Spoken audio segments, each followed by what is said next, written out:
What's going on, everyone? How are you guys doing? Liard, how are you? You're on.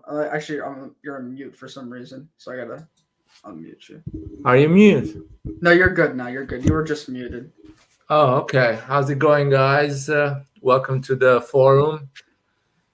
And Yeah. let's talk about AC Milan. I cannot wait, man, to start again back to the Serie A. It's been like these international breaks are just awful. I hate international football.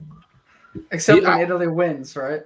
I couldn't care even with the Euros, man. It was a bit like, Wow. yeah, Really? it was fine because the season was finished, so it's fine to take a break from the Serie A, from the league and everything. But it was a bit too much after a month. I'm like, when we're going back to see some AC Milan? Let's see, yeah. Well, I agree that if it's not the World Cup or the Euros, it can be kind of boring. But I did enjoy watching Italy, of course. So we have Carlo. What's up, Carlo? How are you doing? Yusuf is here. Yusuf was on the stream that I did last night for me, or earlier in the morning for everyone. It was a good stream, so check that out. Joel is here. What's up, Joel?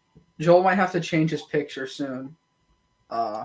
We might have to make a change to that picture. Skillard is here. How's it going, Skillard? Shaw is here. What's up, guys? That picture, man. Joel with the Kessie. Let me see. Carlo Moretti has the Inzaghi picture, which is nice. And Ricardo is here. Hello from Trinidad. What's up, Ricardo?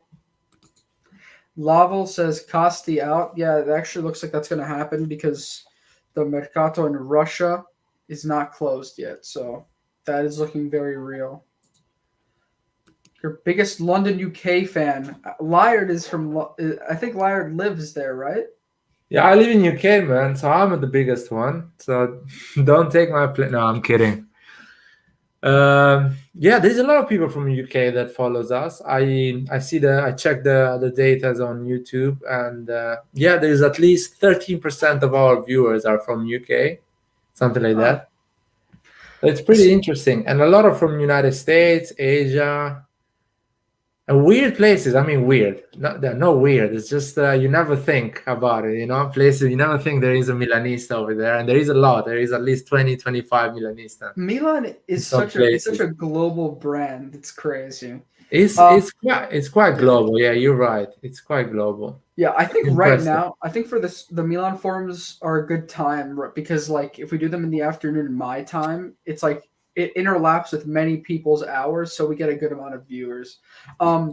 Also, so it looks, just to finish reading the comment, I stopped supporting Arsenal and I'm not Milan. I don't care if people call me Glory Hinter, LOL. So are you not a Milan fan?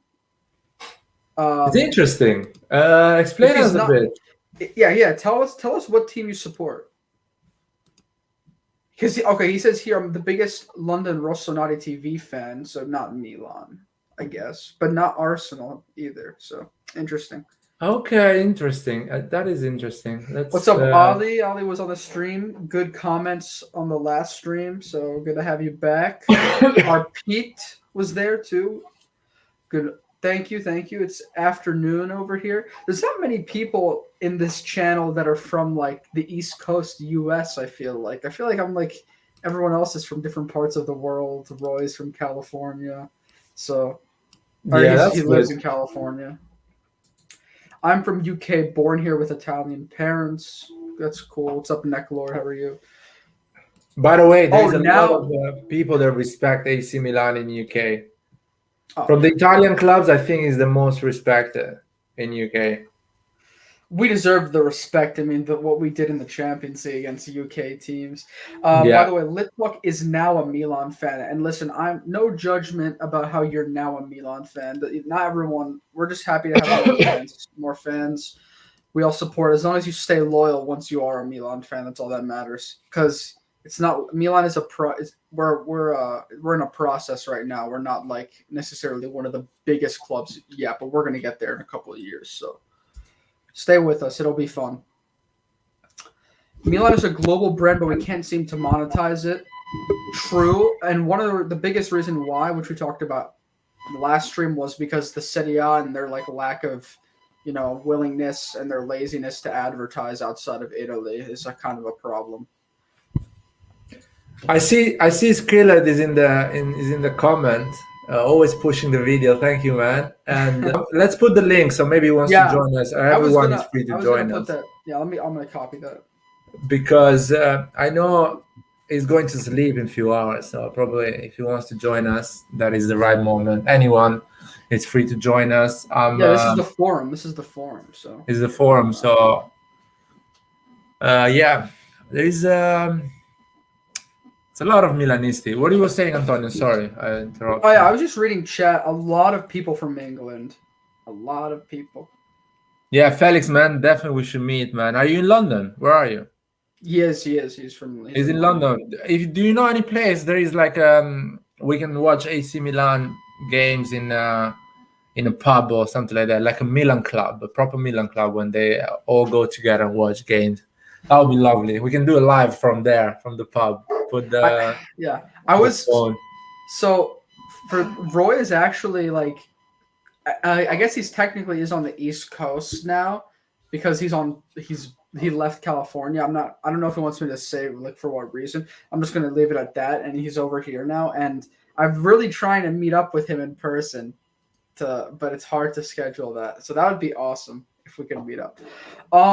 But yeah, we have a lot of people from England. Funny enough, I actually lived in England when I was really little for like 1 year of my life because my parents work. But then I was born in the U.S. and I was raised in either Italy and the U.S. So I have some connections with England as well, which is kind of funny. Blame Juve. Yeah, I love this comment. Always blame Juve. You can never go wrong if you blame Juve.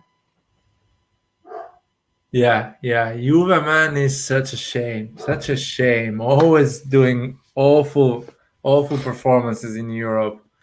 It is basically a joke. When I try to explain people, the Serie A is a really competitive league, they always tell me, okay, why Juventus is so bad in Champions League? Why Inter doesn't go through the group? So, but we're gonna fix that this year. We're gonna fix that. We're going to Anfield, let's see, maybe we give a lesson to Liverpool. You gotta film a vlog there, man.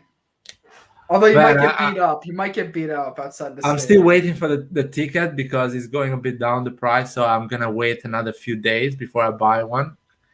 There is still 600 ticket available, something like that. Lyra, when you buy a ticket there, do you have to sit in a specific section? It's basically electronic ticket. They send you the ticket by email. So they decide the place you're going to sit. Because I'm alone, so I'm not organized, and I'm coming from London, probably they're going to sit me close to a lot of Liverpool fans. And I don't think there's going to be a lot of Italian fans watching. You got to be careful. Anfield is crazy, man. Anfield is crazy, and the atmosphere is amazing. So it's one of those things you want to do once in your life, go to Anfield and watch a game. And I was thinking to go and watch Liverpool, a random game anyway, But watching AC Milan against Liverpool is something I never thought is going to happen in my life. If we score at Anfield and everyone is quiet in your section, that's going to be funny. Oh my God, they're going to kill me. You can either celebrate and get beat up or stay safe. So I don't think I'm going to get beat up in the stadium. It's quite safe. Stadiums in England are quite safe. There is cameras. There is a lot of stewards. And who does something wrong in a stadium get banned forever. So basically, if I get beat up, 10 people is gonna get banned forever. So that's worth it, I would say. Yeah, it's worth all the bruises. There's a Milan London club. There's a lot of Milan clubs. I think there's a Milan club in the city where I'm from too, but I'm not really like too close necessarily. Milan from Alberta here. I think that's Canada, right? Alberta, Canada, I believe. Oh man, Red John is here. The most pessimist AC Milan fan is here. Man, if you want to join us, I'll put the link here. Let's put again the link. because I see Skillet is a bit shy today. Yeah, Alberta, Canada. I think that's Canada. Yeah. What's up, guys from North Korea? Very funny. Shut up! I Very don't funny. believe. He's from India, I believe. Is what he said. By the way, serious question: Is are they allowed in North Korea to use the internet? I don't think so. Yeah. Well, I don't know the specifics because everything is secretive, but I don't think so. I believe YouTube is banned from there. So I think the internet is quite bad. It's like that is insane, man. I wouldn't even think of living in a country that you can't go live there. You can only go to visit and it's a very rigorous process. You have to get specific, and you're always watched when you go visit there. It's always like on guided like tours, so you can't ever. There's no freedom if you want to go visit there. Everything is very strict. What's up, guys man. from Mars? Yeah. I live next door to Mars, so that's pretty cool. The Milan Club is close to Piccadilly. Oh, the Piccadilly Circus. Okay. Is that pub close to? I think I know which one you're talking about. It's a pub, yeah. I think I've been there once. I've been there watching Atalanta Milan when we lost 5-0, something like that. That was the last time I've been there. So I'm quite scared to go there again. That wasn't a great experience. Wow. That was a terrible performance, man. But a lot of things have changed from that. Yeah, in India, people only follow. Oh, we have Skillard. Skillard is here. What's up, Skillard? Here we go. Hi, how you guys doing? Good. So I'm not shy. I'm here. You had like you needed 5 minutes to wear your shirt. You had to prepare yourself. I need to grab something. Yeah, we're having just read in the chat. There's a good amount of viewers. I'm not going there anymore, man. I mean, I'm gonna go there when we play against Venezia, and if we don't win against Venezia, I just don't go there anymore. That's like a clear signal. I shouldn't go there anymore in Piccadilly. I just watch it from home by myself. It's fine. How are you, Skillet, man? I'm all right. Are you enjoying the international break, or you are hating it like everyone else? I'm really hating it, but I was looking forward to the Bosnia against France match. I thought to see my favorite player. Man, he's gonna become your favorite player one day. When he's gonna retire or leave AC Milan, you're gonna feel sad. I have that feeling. I'm telling you guys, and I'm putting it down. Another 3 decent performances, and I'm gonna make a public apology on the channel. Okay, just another 3 more. Yeah, okay. Guys, we have Yusuf. What's up, Yusuf? Good to see you again. How you doing? What's up, man? Very good. So I guess we read most of the chat. If you guys want to talk about any particular topic, we can get into that. But this is the forum, so anything goes, really. There's a couple pieces of news just like about today about Messias because he gave his press conference. I liked his answers to a lot of the questions. I heard that Milan is getting new Champions League gear for like warm-ups, which is pretty cool. Like it's a special thing they're doing. And Tonali had a good game with Italy U21 today. He got 3 assists. So, I mean, a couple topics to talk about, but then we can also talk about financial situations, Champions League, Serie A. So, whatever you guys think is good. I'll say let's start to talk about Giroud having COVID. Krunic is a bit injured. Kessie is a bit injured. So we are back on track of where we left the previous season. So basically every time somebody comes back, another one gets injured. So it's good. Laird, it's funny how now Krunic being injured is kind of a concern. Like last season, all of us we would have traded a Krunic injury for like anyone else. We were waiting for that injury. When he's shit, he's not injured. When he's decent, he's injured. So like, what the hell is going on? Thank God we have Bakayoko now. Yeah, man, he's good. He's good. If we didn't have Bakayoko, we would be screwed. He's a good player, man. First game against Lazio. What do you guys think? Who is gonna play? what's gonna happen. Because I don't think he's gonna be available against Lazio. He's still training by himself, doing specific training. So I don't think he's gonna be ready for Lazio. There's too little time. I don't think he's gonna be ready for Liverpool as well. Maybe on the bench for Juventus. It's going to be. We don't know what's going to happen. People are saying Giroud is going to come back before the Lazio game, but that's a little optimistic. Anything can happen, really. And Ibra is training with the group already, so I'm expecting him to maybe play like part of the game against Lazio. That's what I think is most likely to happen. This comment says, "I can't sleep just thinking about Liverpool versus AC Milan, dreaming Zlatan will score." So hopefully he's fit enough to play a lot of that game. That's going to be weird though. He's going to have to play against the Premier League, a team with a high line, very attacking team. So I don't know. It'll be interesting. But now he's in the Champions League, so we can kind of show, that he still has the quality that we saw last season, and everyone else is just kind of. Many people just assume that Ibra's just talk, but he's not like that good. He's old, but he's going to show. I think in the Champions League. Yeah, I think what's his name? Zlatan's probably going to play the second part of the Lazio game. And what I'm actually betting on is that Rebic will start up front if Giroud is not making it back in time. Yeah, That looks I most agree likely on that.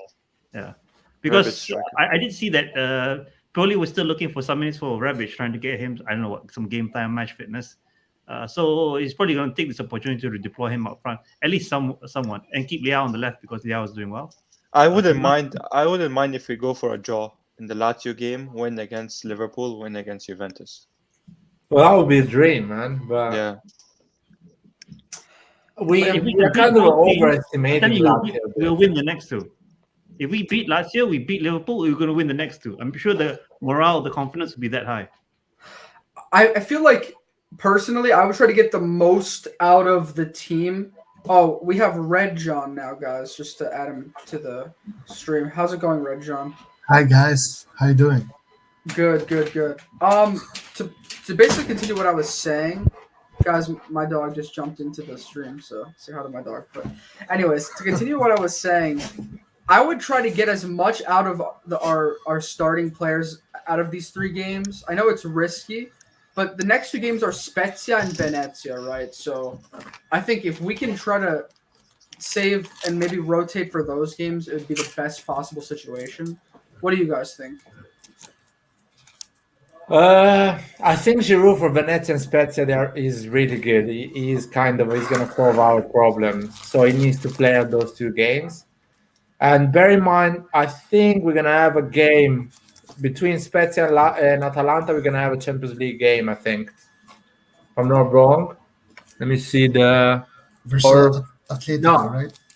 Atletico comes after Atalanta. So it's between Atalanta, Hellas Verona, you have Atletico. So that's going to be the week that you kind of is the easiest part of the week.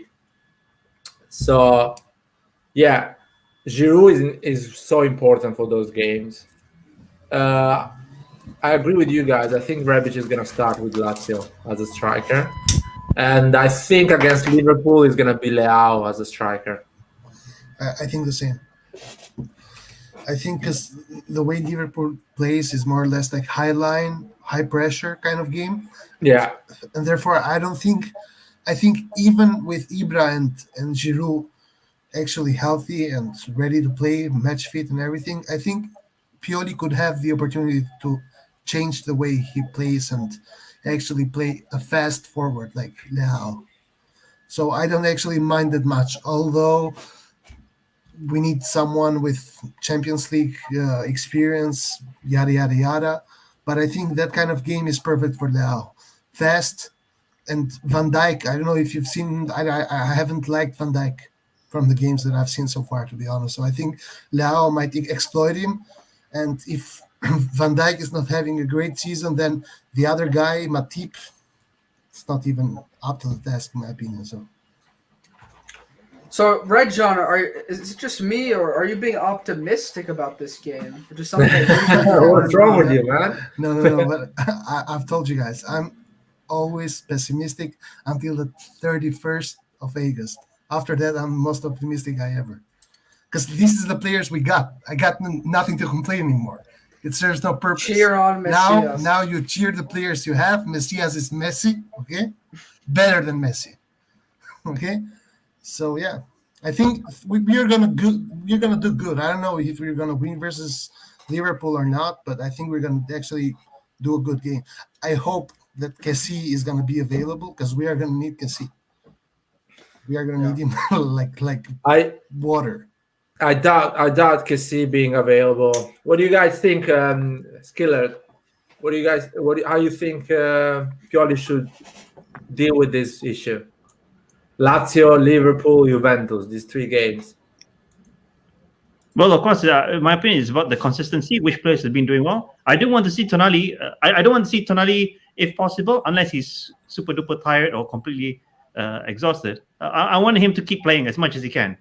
Because the key that I see to Tonali, and I guess it applies to any other good player or young player, talent, keep giving them game time. If they're performing well, don't bench them and expect them to come back and resume the good form. So I want to see he had a great game today, by the way. I saw 3 assists, right? Yeah, 2 assists and 1 almost. Yeah, I would count it as 3 assists basically, because one of them was like I think they counted it as an own goal. I'm not sure, but it was his. If the guy didn't touch it, it was going to be a goal. So, but just to look at the chat, Roy is here, guys. Roy is in the chat. Also, Ollie posted some stuff about the what Scottoni said about the stadium because he is confident that the stadium is going to go through, but the problem is we don't know when.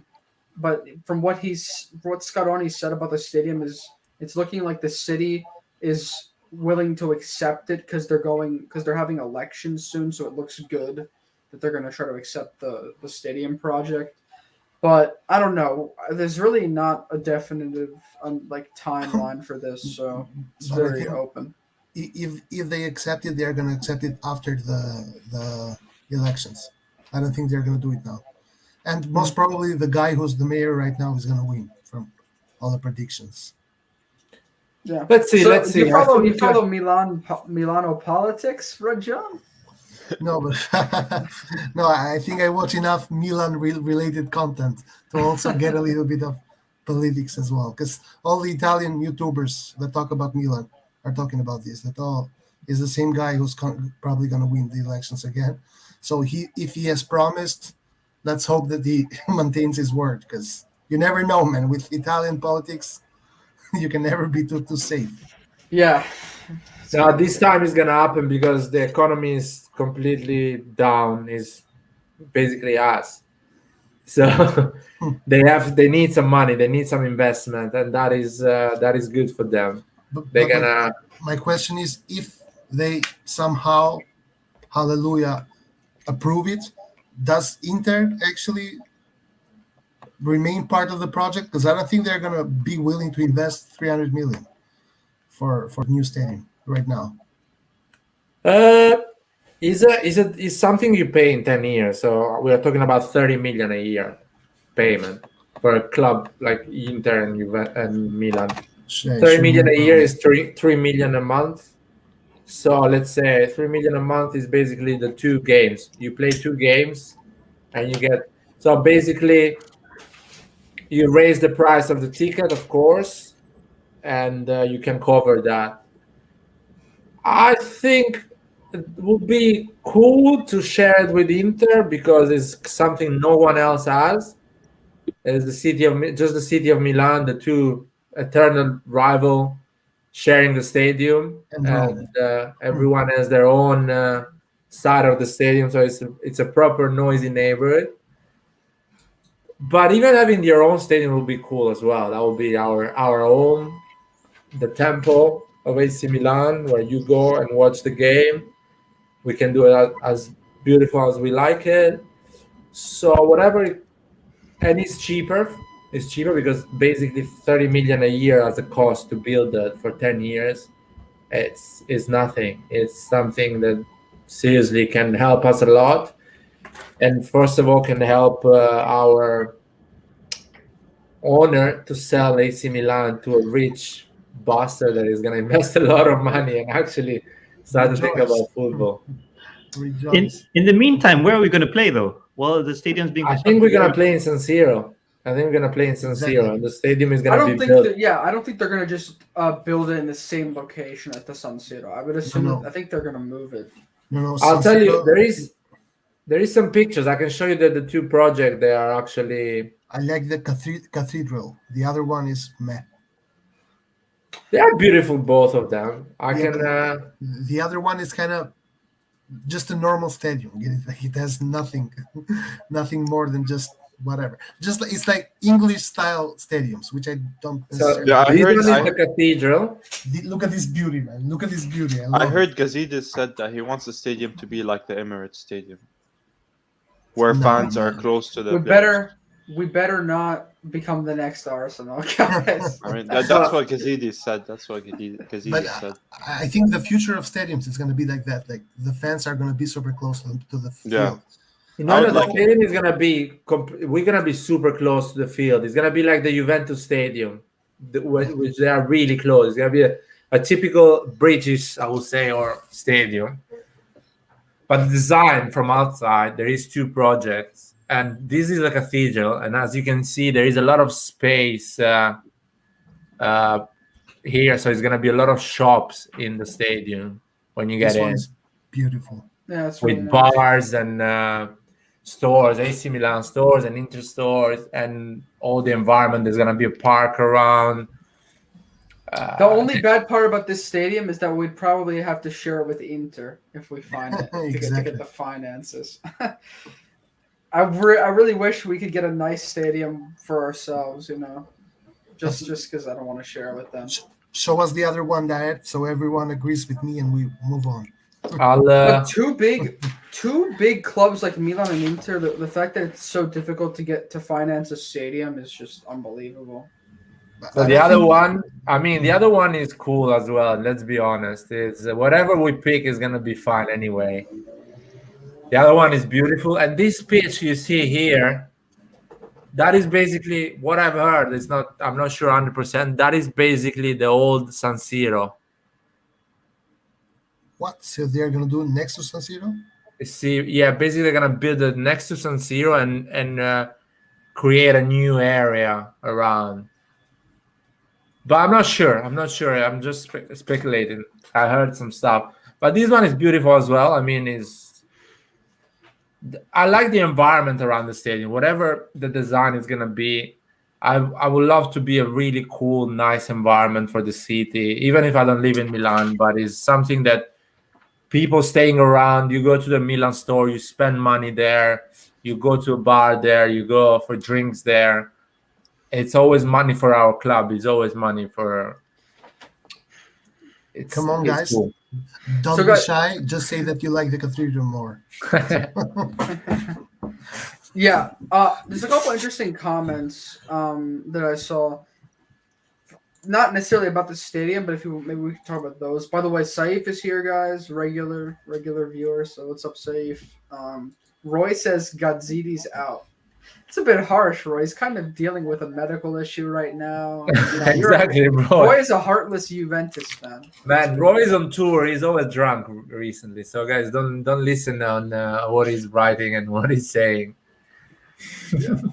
Roy was actually yesterday. He said Pioli out in the chat, which is like he's never said that before. So I don't know what he's doing on tour, but I don't know, man. What kind of tour he's doing? But anyway, yeah, this is beautiful as well. But the cathedral is something special, something we haven't seen before. So definitely it's gonna be quite bougie for the city of Milan.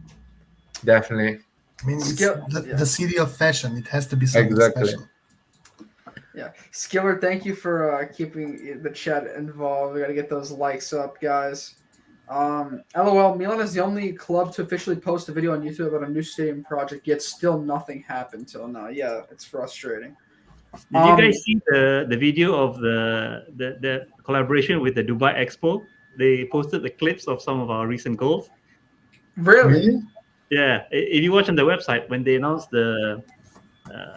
I don't know what they call it, the sponsorship or like partnership with Dubai Expo 2020, they posted the clips of our recent goals because we were wearing the new kit, And one of the things that I found hilarious was the fact that they even included Krunich's goal.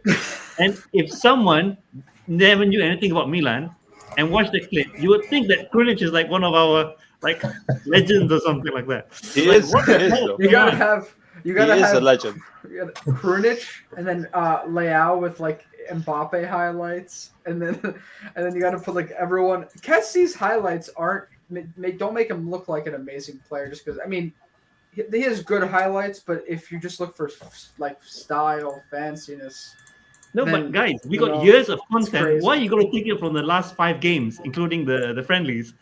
And these are friendlies against some of the CRSC sides that I wouldn't even be proud to show. Oh, did they show them? They showed the goals. You mean so not Krunic's goal against Verona? You're saying they showed the ones like against the friendlies. Yeah. Oh, I didn't know that. Yeah, that's kind of weird. I don't know. Like show them. Anyway, let's move from the stadium topic and go back to I saw a good comment. To it. finally a good one. I'm kidding, guys. I saw a comment. It was about Liverpool. So, Giroud is needed versus Liverpool. Leao can be utilized only if Giroud holds the ball well and distributes to the runners on his side. Well, like ideally, who would be the striker to play against Liverpool? Because I heard someone say Leao before. So, what do you guys think? Well, I'll answer to this. I would love to have Giroud 100% against Liverpool, but I feel like Virgin van Dijk is so good on physical duel. He's a beast. And because Liverpool is going to play a high press, so their defense is going to be quite high. I feel like Leao can be really dangerous because I don't think Virgin van Dijk is faster than Leao. Leao is way more... He has more pace than Van Dijk. But Van Dijk as a defender is quite fast anyway. He's not like a slow defender. But Leao can beat him on pace. And that's where we can be dangerous, the way we can be dangerous. But you can have Leao and Giroud as well and still be dangerous on pace. And Giroud can just come deep and create some space behind because Van Dijk is going to follow him. If Giroud comes deep, Van Dijk is going to follow him or Matip is going to follow him. And you can see the space created for Leao and Selemakers. So, yeah, Giroud will be the perfect choice. But if you don't have Giroud, I don't think Ibra can do a lot with the physical condition he is right now. He just come back from an injury. He's not 100%. He can get another injury or he can just not be effective against Liverpool. And Rebic doesn't have no pace, no physicality to actually have a duel against Van Dijk.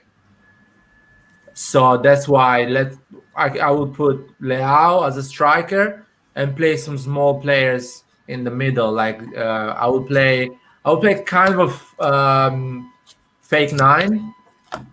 So I would play Diaz and Messias and Selemaker and Leao, and give them the freedom to go behind the Liverpool defense.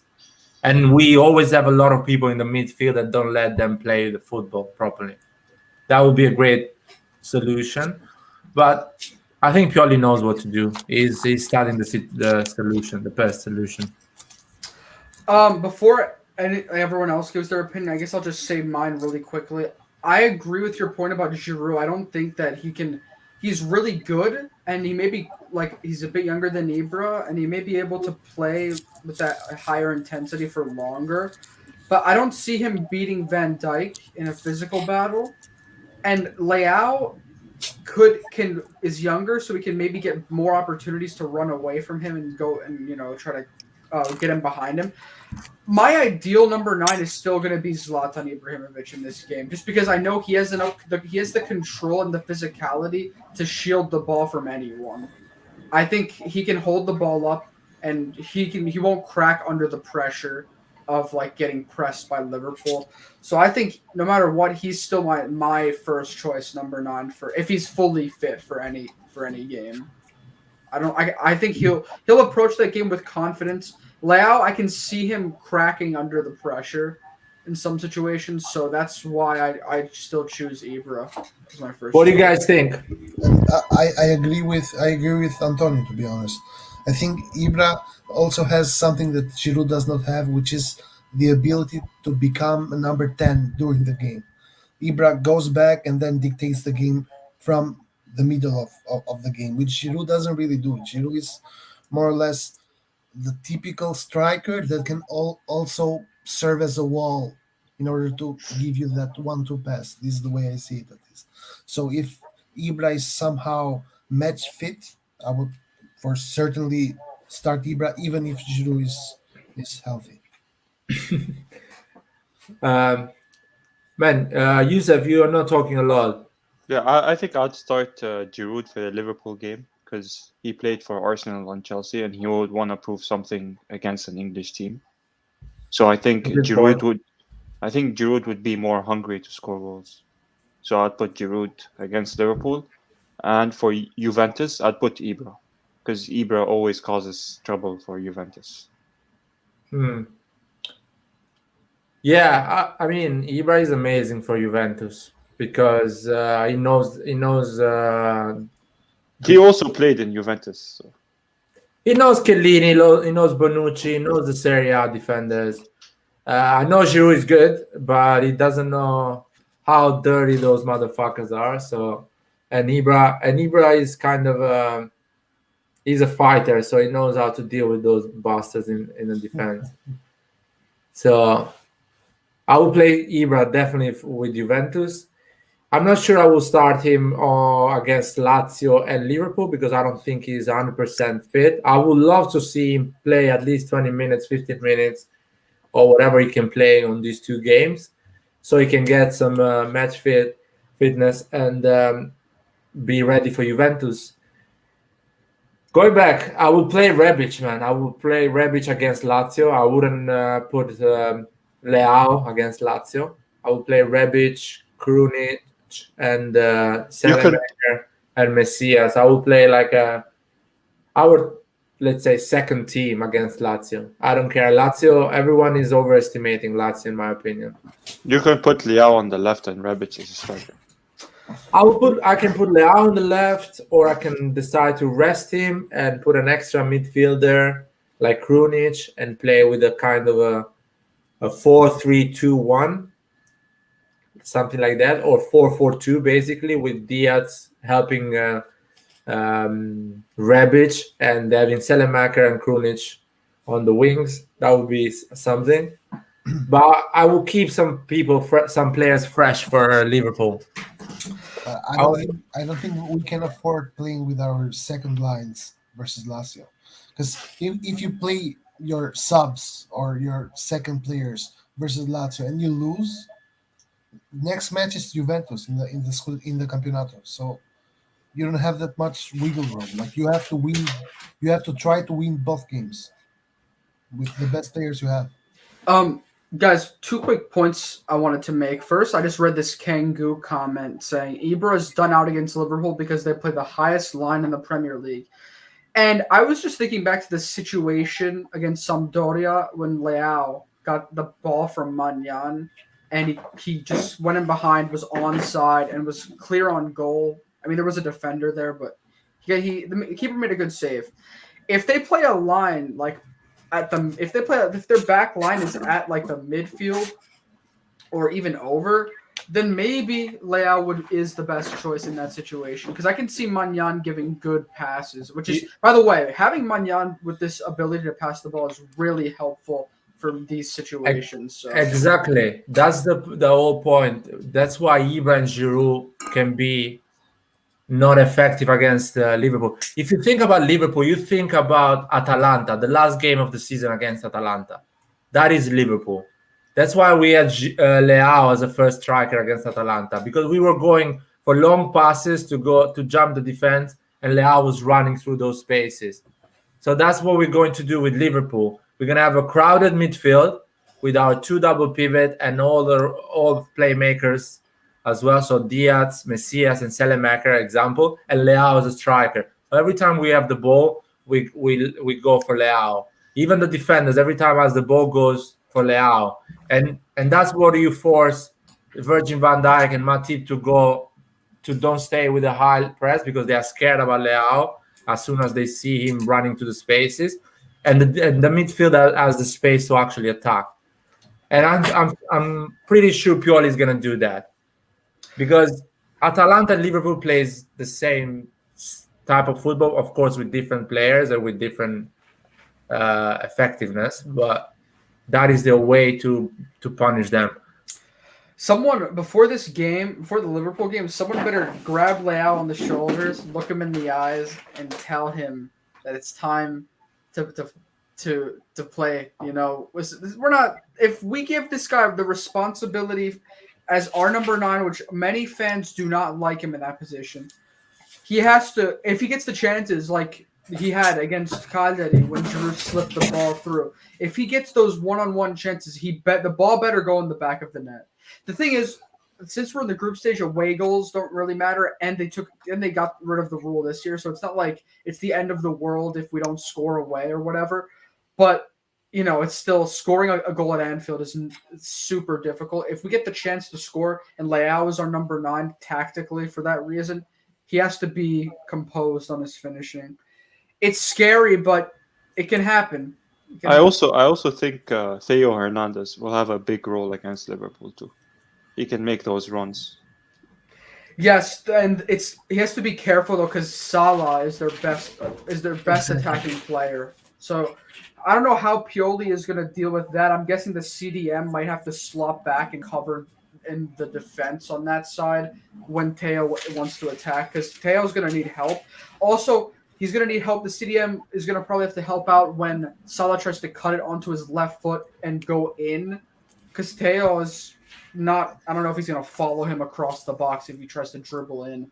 So it's going to be very difficult. I hope that we think about that before. I mean, if you cross the ball to Leao and Leao flicks it onto Theo and Theo makes a run, then you got a one-on-one chance, honestly. Right, but we need to cover him when he goes up is what I'm saying. I think like Kessie or Benacer can cover for Theo. Or Tomori. And have Benacer in like that regista role. But that's the good thing. If you have a crowded midfielder, Theo can go up and you can always have a midfielder that covers him and stays in that position and goes in that position. And it's going to be a game when Calabria is going to be a defender. He's not going to go a lot up. So you're going to have Tomori covering a bit more on the left side. And he's going to manage. Tomori is a fast player. They have a few injuries as well. So they have to play the first team Sunday or Saturday and the first team against us. So they're not going to be 100%. And a lot of people were saying that they are going to underestimate us for sure. They definitely are going to underestimate us. Liar, can I share my screen really quickly? You want to show your screen? Yeah, just a quick picture, just from others. Yeah, Guys, man, no I problem. was just thinking that I was really worried about our left back position. I'm not really that worried about Theo. I know Theo can give us a lot of offensive options, but what I saw in the last Liverpool game against Chelsea, almost every single one of the attacks involved Mohamed Salah. So if you can somehow mark him or take him out of the game, very much you're nullifying their attack. Yeah, that's true. Tomori's pace is really helpful in these situations. Like if we had Romagnoli, this game. I mean, I don't even know if we'd be in this position if we didn't have Tomori, honestly, because Tomori made a lot of huge saves in the second half of the season for us. He saved a good amount of goals. But I'm not saying Romagnoli's bad, but I mean, in these, we need a quick center back against these teams because it's going to happen where we get caught slightly out of position and we need to make that recovery challenge or to gain ground back. And Salah is fast, but Tomori's just as fast, I think. So, but for the speedy left wing and the right wing, Sadio Mane and Mohamed Salah, I wouldn't mind even if we tried a 3 at the back.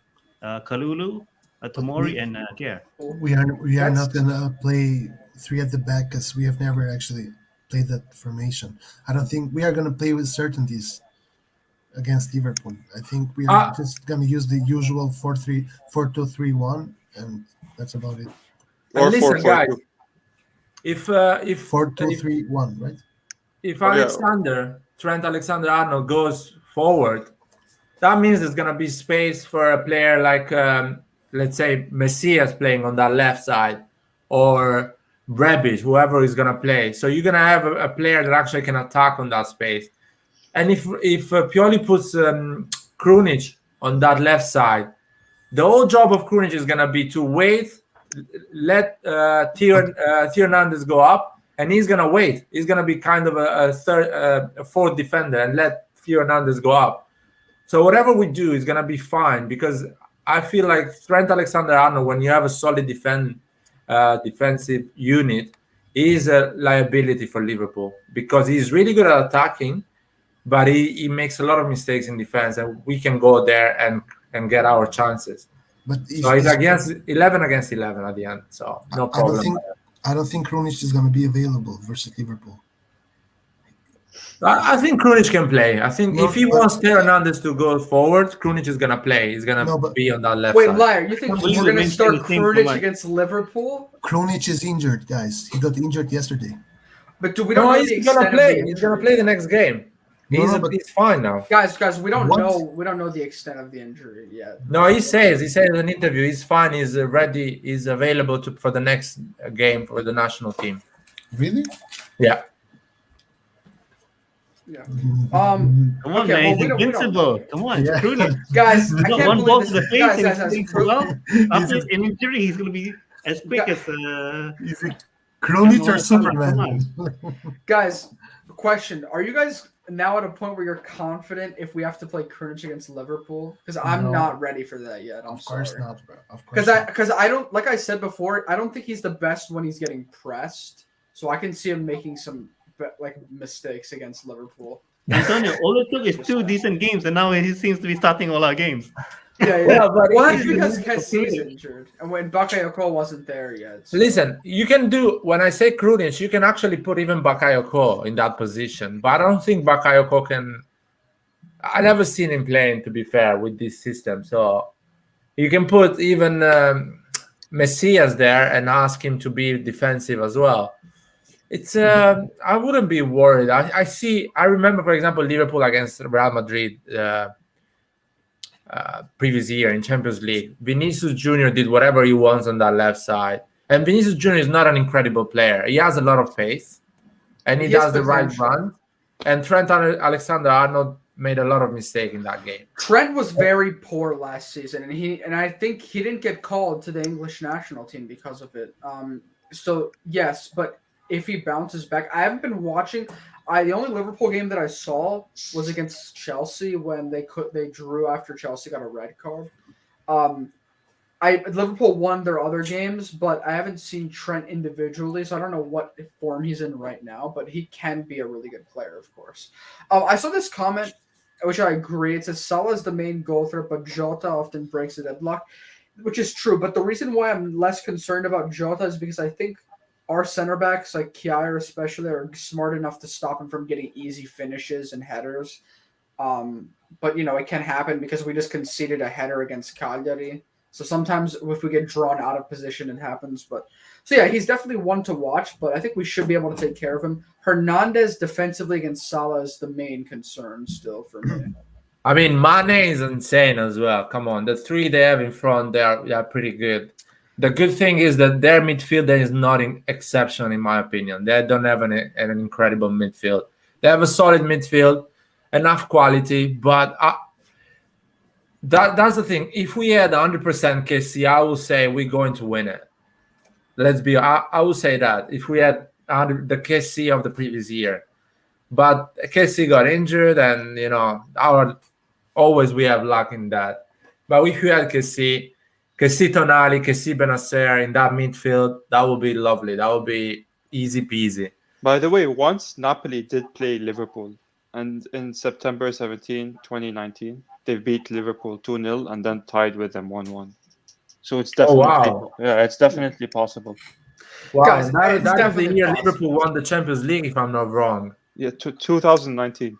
Roma, people say outplayed them the second game, but the people said that the ref didn't give them any penalties. It was they were this close to beating Liverpool when the year that they won. To go into the final. Yeah. People were so pissed. Dzeko was so good, but I just saw some comments. Back in an hour. Catch you guys. Okay. See you, Kevin. Krunic respects Manyan and Theo. He did fake an injury against France. Yeah, everything's fake. Giroud doesn't have COVID, yes. But if Napoli beat Liverpool, that should give us confidence, honestly.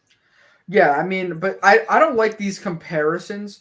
Milan should be confident no matter what. I don't like making like, okay, this team lost to this team, so like, because it's, I mean, it shows that anything is possible, but you can't make those comparisons because on a given day, depending how the team plays, everything is different. Larry, I was about to say pin this comment as well. I don't know. He's not dead, but recently he hasn't been that good, and I was gonna answer what you said about him. Because you said that, I mean, recently from what I've seen, he isn't in the top form that he's been. Listen, to be honest, I don't fear Liverpool that much. I think we are going to do great against Liverpool. Yeah, I fear Atletico more. Me too, man. Like Atletico is such a fucking hostile team to play against because they specialize in not letting you play. They don't play themselves, but they make you play bad. This is the kind of team. But Liverpool is going to be an open game. They're going to attack. We're going to defend. We're going to try to counterattack somehow. With more minutes, we're going to get more like sense of the game. The players are going to become a little bit more convinced about themselves, and then we're going to retain possession. I think if we start retaining possession and keeping the ball more, Liverpool is going to have a problem because I think the way Liverpool works or the way they play is fast, and as soon as they get the ball, they try to attack. But if we command the tempo of the game, I think they're going to have a hard time against us. It's a tough stadium, Anfield, man. The atmosphere, they're a different beast.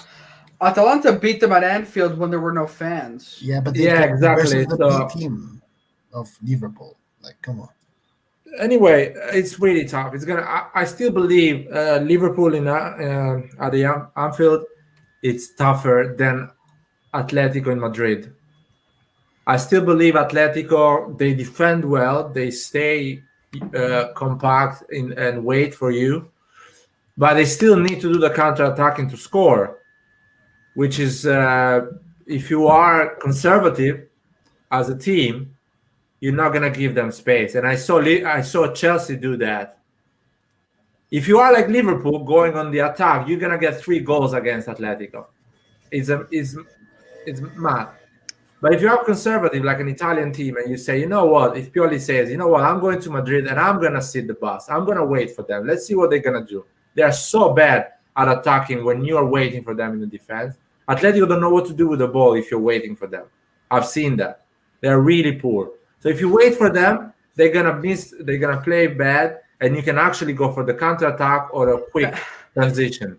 I was just thinking, this is never gonna happen. But what if you set up like a 5-5, just 2 lines to defend against them, give them the ball, let them just, and then wait for one moment and just start like a massive counterattack. But you can Play do that even Leao. with Leao, Yeah, with play Leao and the Leao. pitch and Giroud. You can wait for them, just a normal conservative Italian game, not even parking the bus, just waiting for them, not going for the high press, let him play, let him have the ball, and every time you have the chance, go for the counter attack or the quick transition. That is simple. It's easier than actually keeping the tempo of Liverpool and fighting Liverpool the same on a thing that they are really good, which is the high press. That is going to be really tough. I hope they underestimate us. I hope Jurgen Klopp puts some second choices because he has a big game in Premier League. He thinks he can actually beat us with some second choices. I hope they are not prepared. They just saw the last few our games. It doesn't know we change our formation. We go on a 4-4-2 sometimes, or sometimes on a 4-5-1. We can go. So let's see. I hope they underestimate that. Atletico is not going to underestimate us, but I feel like if we wait for them, we can beat them. We can get points against them. Yeah. Looking at the comments. Yeah, I don't like these comparisons, but it's possible. Mane is not dead. He's finding himself in good situations, but his finishing is letting him down. Roy with Roy's confidence. But Roy, what's up with you and fearing Pioli now? Like, he's an anti-Pioli person. I don't understand Roy's crazy. Liverpool's team right here. Yeah. Salah Firmino. And Firmino, man, Jota took him over as the starter recently, but I think yeah. their midfield is okay, but nothing special. They have a pretty good defense and a pretty good attack, like a really good attack. Yeah. Matip is not incredible in my opinion. No, exactly. He is like the weak link, but also Van Dijk right now. Like I'm not seeing him doing anything special since his injury. Yeah, we can do the upset, man. I feel it. Yeah. I feel like we can do something big. I'm Is actually our time. confident. I'm confident against Liverpool, even at Anfield. It's gonna be a fun game to watch. And what I want to see is because I always see Liverpool against these small teams in Premier League, and they gave up. They give up straight away. They start the game always waiting for Liverpool to attack and often try a counter attack. They never go and try to keep the possession and be dangerous with Liverpool. And so I think Liverpool is going to be quite surprised with us because we're going to have a crowded midfield. We're going to win that battle in the midfield because we're going to have a lot of quality players. I feel like Pioli is going to put all his quality players to play against Liverpool, except of course Salamaker on the right and Leao is going to be the striker. He's going to have a lot of playmakers in the middle. So you Tonali, Cassie, like you think that's gonna be the double pivot?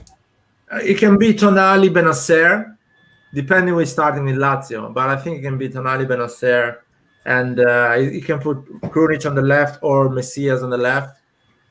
Diaz and Selemaker and Leao, because I think Messias he's gonna watch Messias in the training ground and see how good he's on retention, keeping the ball, moving the ball, passing, and everything like that. If he's good enough, he's gonna play Messias against Liverpool. Yeah. Prometheus says we're beating Liverpool, so he's confident. Okay. Gensil says their midfield is workmen, not creative. They have Thiago on the bench, but he's been looking really out of form this past season. As long as we don't get Roma style score lines, yeah. I was thinking about parking the bus. And did any of you guys watch the Roma Salernitana game in the first half? I think Lotito still owns Salernitana somehow, and so he's the Lazio owner. And they were parking the bus so bad in the first half, and it was 0-0. But then in the second half, Roma just came back and just destroyed them. I was thinking in my head, like, okay, they're parking the bus way too much that I think something's going on with the Lazio. Lazio definitely they're trying to get Roma messed up. So it was really funny. I'm looking forward for these games, man. But let's talk a bit about Serie A. I'm gonna put the calendar again. Let me see if I can find, because I wanted some prediction, or at least what you guys think is gonna be the toughest game.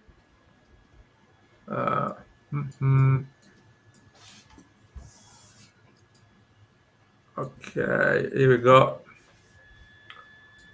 So we guys have here. As long as we don't get Roma style score lines. So this is the calendar in Serie A. It's gonna be interesting. We're gonna play basically every 3 days. What I can see there, because Like, do we want to pull up just Liverpool, Juventus? Yeah. Should I pull up the match schedule so we can see like also the Champions League games like back to back? Okay, let's put that one as well. Yeah, I'll pull that up 1 second. That one as well. But yeah, it's gonna be interesting. So far, guys, have you watched any Serie A games? What do you guys think? Because I haven't heard about from Red John after the second game we played.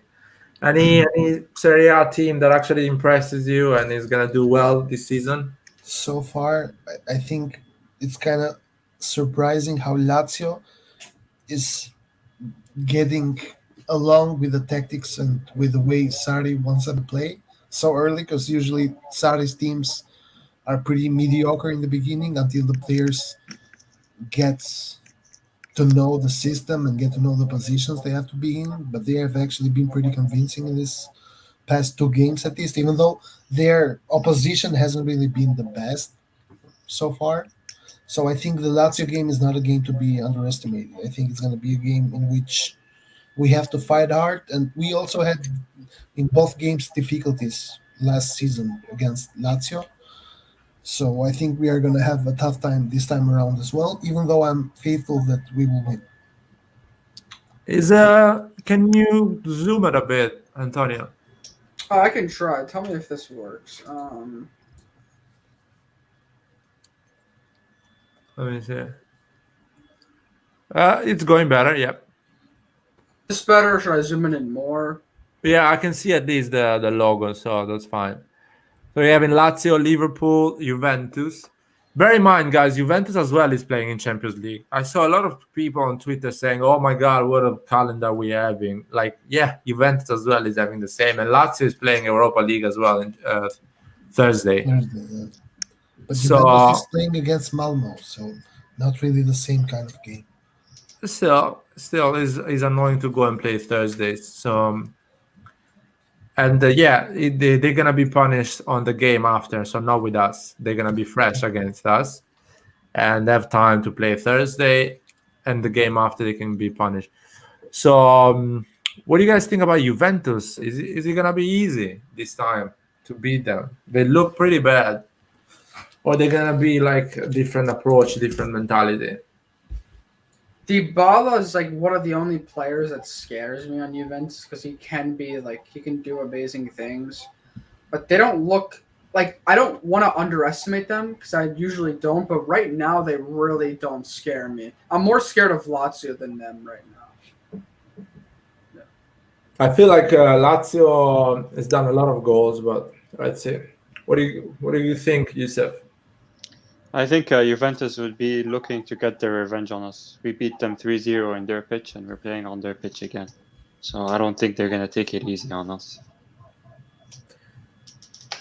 You think I think Juventus has such a poor midfield, but to be fair, when Locatelli came in against against Empoli, they start to look better. They start to look a bit better. So I think Locatelli is going to make the difference in that poor midfield. It's going to look way I better think with Locatelli. they're gonna want to beat us at all costs because we beat them last time 3-0, and I think they're salty. Well, but being salty and having the ability to actually beat us, it's two different They do things. have the ability to beat us, though. They have Chiesa. They got Elite. Well, Chiesa didn't beat Bulgaria, so Yeah, but he he's still a scored, world but he class didn't player. beat them. We saw what he did with Theo Hernandez last time they played us in the San Siro. Yeah, but Theo Hernandez in front of him had Auge and the midfield of Krunic and Calabria. So we saw what Chiesa did on the 3-0 for us. Nothing. So I still, that 3-1 they managed to get against us. I don't know how much I can trust that result because we didn't have, half of our squad wasn't even in the pitch. We had Guys, 3 third choices in that game. also, we have to say that Pirlo tactically messed up so bad against us the second game. He switched Chiesa to the left wing on Calabria. True, So- true. so I that- couldn't believe it. I couldn't believe yeah. that he did that. When Teo got absolutely destroyed by him, because Teo's a worse defender by far, and Calabria did really well, and no one really noticed Chiesa that game because of Calabria's work. So Calabria destroyed him, unbelievable. And Pirlo somehow didn't even change him. I was sure. all you I have was to do is 100%. tell him to run to the other side of the field. Exactly. I was 100% sure Pirlo was going to put him on the Theo side in the second half, but no, he didn't. He just left Chiesa on the left side with Calabria in front of him, and Calabria just destroyed him. Yeah, and Dybala is going to be starting in that game. And Dybala always causes some trouble. And Let's see. he's in good form too. It's gonna be a tough game. I rate more Juventus than Lazio when we play against them because Juventus always try to do something more against big teams. It's not gonna underestimate us. I feel Lazio had it too good, and I saw some goals they had that were quite not proper football. It was a long pass, a mistake of the defense. So Lazio, I don't think it is looking way better than what it is actually. But let's see. Yeah, especially the fact that we're playing in the San Siro against Lazio. I think that will help a lot because Yeah. now we have the fans back. Yeah. And a lot of South Americans are coming Friday for Juventus. They're coming really late, so they're not gonna play Saturday for Juventus. So Juventus is going to play against Napoli. Which what does it mean? That probably they are going to lose some points against Napoli. Juventus has just 1 point, and probably they are going to lose points against Napoli. That means we're going to play against Juventus with an advantage, hopefully, of at least 3 points. Honestly, I wouldn't mind drawing Lazio, and then either a win would be, and I'd take a nice win over Juventus if we sacrifice points against Lazio, because then, I mean, because I don't see Juventus winning against Napoli right now. So I think then if we'd still be on pace with Napoli and Lazio and those teams.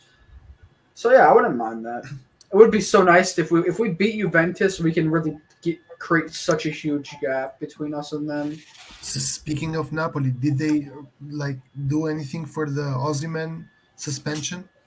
I don't think it's gonna get revoked. I think they tried to appeal it, but I didn't see news about it. So. It's really laughable if they don't actually revoke it, to make it at least 1 suspension day, not 2. That is insane. That's really suspicious, man. It just so happens that they play versus Juventus, and for what? For nothing. I'm like, this reputation about Chiesa is gonna beat Teo Hernandez, but I so hate it because Teo Hernandez played that game with no AC Milan was playing with no midfielders and with no attacking threat. It's so unfair. That is so unfair. I wanna see Chiesa playing against us. I mean, he played against us with a proper midfield, a proper attacking threat, and he didn't do anything. We won 3-0. Chiesa. Everyone forgot about what Romagnoli did with Dybala. It was a joke. Dybala did whatever he wants with Romagnoli. Now we have Tomori, so let's see what they're gonna do. Yeah, guys, look at this stretch of games: Porto, Inter, Fiorentina, and Atletico. Oh. That is tough. Show me better. What we have before? And Roma before. So Roma the 31st, 4 days. It's not gonna be the 31st, by the way. No, I think it's gonna be what is the 31st? Can I see, Antonio? What day? What do you mean? Yeah, it's Sunday or Saturday. You know what? Yeah, actually, it's gonna be the 31st because we're playing the 26th. So yeah.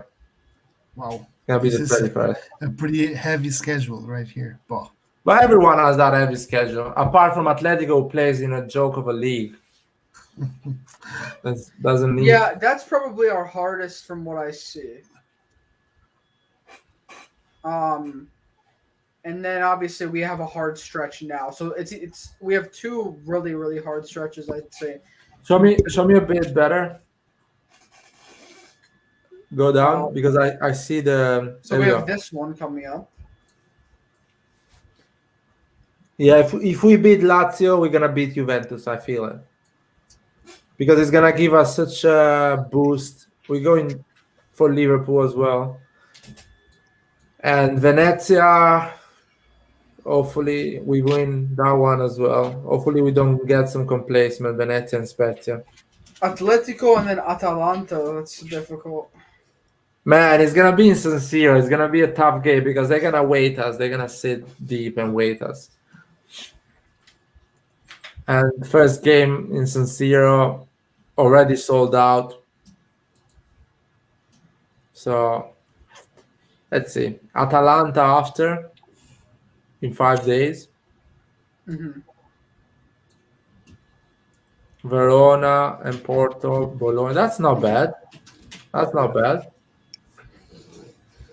Yeah, Torino, Roma, Porto, Inter. That is Fiorentina's really good.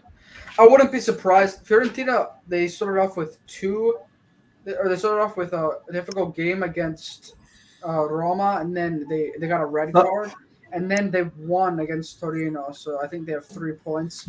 I wouldn't be surprised if they are definitely like top, like they could even be top 7 or 7th place or 8th place by the time this game we have to play them. So I think they're going to be in good form. no, you know what I hate? The fact that we're playing against Inter and there is a international break after. Really. Yeah, there is basically 2 weeks from Milan Inter to Fiorentina Milan. That is a bit boring, but let's No. see.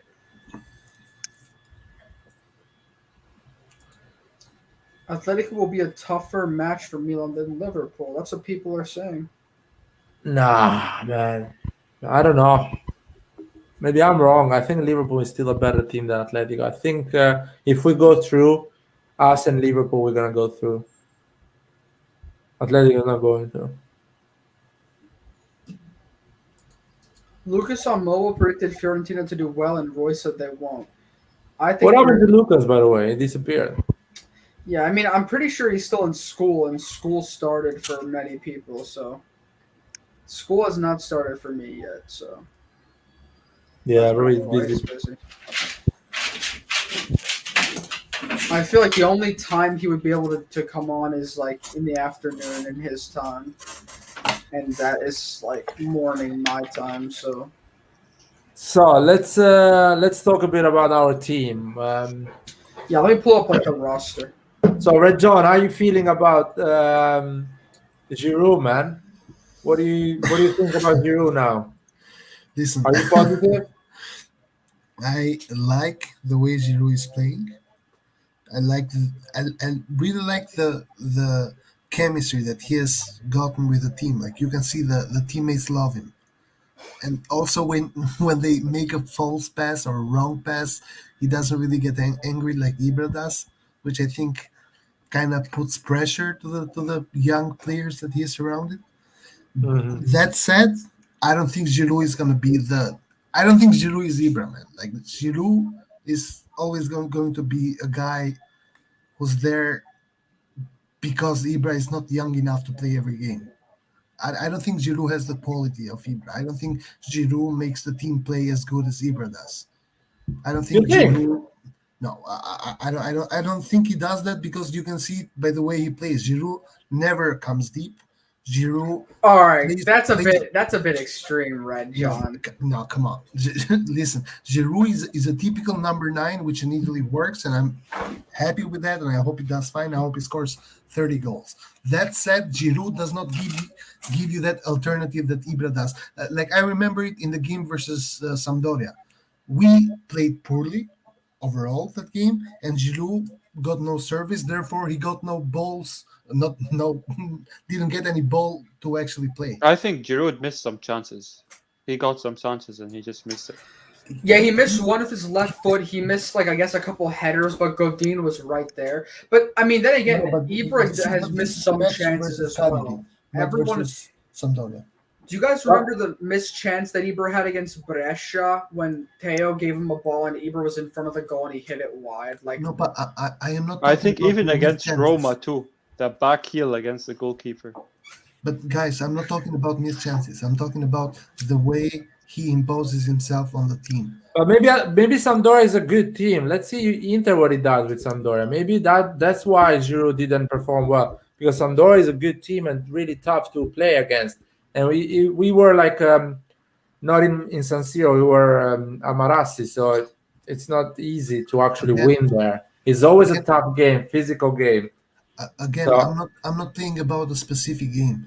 I'm taking a specific game as an example to show you that Giroud is not a number 9 and a number 10 like Ibra is. Ibra gives you that.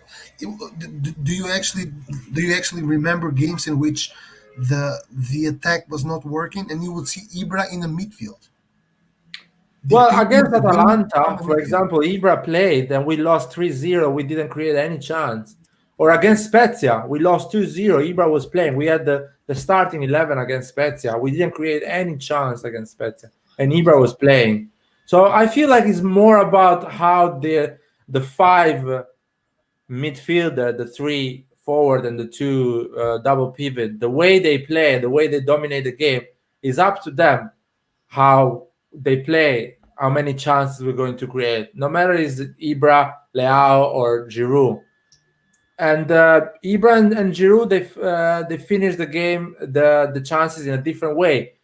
Ibra is more spectacular. Giroud is more simple and I would say proper finisher.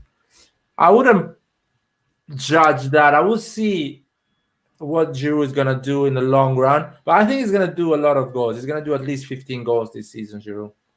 I hope so. Yeah, that's my. I feel like whatever it depends on who he has around. If he has proper player around, and against Sampdoria, is that game when Leao misses that chance in the beginning? No, that's versus Cagliari. No, he missed the chance against Yeah, when Sampdoria. Mania crossed the ball to him. Yeah, when he or it wasn't in the beginning, it was in the second half, I think. But the one with Magnan was just a great save from the keeper. It wasn't really Leao missing the chance. Oh, versus come on, Cagliari, that was but versus Cagliari, Leao Yeah, took like 35 touches before shooting the ball. yeah, that was again another miss by Leao. But the one against Sampdoria, he could have done better. He could have. It was a great No, save. I But think that was a great shot by him, honestly. It had power. It was a wonderful shot, but an even better save from the keeper. A really good save. But in the one versus Cagliari, that was embarrassing. Like a oh yeah, player he could have. He had to go caliber, to score in that one. he could have danced before, shoot, and still score. But somehow he decided to touch the ball 35 times. Or you know Yeah, what? he waited too He long. touched the in ball defender 35 goals. times. Just touch it another time to go again on the right, so the defender's lies. Yes, and he can exactly, score. exactly. He Next should've- time he he's gonna score. He should have finished it before the defender came across. Like, And or he could have even Salamakers was even running on the other side. If Leao like lifted it over to him, like he could have scored. But Yeah, if he Maybe waits a didn't bit have more, to get holds the ball, you can give it to Selemak or he can score by himself. Actually, the defender was way behind. He just delayed that final shot so much the defender was able to catch up. I think Ibra against Atletico is gonna be deadly, man. That fucking bus part in San Siro, he's gonna break that bus. Just put some crosses for him. He's gonna break that bus. He's gonna destroy it. A motherfucker bus. Well, that's it. guys, Yeah.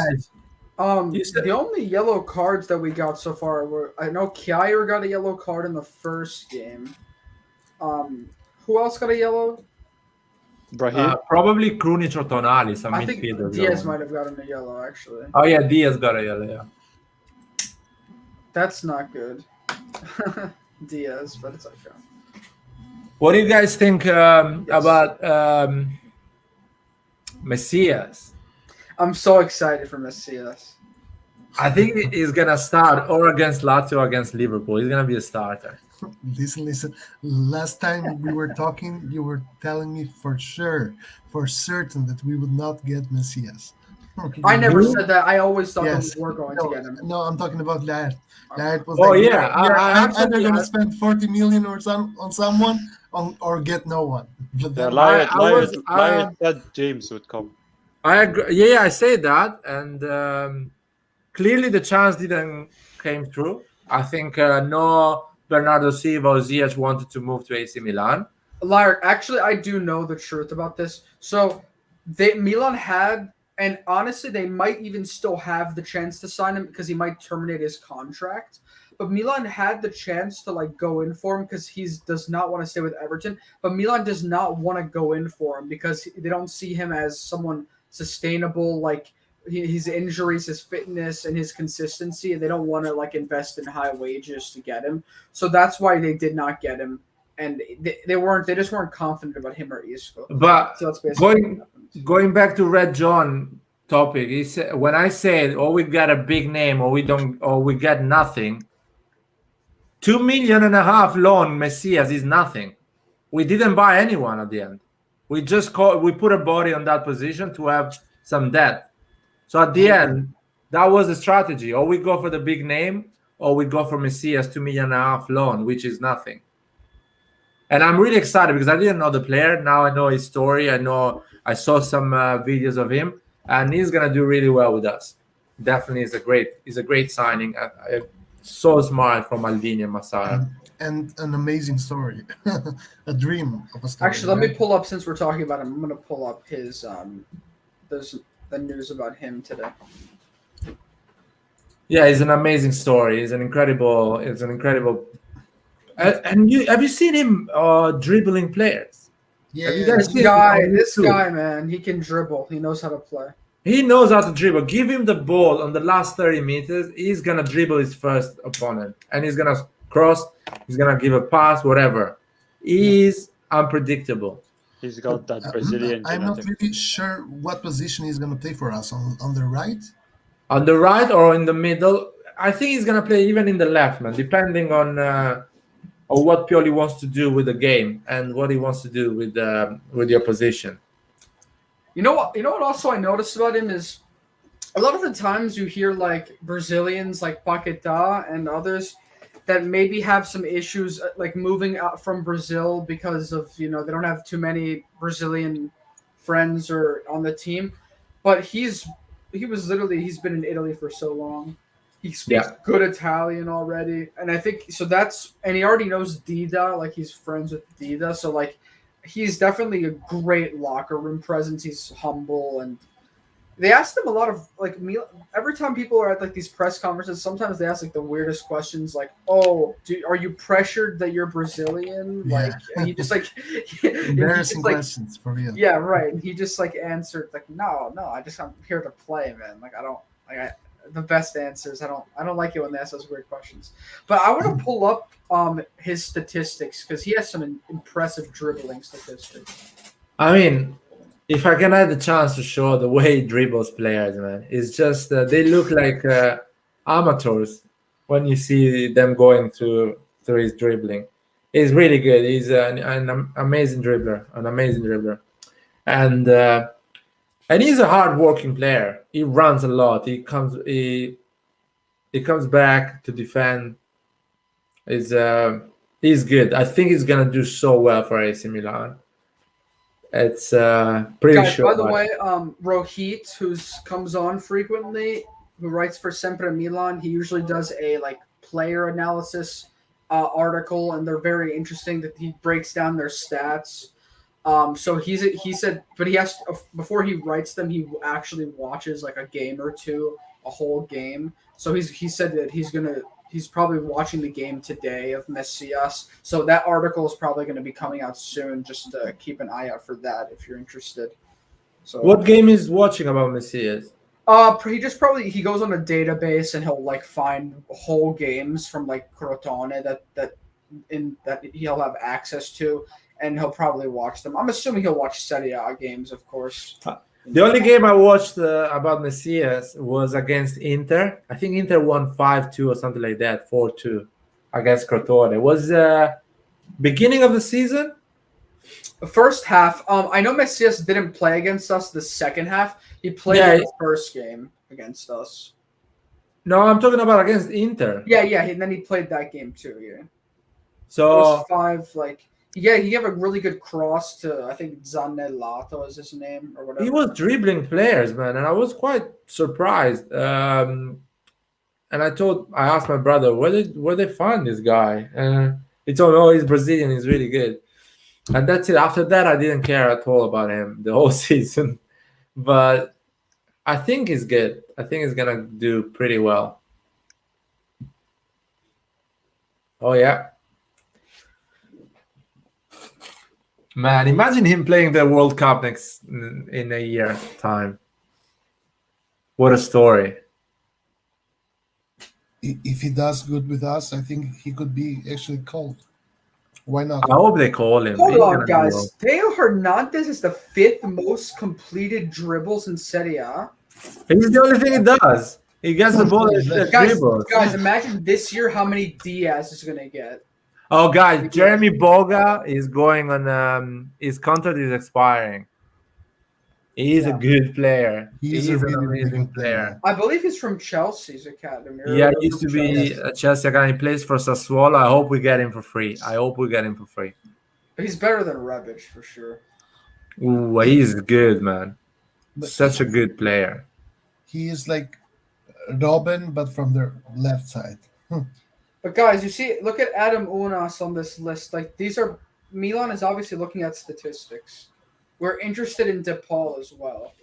So I think this kind of shows you that maybe this completed dribble statistic is important for them because, like I personally have been saying that we need players that can take people on one and create opportunities. So it's a great signing. The only thing that worries me is that if you see Rodrigo De Paul, Messias, and Onos, they play on a deep line defense strategy tactic.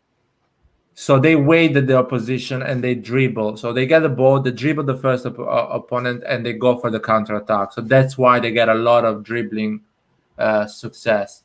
Because they wait for the opposition. The opposition is always not positioned properly, so it's easier to dribble somebody that lose the ball and you just go on the counter attack, and that helps a lot of your stats. It's not like they are playing with teams that keep the possession and dominate the game. So that worries me.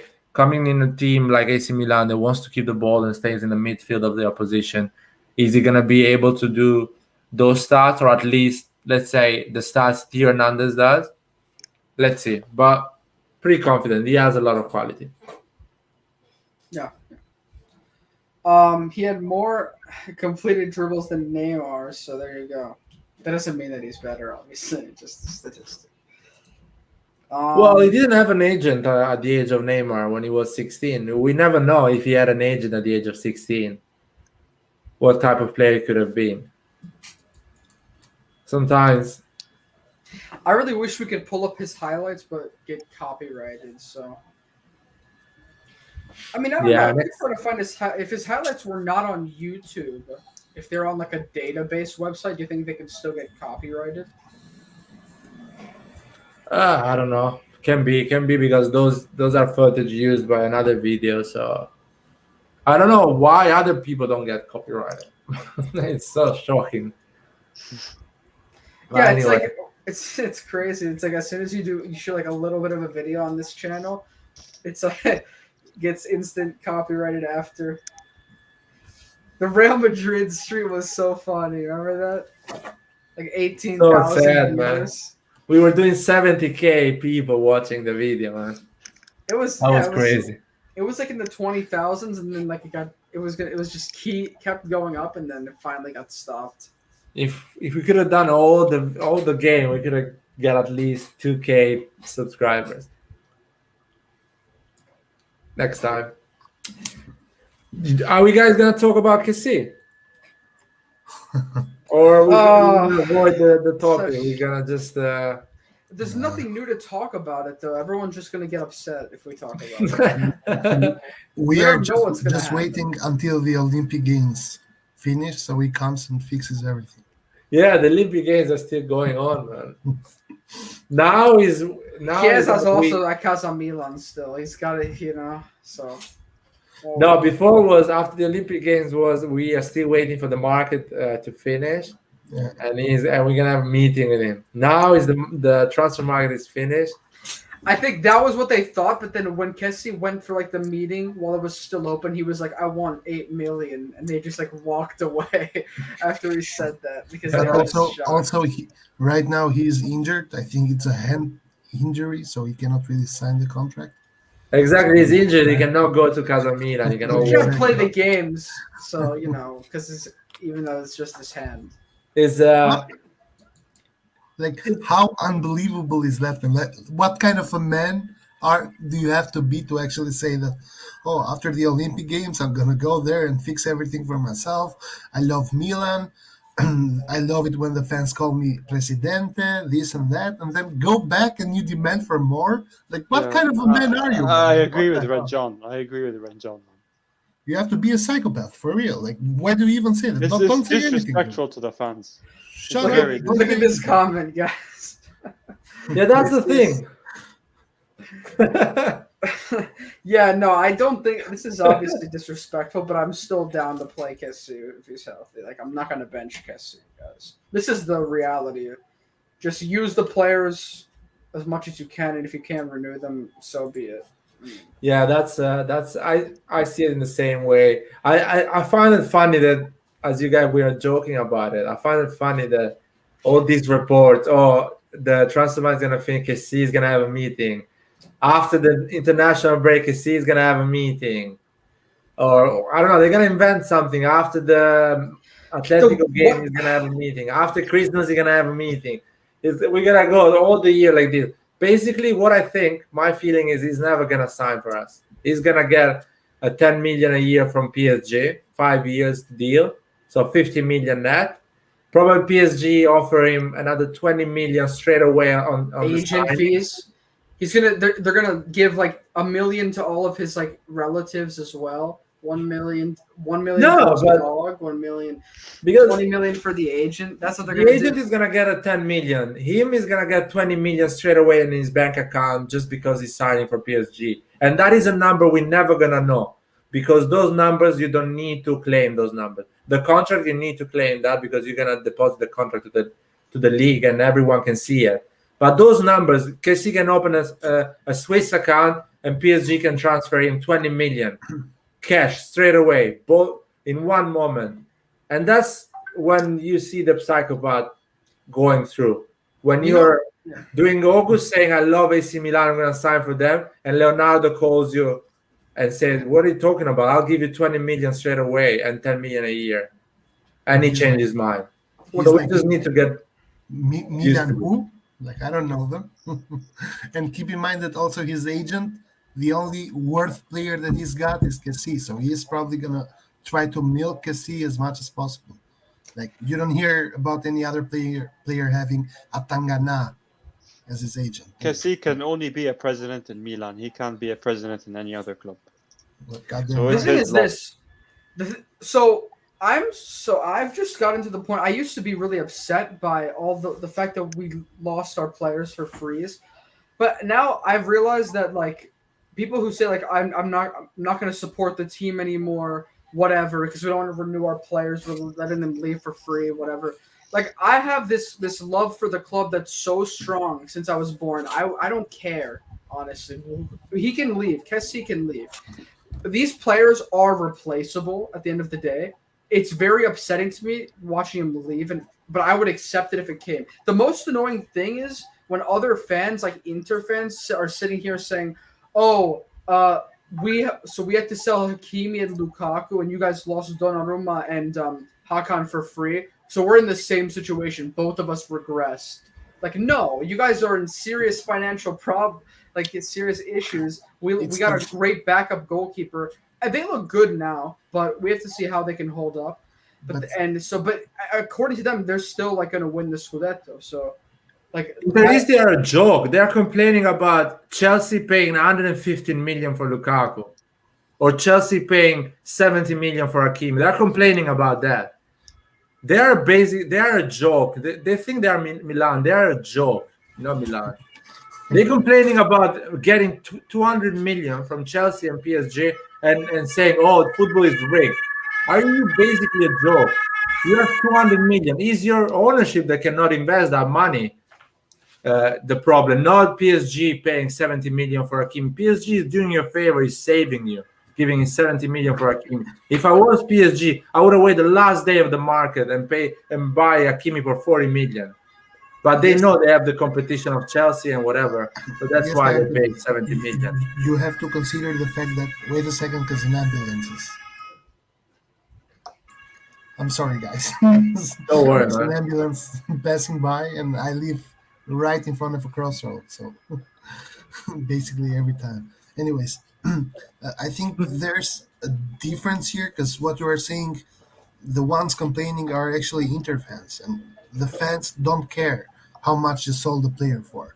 They want you to replace the player with someone better, if not someone at the same level. And I don't think Inter has the financial capability right now to do that. And I don't think they have done it, even though Marotta is the best director in Serie A. And But I think Inter got the best possible players out of a very, very bad situation they found themselves in. but you cannot complain about you cannot complain with Lukaku because he's leaving. He Of brought course you you can. the Scudetto and 150 million in your pocket. Sure, but he's I not. wouldn't complain with Kessie if Kessie leaves for PSG if he brings me Champions League top four, whatever, and 70, 60 million in the pocket. I'm happy. I'm like, thank you, Kessie, for being a great professional, for playing for my team. That's how it works. We are a smaller team than PSG. I have 70 million. We're going to reinvest 40 million. I'm fine even with that, not 70. 20 million is going to We I buy don't know, Ronaldo some- Sanchez, and there you go. and I'm not complaining about it. Oh, because he's a traitor. He's living for 70 million. Man, what are you talking about? That is life. And I'm happy with that. I'm happy he's making 10 million. Liar. And what if? Sure, but you're not. still- It's not the same as him running his contract for zero. What do you think about that, though? That is a problem. We have the right to complain because our players are living for free. Is they are living basically a hole, a financial hole in our club, and we're still managing to cover that hole. We're still managing to find a player to replace them with a loan for 2 million or a kid from France for 10 million. We still manage to cover that, and still they are treating us like we are like fucking Empoli, not even AC Milan, not even the dignity to say, you know what, let me sign a contract, just put me a release clause of 40 million or 50 million, so Chelsea, Manchester City, Real Madrid can buy me and I can get 10 million a year. They don't even do that. They don't give a shit about us. They don't give a shit about the supporters, about Maldini, about Pioli, about their mates. They're playing football because they don't understand. Leaving them for free, they leave their mates. They are fighting in the pitch in a difficult situation as well. We have the right to complain, and I don't want to even complain. For me, they can fuck off all of them if they don't want to play for AC Milan. That's Yeah, not. but I so prefer you- Messias. So you I blame think- the player more than the management. Exactly. Yeah, I blame the player. No, I blame because no. they know I AC Milan. They're disagree. never gonna give them 10 million a year. I At least disagree. have a dignity. Yeah, Renew I- the contract, and we can make 30 million out of it. I'm with I- Liart here. I'm with Liart here. I'm totally like I think it's totally a different way from that, to be honest. And the reason is like this: how is Inter capable of renewing Lautaro? How are they doing it? How Because are they doing he cannot see in the face of Zanetti and say, I'm leaving for free and I'm taking No, a fat no, check from PSG. no. He needs to do it for Zanetti because he's an Argentinian and No. he bet on him. I don't believe this, and I don't think so. This can happen once, twice, but this cannot happen every year. We already lost Man, two Maldini is starters. calling Donnarumma, is not answering, man. How small as a man you can be, not being brave enough to actually help the club Because- that raised you, that brought you at that level, to actually make because- 30 million out of your Guys, ass.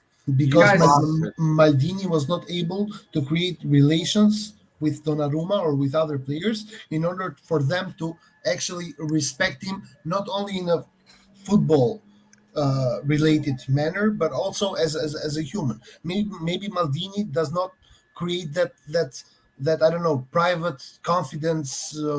I don't know how to call it, with players. How is Inter able to renew Lautaro? This is my question. And how are we not able to renew Kessie?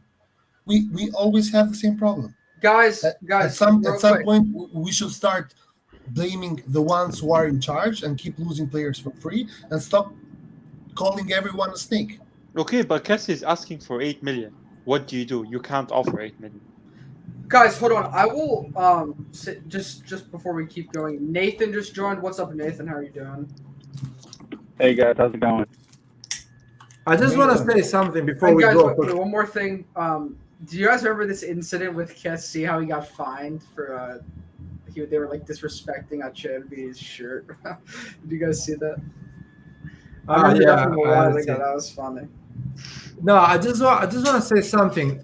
At the end of the league, end of in May, basically before the Euro started, Kessie was asking 6.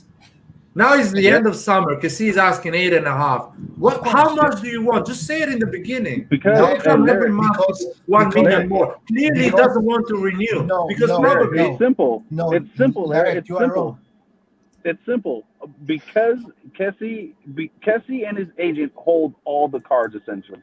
So the longer we waited, and I Exactly. said this to one of my friends, the longer we wait, the more No, money they we can know. ask for. No, Yes, Okay, guys, we're yes, let me- waiting. so I we don't talked believe about the this- report hold on, that guys, saying we're guys. waiting. No, Guys, it's at the not end of like the day, every month this is the the problem. price rise 1 Guys, million. I talked with me and Raheem were talking about this, and Yusuf was there yesterday. At the end of the day, there's Premier League teams who are likely telling his agent that, okay, we can offer you 8 million, 10 million net if you just stay there and leave for free next season. Guys, So when that is the point, guys, what do you guys, want please. the management to do? No. What do you No, want no, them to Antonio, do? Antonio, This the- is- The problem please- is, Antonio, if we Mm. would have just accepted that 6 million, it wouldn't be a problem. But since we waited, No. But that wasn't. But the thing is this: it wasn't like those were just what they were initially reporting. It wasn't like Kessie was like, "All right, give me 6 million now, and I'm signing right away." That's just what they started at. But then But we Kessie, shouldn't as the have summer given went them a on, chance to changed. think. But that's the thing. Don't give them a chance to think. If 6 Just- million was like the very first thing that was said, then you But- just take it. Because his Nathan, I contract don't was over. believe he asked for 5 million and we didn't give it to him. Yeah, I don't He's believe it. basically No, every not week 5, he's raising 6. the price You so he can can't- have an excuse not to sign. These are No, just I reports. never You can't saw just. 5. This I isn't never saw confirmed, 5. guys. These are If- just reports. I never saw If- 5. I only saw 6. 5 is what Listen, Milan don't- was trying to offer. We gave Donnarumma 8. He went for PSG 7. How you explain that? Because he didn't want to play here. Plus, he got other money. Exactly. Donnarumma Kessie is didn't doing the want same to thing. He actually- doesn't want to play for AC Milan, man. No.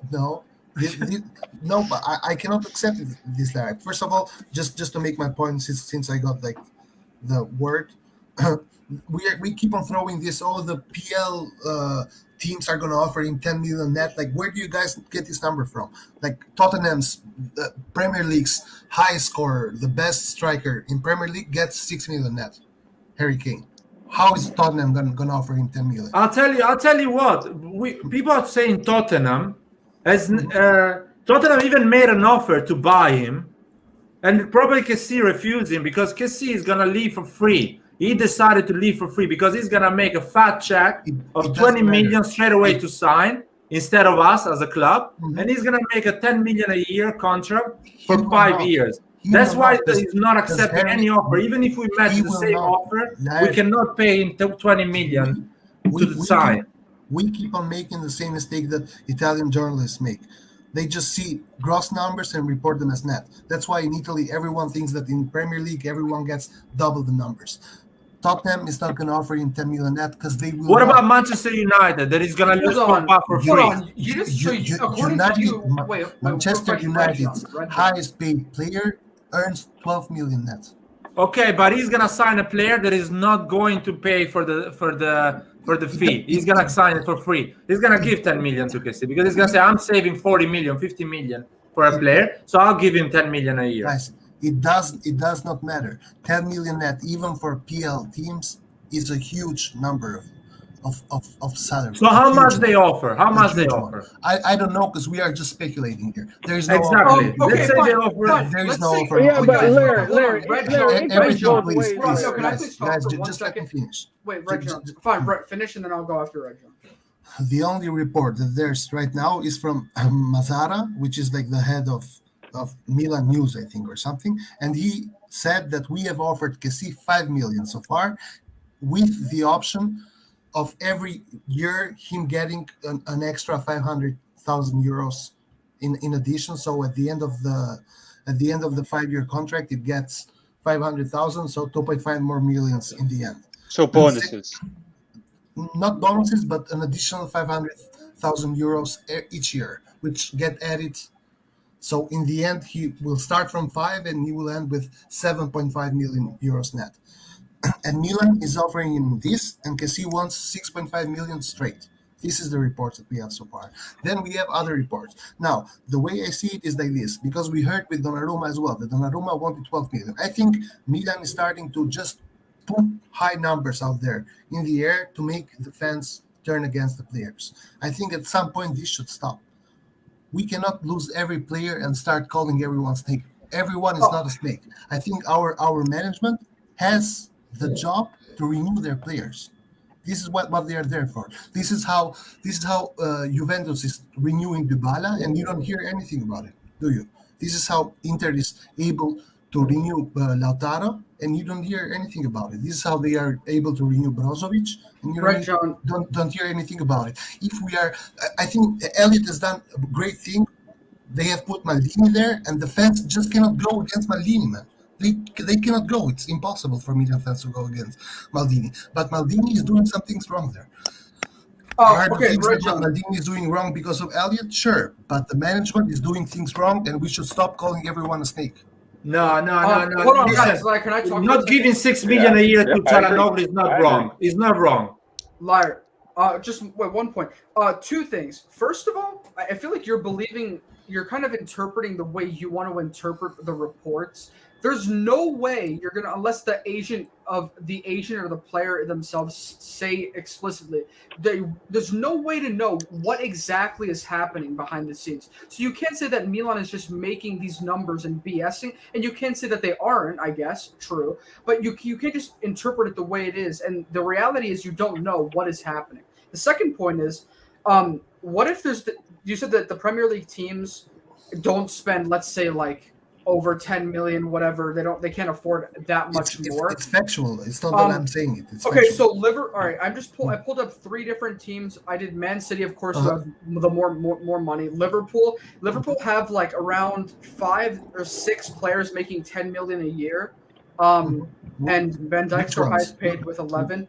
Then there's obviously PSG who this summer all of their signings that they got on freeze, they gave like over 10 million, like obviously with Messi being the most, Ramos being 15. You have these clubs. What if PSG wants Kessie?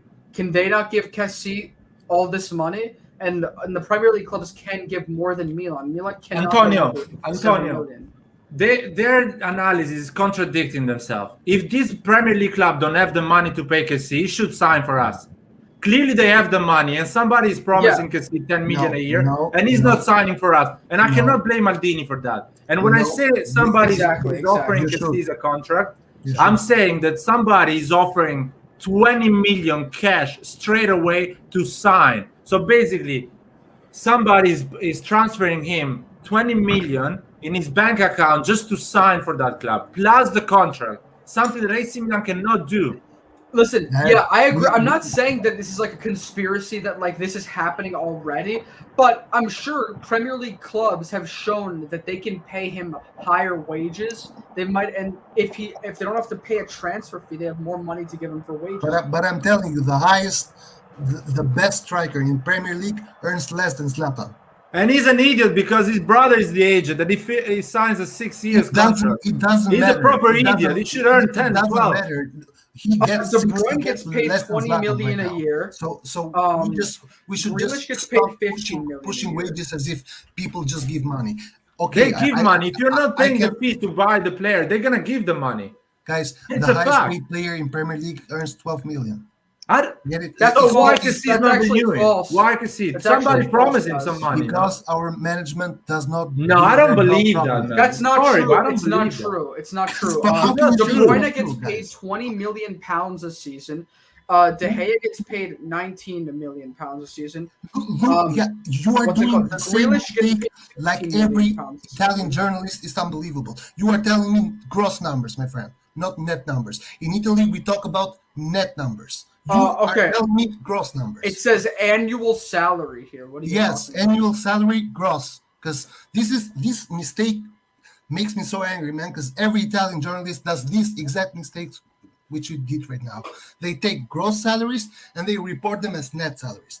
Again, in Italy, every salary that you hear about. Red is John, but net, hear me not one second. gross. Hear me 1 second.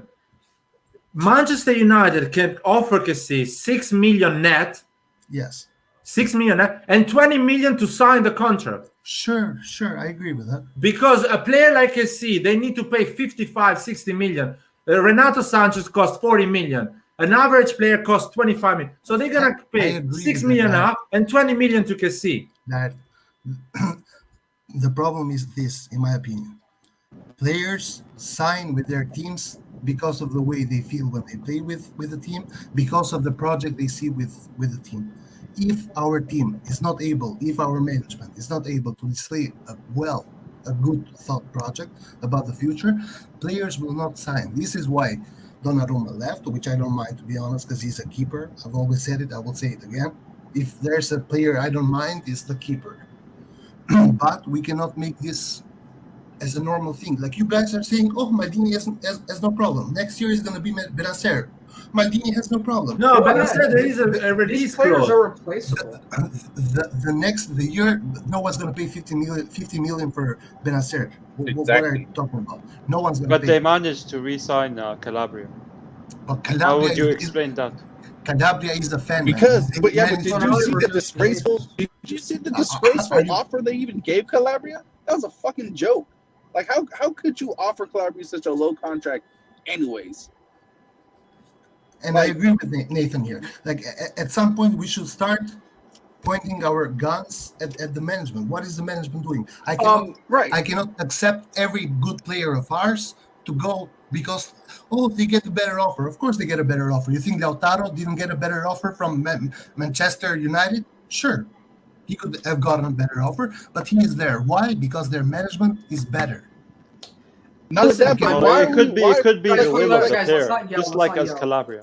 Go one Guys, at a time. look, It's Remind not me- because of the guys- manager. okay. It could You be guys the will are- of the Guys, player. one at a No. time. One at a time. You Remind guys me are too of caught the up. last.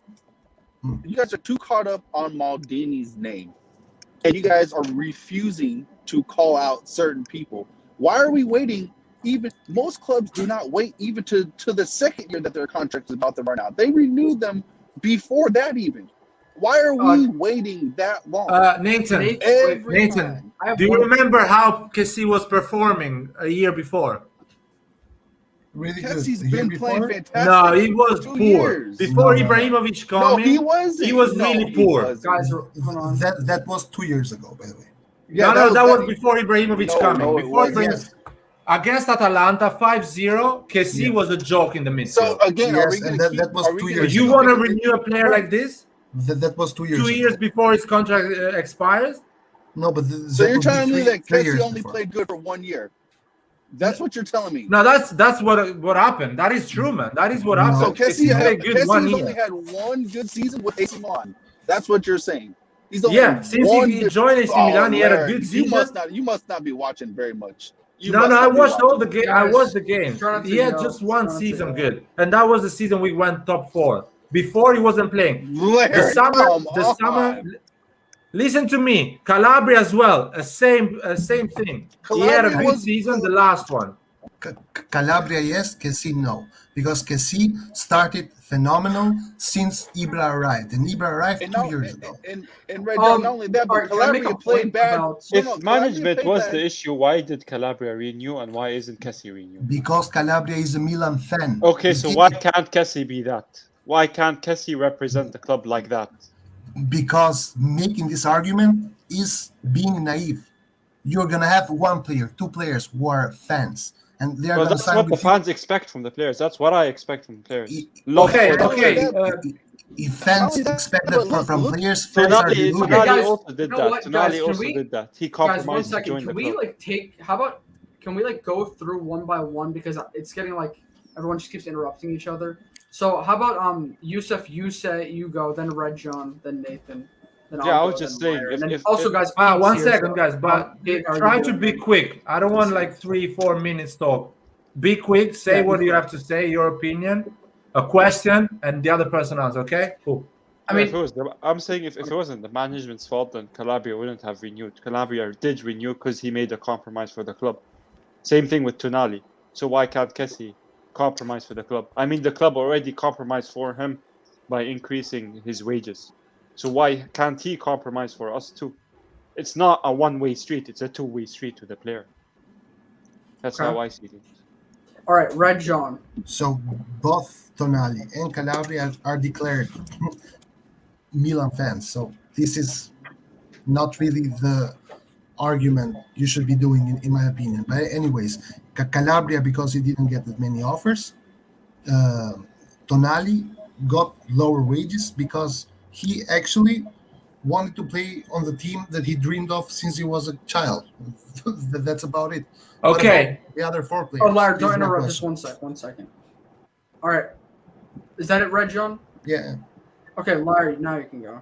No, why is saying at the end of during the Olympic Games, I love AC Milan, I love the support, I'm gonna renew, and now he's not renewing. Why is not just saying to Maldini, listen, you cannot pay me 9 million a year. Let's try to sell me to any club that actually can give me that money.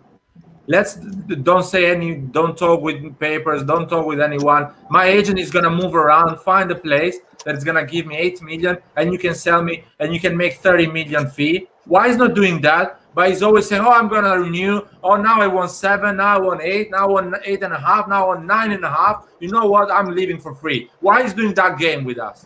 Are we not good enough? Are we not honest enough to actually being honest with us a year before? Why is now playing games a year before when Maldini said, I'm selling you? He says, no, I want to stay. I want to prove wrong AC Milan supporters. Because Okay. the summer before, Cassian Calabria was on the market to go and make some cash to buy other players. And he said, no, I'm staying because I want to prove AC Milan supporters wrong. He proved us wrong. Now sign a contract or leave for a fee, not for free. Larry, okay. That is my problem. Okay, all right, Nathan, your turn. And by the way, we are taking turns now, guys. So most people do not want to hear us interrupt each other. So Nathan, just say your spiel about that. So and I'll go then Pete can go. So number one, remember Kessie did not come through the youth ranks. So it's different with Calabria because Calabria is born and raised with Milan. Donnarumma came from the youth team. No, Donnarumma is not. I'm trying to interrupt, guys. I'm Donnarumma- going to start another debate. You have to argue, proper argument. He doesn't come from a youth. Donnarumma came from the youth. Delete that thing. Liar. Donnarumma did not start in the Milan Academy. We got him from what was it, like Napoli or some shit like that. So he was on the youth team for maybe 2 years, maybe 3 years. So let's not think that he was been with Milan since he was 6 and 7 years old. That's not the same thing. And number two, Kessie, if he wants to leave, he can leave. But again, like the other day, it's to be the same. I have the same opinion with Romagnoli. If these guys say they love the club and yet they're not going to sign a contract, they don't play.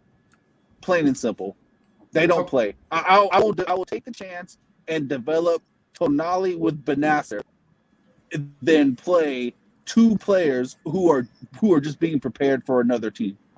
I don't care. If you're going to disrespect the club, we can be just as disrespectful. You'll just be on the bench. And World Cup's coming up too. Shit, that's too goddamn bad, I guess. All right, guys. So I'm gonna say my opinion. I just want to ask first, Nathan and Red John. So am I accurate in saying that you guys are kind of have similar opinions, saying that the management is more to blame in this situation? Yeah, because you don't. Yes, because you don't wait till the last fucking year to start contract negotiations. All right, so let me just say my opinion on the management, right? I feel like we're judging the management off of this Kessie deal and the Donnarumma and Hakan. If at the end of the day, last season we qualified for Champions League with these players. So we have to see at the end of the year if we can improve and qualify again for the Champions League and perform well. If that's the case, I don't care. If we lose a certain individual player.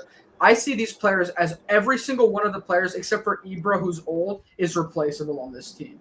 Every single player.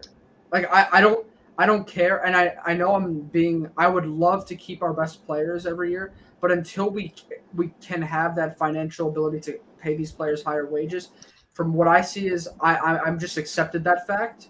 So I'm not gonna I've accepted that, and I think that I support the management if results are coming. Can I ask you a question? Okay, you can. All right, so this is my question. Would you guys agree? And it's just a yes or no. Do you guys agree that today's world players are more about money than loyalty to a club. Yes. Most, yeah, no, most. no. So, but okay, let's say like 80% is like yes, right? Nathan, I'm not asking for No, loyalty, man. I'm not just- asking for guys, loyalty. You can wait, go wait, wherever Larry, you want. Larry, Just bring some Larry, cash Larry, in the Larry, club. I'm just asking. Let's get sold like Larry, everyone else. Larry, Don't play Larry, games. I'm just asking the question. So it's like 80% yes, okay? So if we know this, you need to do negotiations and stuff earlier, because the longer you wait, the more money they can demand. That is the whole point. If we know players are just about money for the most part and not about loyalty, you start the contract negotiations at least 2.5 to 3 years before their contract even ends. Because if you Quick question to follow. Actually, I guess it's fair if Pete goes first, and then we can kind of ask questions to each other Can I in a just say very something real quick? fair. Can I just say Okay. something? Yeah, Quickly, 2 years just ago, Kessie is a different player than what he is now. Yeah, I was gonna ask Reg and Nathan about that, but okay, we'll but talk about that last after. year, But first, can we let Pete go, guys, just to be fair, and then after we'll individually ask questions. All right, so I've been listening for like a half hour. You guys are working under a false premise, and that false premise is that Kessie's not going to renew. And what do you think? He's just we're gonna present him an offer, and then he's just gonna renew on the contract that is the most lucrative of his entire career? We live in a world where players work through agents, right? So Kessie is going to tell his agent to get as much money as he can. We don't know what's actually going to happen. I don't believe much of what I hear in the news.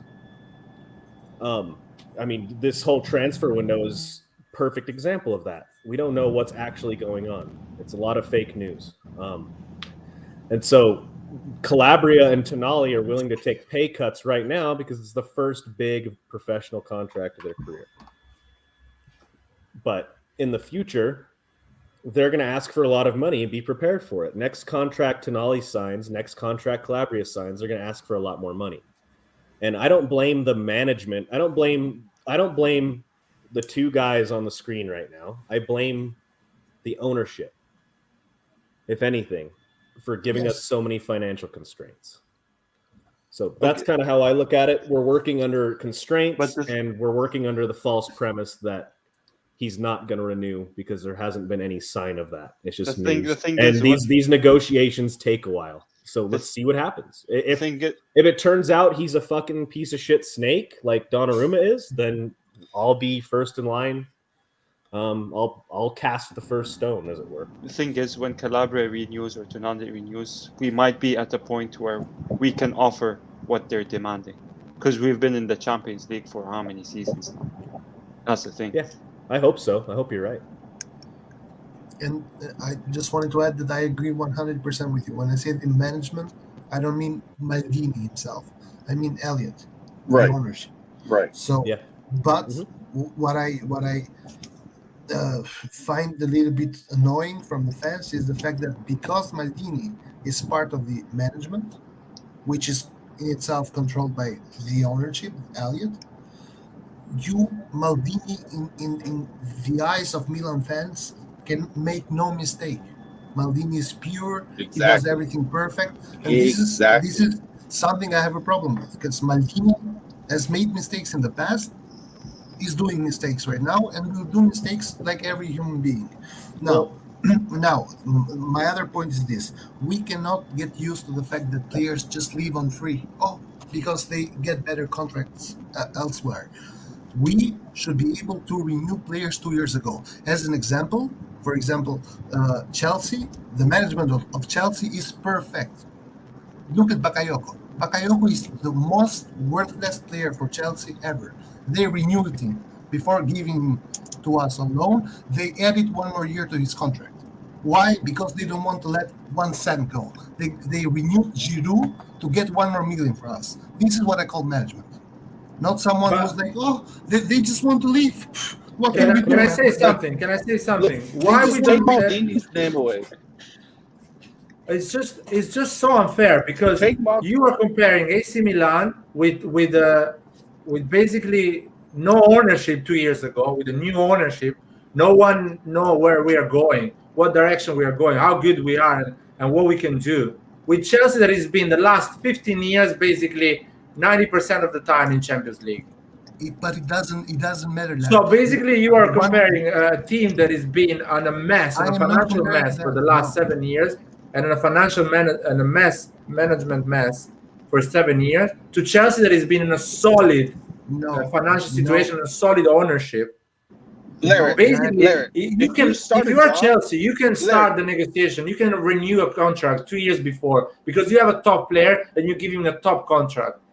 But AC Milan had 25 garbage players a year and a half ago.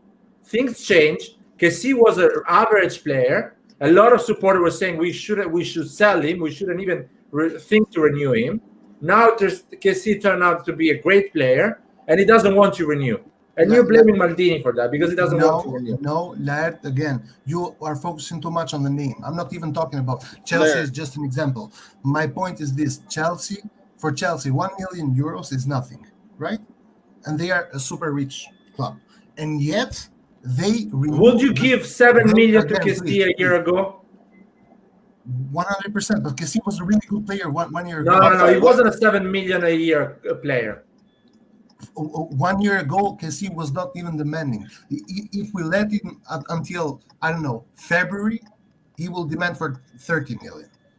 The more time goes by, the more leverage the player has, and the less leverage the management has. And this is also, guys, just so I finish my thought. Yeah, when I mentioned Chelsea, I didn't even mention Chelsea because they renewed the top player. I mentioned Chelsea for renewing a player they did not want, a player that didn't even get to play. Yeah, but because they're in a good position, they know they have a power because they're a club that goes always in Champions League. They always win stuff. Wait, just let me make my point. My point is this: 1 million euros for Chelsea is nothing, right? Because they are a huge club with a lot of money, right? And yet, for 1 million euros, they renewed. They gave a new contract to Giroud, so they could get 1 million euros. Us, poor as fuck, we let our players go for free, man. And somehow our fan base is happy with that. This is Larry, let me ask you a question that I find. Larry, can I ask you a question? So if you are in a job and you continue to make the same mistakes in the real world, what is going to happen to you? You're going to get let go. What is the mistake that is repeating Maldini? Of letting contracts run down. Donnarumma doesn't want to play for AC Milan. That is okay. He doesn't want to play for AC Milan. You should have sold him 2 years ago. Larry, why didn't you sell him 2 years ago? No one wanted to buy him 2 years ago. Okay. No. Larry, at the end of the day, the people in charge are taking too long to even enter into negotiations. You do not wait. You're not even supposed to wait till there's only 2 years left. That's still too close. 2 years is that time goes by so quickly. And then it's in the back of your mind, and you're not thinking about it. Theo and Can anyone hear me? Yes. Yeah, Simon. Okay. Yeah. Welcome. Hi. Man. How you doing? Thank you. Okay. You guys take turn, man. Oh my god, my ear is like, oh my god, when somebody's screaming, it's like, take turn. Yeah. So look, I think Elliot has been doing really well, but it's just kind of surprising that it comes to this when it comes to renewal. To me, it's just kind of surprising because they have done everything else really, really well. So I guess we don't know what goes on behind the screen, but the thing is, it's just very surprising to me. I don't know the answer, but definitely right now, it's very difficult. We are in the difficult place, really. Next year it's going to be Teo, and then the year after that's Teo Benasser, and then the year after that's going to be somebody else. It's going to be the same old story because the people in charge do not want to do what they're supposed to do. Can I tell you something? Yeah, let's say Maldini is starting the negotiation with Teo Hernandez right now. But we don't know that. Probably he's doing that. Let's say he's telling Theo Hernandez, I'm thinking to renew you for another 5 years. How much are you asking? And Theo Hernandez said, you know what, I'm happy with 6. And Maldini said, you know what, definitely I'm going to give you 6. So deal. I'll give you 6 in as soon as this season finish. Because you cannot renew 2 years before and give 6 like right now. Okay. He's gonna give it like in 10 months. In 8 months, he's gonna give 6 million to Theo Hernandez. And he comes back after 6 months, and Theo Hernandez said, you know what? I actually was joking. I'm leaving for free because Paris Saint-Germain just offered me 20 million cash to not renew with you and wait my contract to run. But you Is the enter Maldini's into a fault right now? pre-agreement. 100%. There's this thing called pre-agreements. 100%. But there's this thing called pre-agreements that you can No, enter the into. pre-agreement is not a real agreement. You can actually pay 500K and don't and doesn't happen anything. Basically, the pre-agreement is not a contract. Basically, I would like my players to say, you know what, I'm not thinking to renew because I can take 8 million from Paris Saint-Germain. Can you actually sell me to Paris Saint-Germain, to Manchester United, to Real Madrid? Can you find me a solution? I want to leave. I don't want to. You guys don't have ambition. You don't. You're not going to win the Champions League. You're always fighting for top 4. Can I leave? So you can make money and I can have my contract, the one I want. So why couldn't we just? Why wouldn't he just give him the 6 million right then? Why do you need to wait till the end of the year? If you're so short of this player, why are you? Here's why, Nathan. Nathan, here's the problem. Would you rather give Kessie a 5-year contract right now or next May? Right now. Right now. Wouldn't you rather have him longer? No, because until May, someone else might step in and get him. So you wouldn't rather try to prolong his stay at Milan the longest? What do you mean? If you enter negotiations right now, yeah, the risk is too high, and why not just go ahead and renew it now? That way he stays even longer. If he doesn't renew, then you lose him. And that means you only got 6 months out of him. If you renew him now, you get years out of him. My problem is that we are doing the same exact mistake with Theo and with Benacer right now. Why is no one talking about their renewals? For are we me, gonna wait until the last year again? Exactly. For me, if I were the management, I would set a precedent. And if Theo Hernandez can't tell me that he's going to renew his contract at the end of his contract for the price that we deem appropriate, I would sell him to Wolfsburg for $5 million. But he has go rot in Germany. Yeah, but the thing is, you can't just because you want to sell a player doesn't mean they have to go. No, I know. Like, but I would be like, sell him. Like, I'd be like, if you want to, you either play at Wolfsburg and earn probably less money, or you sit on the bench and waste the prime of your career away. You need to. I think they do need to set a precedent with somebody. So hang on a second. You guys remember about Montolivo? He sat on the bench for like a year. Yeah, but he was at the end of his fucking career too. It's a little. I know, but what was the story behind it? Was it Leonardo? I can remember. I think Leonardo, who kind of forced Gattuso to do it. Well, a lot of our contract problems come from the Leonardo era and the Yang Hung Lee era right now, the ones we're currently involved in. I mean, I think we should hold our judgment on this current management until the contracts, all the expiring contracts that we're negotiating, were ones that they actually made happen. But you know, I think that's one problem. I agree with you. And the real problem is that we offered Donnarumma like X amount of money. So, and the fact that he isn't here with us, these agents are thinking, well, shit, we didn't give all of his wages away. Why can't you just tack on some of that to my client's paycheck? Because we know you have it. And that's the problem I'm seeing, is that these guys know that they can get it. They're just not gonna get it, essentially. Yeah, I just think we need to come to terms with the fact that we're under financial constraints for this time period, and I agree. They should probably sell some of these players while they have the chance. I mean, I wish, because like I said, we still don't know what's going to happen with Kessie, right? But let's say Donnarumma. I wish he'd done us the service, like just given us the respect to let us extend him by a year and sell his ass. Like that's the most disrespectful part of that whole thing. Was that even offered or even brought I don't up? know. Why wouldn't it be? I mean, I'm a nobody, and I thought of it. So presumably they thought of it too. The problem is big clubs don't have to beg to players that please let me renew you for one more year. They have to renew him 2 years ahead of time, and then sell the player if the player wants to leave. And this is my problem. It's not even Kessie. My problem is we are gonna do the same mistake with Theo, and I know why. Because Elliot is thinking Theo right now earns 1.5 million, which is ridiculous to be honest, because he is the best left back in Serie A. He's the best left back of the league, and he earns 1.5 million, right?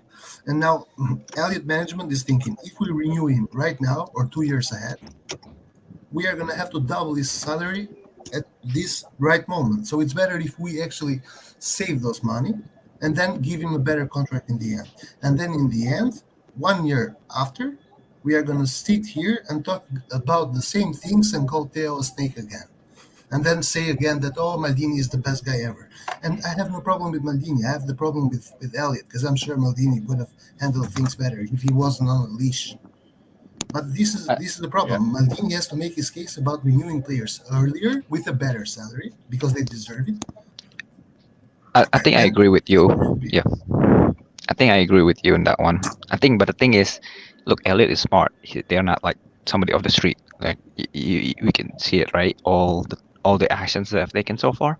So if in fact what you say is correct, so I'm pretty sure even without Maldini say something, they're gonna change that in the future. But you know, if that's the case, then we should wait next year to see if that's in fact true. Well, I agree that we should renew like 2 years before the contract expire, like before the transfer market actually open. 2 years before the transfer market open. That way, the leverage is with the club, not the players. And I'm then sell the player if he doesn't want to. No one wants to sign a contract 2 years before it expires, man. No young player that actually believes he's gonna play well. He's going to sign a contract. They don't have a choice. This is how everyone does them, Dan. No, because they want to always have their opportunity to leave for free. They always want to have that. No one is signing like this. But you don't. Then you sell him. You sell him 2 years ahead. Who owns the club? Who owns the club? Or who's in charge? But you don't sell them because you are always in a good relationship, but they're always bullshitting you, telling you, no, I'm staying. I love this club, and I want to fight for this shirt. And who's in charge? The players or the management? The management. If the management say, hey, I want to enter negotiations, the player has to have at least the courtesy of going into the conference room and discussing things. He just can't be like, oh, I'm not doing shit. He has to go to the office and then they talk about it. I don't think it's so simple like you guys say it, like 2 years before. What about the players saying, you know what, I don't want to renew it. I want to wait another year. What do? You sell them?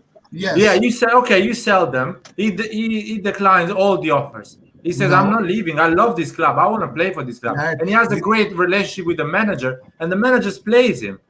2 years. Yes, we're talking about 2 years before. Yes, but you are talking. You guys, they are human beings. Unfortunately, these are human beings. You cannot control them. You cannot tell them before what to do. You are talking as if you look something that never happened before. This is how every fucking team handles. That's not true. Lautaro Martinez's contract expires in a year. He renewed now because he wanted to leave to Barcelona, and Barcelona wasn't giving him Inter the right offer. This is the reason why. But this is how Liverpool renewed Salah. This is how Liverpool renewed Mane. This is how every team does. Like Liverpool also has a reasonable expectation of going deep in the Champions League every year. So there's not much of a better team you could go to. Exactly. That is the whole point. We are so low on the chain that actually they can shit on us, and you guys are giving it the right. They are telling you, oh, it's right to shit on AC Milan. That's what you're saying in this live. That is No. right to bullshitting Maldini saying, "Oh, What do I'm you going mean? to renew No. and leaving for free for PSG." There, it's actually the opposite because Exactly. You, we you That's that, what that's I'm what saying. you're saying. It's Guys, normal I'm for gonna have to Donnarumma listen. saying, "I'm Okay. renewing," and leaving for free. No. that's the thing. If You're they don't saying renew, then you sell them. renew them 2 years ahead, or you sell them. 2 years ahead, exactly. we signed him. We gave him a 6 million contract, Donnarumma, for 3 years. If you give a 3 years contract for 6 million, after a year you give him another contract.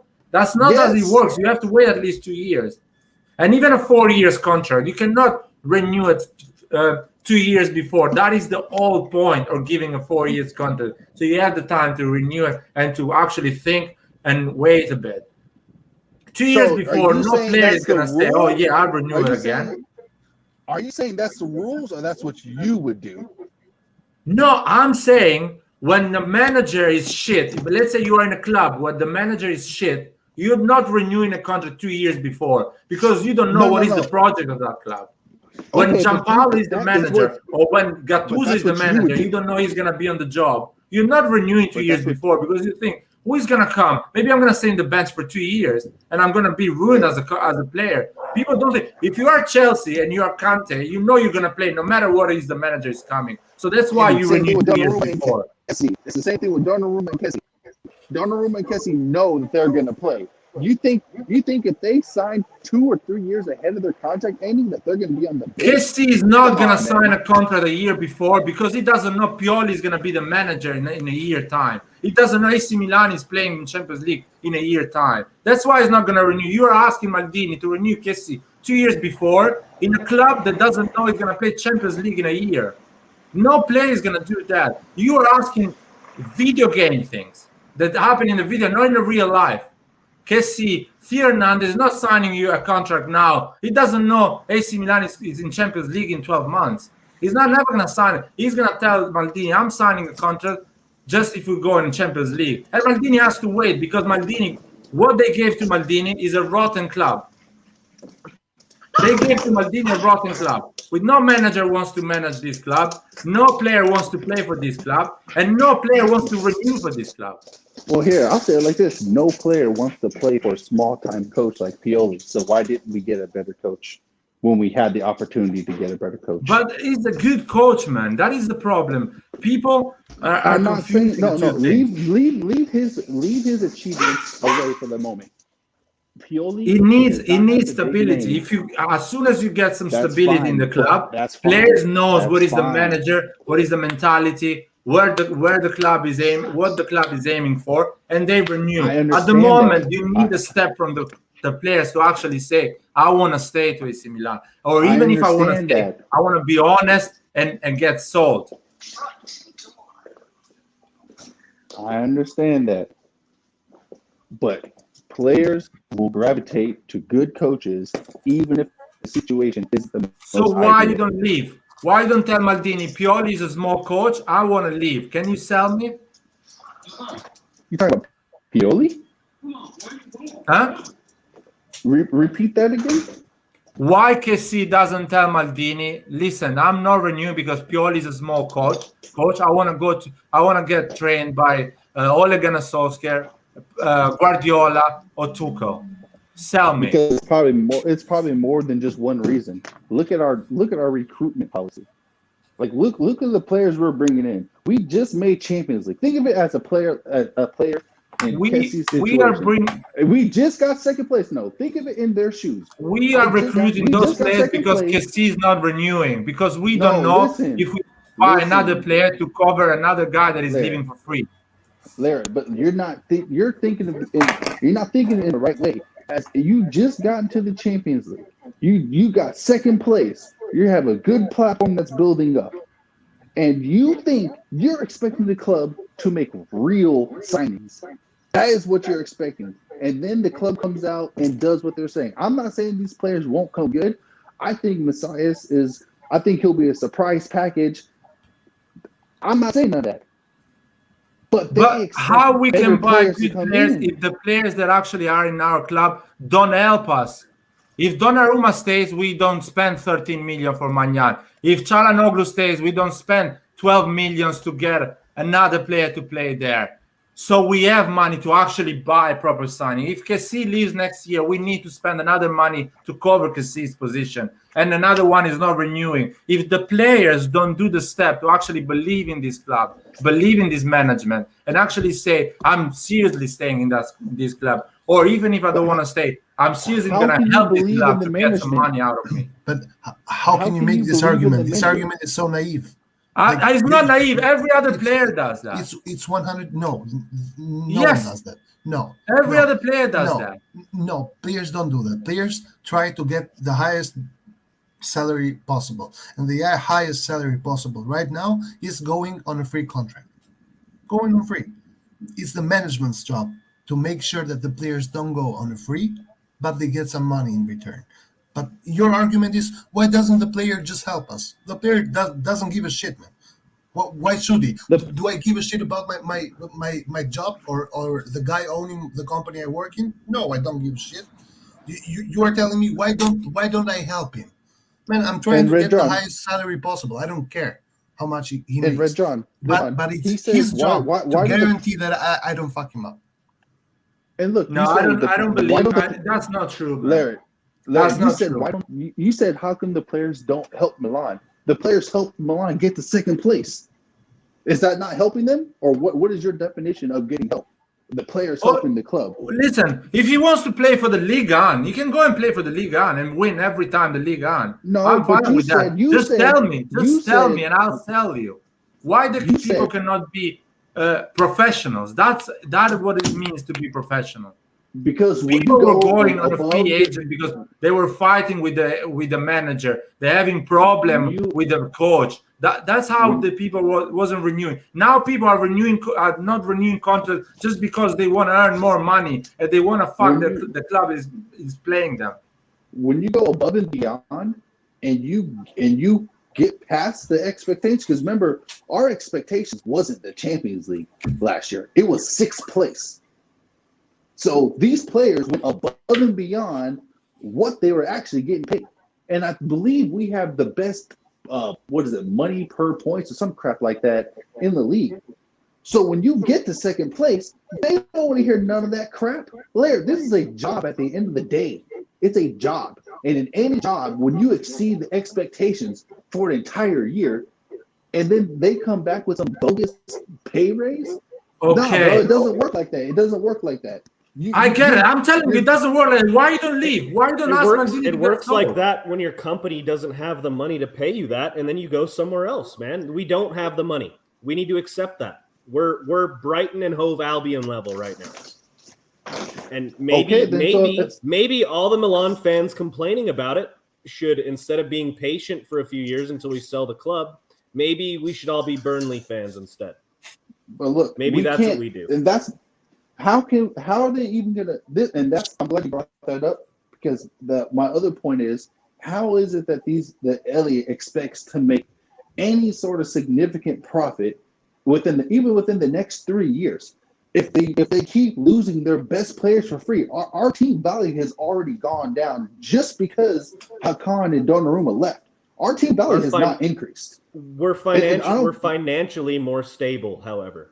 Okay, but our overall the value of the club has decreased. I understand we're financially The value better, of the players has, but the the financial value health of the club. A potential buyer isn't only looking at the players on the team. Okay, They're but a looking potential at buyer the is gonna financial come health in. of the club. We're debt So let me ask this. You can't. Let's say If you want to build a new Theo. stadium, for instance, if you want to build a new stadium, if you want to make big future investments, you can't already have a bunch of outstanding debt, because you're not going to be able to outlay all the money for a brand new stadium when you already have a shit ton of debt like Inter does or Barcelona does. So let me ask you whoever we this. sell to wants to have a clean slate. We have a brand and a clean slate. But we're Once gonna we have- come to terms with that, and realize that we're outperforming, considering how little money we have, we'll be a lot happier. And we just need to be patient. We've been patient for a really long time. But the problem is, what happens if, let's say, the same situation keeps happening? Let's say we lose Kessie, let's say we lose Benasser, and let's say we lose Theo within the next 2 to 3 years. And let's say the management find a buyer. that buyer now has to come in and spend even more money to buy players who are even at least a third as good as the players that we just lost. Which, again, is going to put us right back into the same situation. And it's going to be a never-ending cycle because now he has to go and get these players. No, you're assuming in our current position we're going to buy players that are as good as the ones we lost. We're going to buy. Not going to. People, I'm not no, we're going to buy. We're going to buy players. Lose them. We're going to buy players like Yassine Adli that don't cost a lot of money. Yeah, we're going to see. We're going to see it. We're going to say, okay, we spent what did we spend? Like 8 million. What did we spend on Benacer? Like 8 million, 16 million. 16 okay. million. Okay, the way they're looking at it, that's the 4 or 5 years, whatever his contract is. Those 4 years were worth 16 million for the value we got in return for our brand. That's how they're going to look at it. They're not looking at making money on player sales. They're looking at keeping our debts down. That's how they're looking at it. We don't have a Dortmund strategy. We have a keep the club's debts low and then sell the club mentality. They're not trying to win the Champions League. The Champions League is nice for the club because we can spend a little bit of money in the summer, very little money in the summer to keep the team in the Champions League. That's it.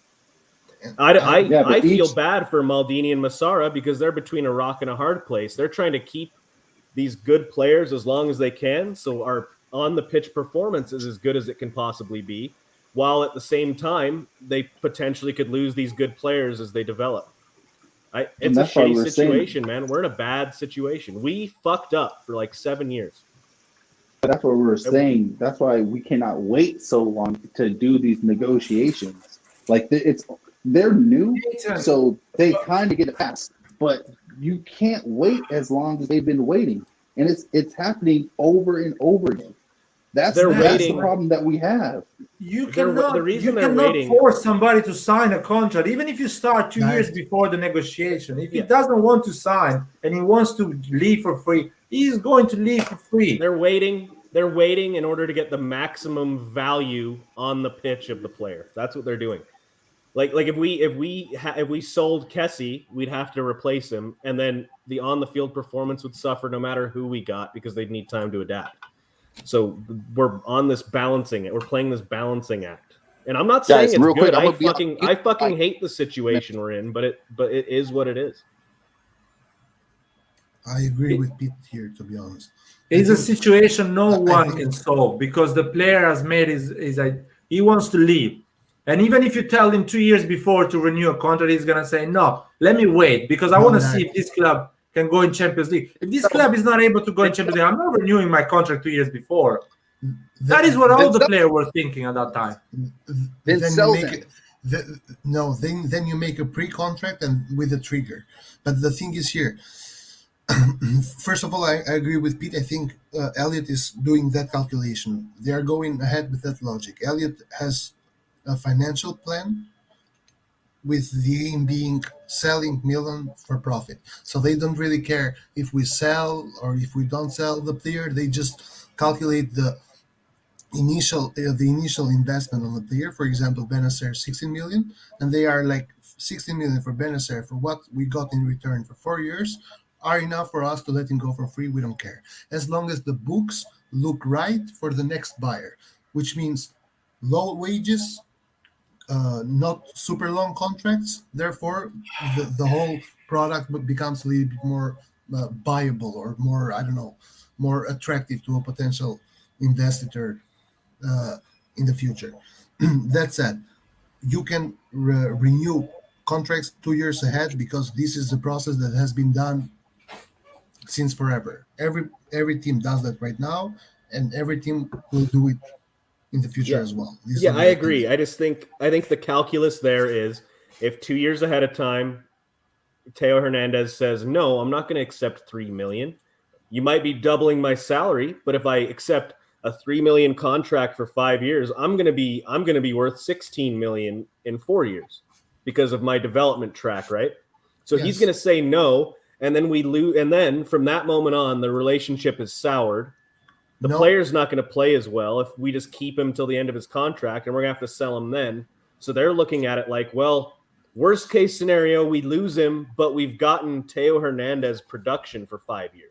No, Or but for the 2 thing is, extra years. you That's how they're renew- looking at it. You I'm not renew saying the I contract agree. and then you put a clause on it so another team can buy it, and also you make an agreement with the player that if a team, X team that you like, offers an offer which is considerable for us or buys the clause, we will sell you. This is how you keep the players. You keep the players by also promising them to be sold to another team if the current team does not perform But they as don't well as they accept these expect. things because they know they can play They anyway do if they that. don't accept the contract. That they do because this is how every team does it. No team. Oh, listen, that's Barcelona, Real Madrid, Chelsea can do that because they are big clubs. They put on the table Champions League constantly. They put on the table a winning trophy. They put things they can actually do and tell Teo Hernandez to fuck off because they're gonna replace him.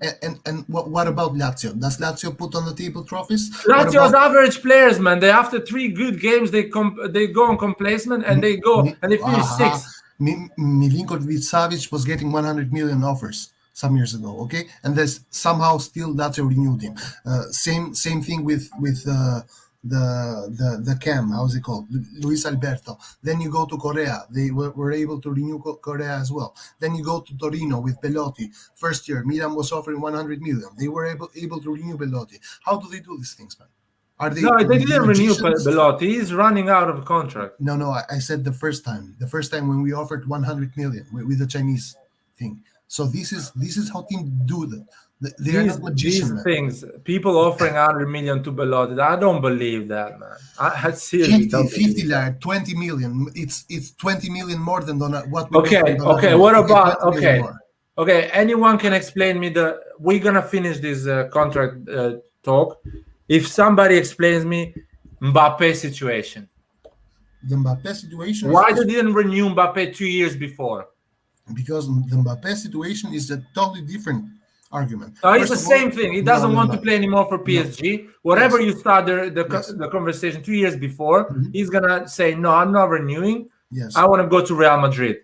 Yes, because everyone knows where he wants to go. Okay, so in the Mbappe situation, we are talking about a player who knows exactly where he wants to go, which is Real Madrid, the team of his childhood or of his dream, whatever. First of all, second of all, he wants to go to a better league, and he has said it even lately that the League One is not competitive enough. Madrid can't. There is no amount of money that PSG can offer him to make him change his mind. But this happens once. How many players did PSG on a lose smaller scale? Is the same thing. Kessie has made his mind. He doesn't want to play anymore for AC Milan because he knows he can make 10 million a year from another club, and he's gonna not renew the contract. How you can blame Maldini for that? I told you 2 years before. Again, because you keep saying Maldini. I'm not talking about Maldini. Even the ownership. Let's say you cannot blame Elliot. Elliot is gonna offer 7.5 million. Are we agree that Kessie is worth 7.5 million in a normal situation, in a normal renewal contract? In a normal renewal contract, the player does not have this amount of leverage that he has right now. So he expects 7.5 million net because he has this amount of leverage. That's why first he was asking for 6, now he's asking for 8, because he knows that the more time advances, the more time we waste, the more offers he's going to get because he's going to go for free. But anyways, it's not even my point. My point is this: we cannot just agree that players leave on free because I'm not agreeing. That is fault. The player is leaving for free. The player decided to leave it for free. AC Milan is giving him a decent contract. He has decided he wants to leave for free. You cannot blame anyone if they are not accepting our contract. Then tell me another team that last year and next year could lose 4 starters on free. One other team. I'll tell you what. Liverpool one other offer, team in the world. Liverpool offered a contract to Wijnaldum. He didn't accept it. He decided he wanted to leave. He played all the games of the previous season, and he left for free. Yes, and the contract negotiation started two years ahead, and that's one. Tell me now the other 3 players of Mbappe, Liverpool. he wants to No, leave no, for free, and he's going to leave for free. 3 other players of Liverpool. This is my problem. My problem is not that we are losing. But one Liverpool player has of free. been on the last 4 years Then tell me a basically player playing of for Champions Betis. League and Premier League. Tell me a player of Betis, of Torino, of I don't know. They are not good Salernitana. enough to actually be accepted from other big clubs. We are basically, listen to me, we are a club that plays in a stadium that if you perform as a world class, you are a guaranteed talent. So they buy you straight away. If you perform as a world class for Lazio or for other clubs, no one is willing to pay for you or give you a big contract. If you play as a world class for AC Milan and you're running out of contract, everyone is going to give you a massive contract. But that then is tell me- our problem. then We tell me are a a player big club going- that is being managed at a small club. Then tell me a player going on free from Inter. Inter has been lucky. Lukaku had like a long contract. They bought him 2 years Listen, ago, man. At some point, you will have to say that we are doing something wrong, because we cannot keep on saying he is not good enough. They are getting lucky.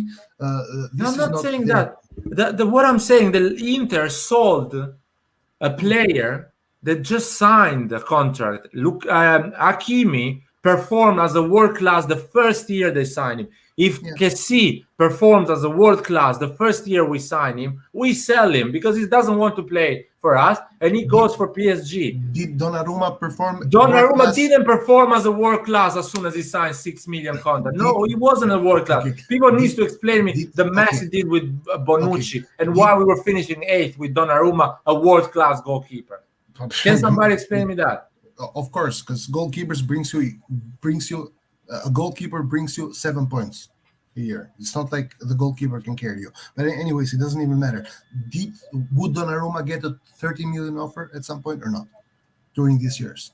30 million, No, because it's a 3 years 20. contract. 20 million. Exactly. We go back to what Pete was saying. We keep him so we got top 4 because we are in such a difficult situation. If we were always top 4, always good, always in perfect condition, we tell Donnarumma, give me 30 million, you can go. But we are in such a difficult position. We need even Donnarumma for a year. Could we sell Çalhanoğlu for 5? Çalhanoğlu, for me, I can pay for him to leave. I can pay for him to leave. Sure, It's so sure, bad. I but- can pay him sure, for him but- to leave. Milan When would we have sold him for 5 million? Çalhanoğlu? Yeah, when would that have been? 1 year ago. And then what? Not have a proper cam who was already integrated into the team that we were familiar with. I'm always Oh. one who says I'd rather ride the horse we got here with than saddle a new one, I guess. Like I would rather, like, if you just told me right now, would you rather have Frank Kessie or Marco Verratti? I'd rather have Frank Kessie just because he's the guy that we're familiar with, right? I'd rather have my own player than an opposing player on another team, ideally. No, but my logic here was to make a parallel with what Laird said, that Inter sold their players and they are not going on free because they did good in the first year. My point here is this: if other teams are able to renew their players, we should do as well. We cannot just say that they want to leave and there is nothing we can do about it, because we are the only case in the world where we can lose 4 starters in 2 years. I don't know any other. Tell me one other. Listen, One other. Fiorentina. Tell me the players. I don't know off the top of my head. Mid-table clubs all over the world. We're that level right now financially. Financially, we're a mid-table club living at the top But because of the Fiorentina, strategy we're using. but Fiorentina is gonna probably renew Vlahovic. It's worth 70 million. And We are don't know not- that. Maybe. I doubt it. maybe, yeah. Well, well, he has. I don't know. He has said publicly, but so has Kessie, to be honest. So I don't He's know. more like Kessie's more likely to renew than Vlahovic is. Could be, but the thing is, Vlahovic has 3 more years of contract with Fiorentina. So it's not even. We are not even in the same boat right now. So they are probably gonna sell him next year for. Are you Initial- sure Vlahovic has a 3-year contract? I'm pretty sure, but I can check, because he doesn't end next year. I think the contract ends in 2 years. It could be in 2 years. Let me see.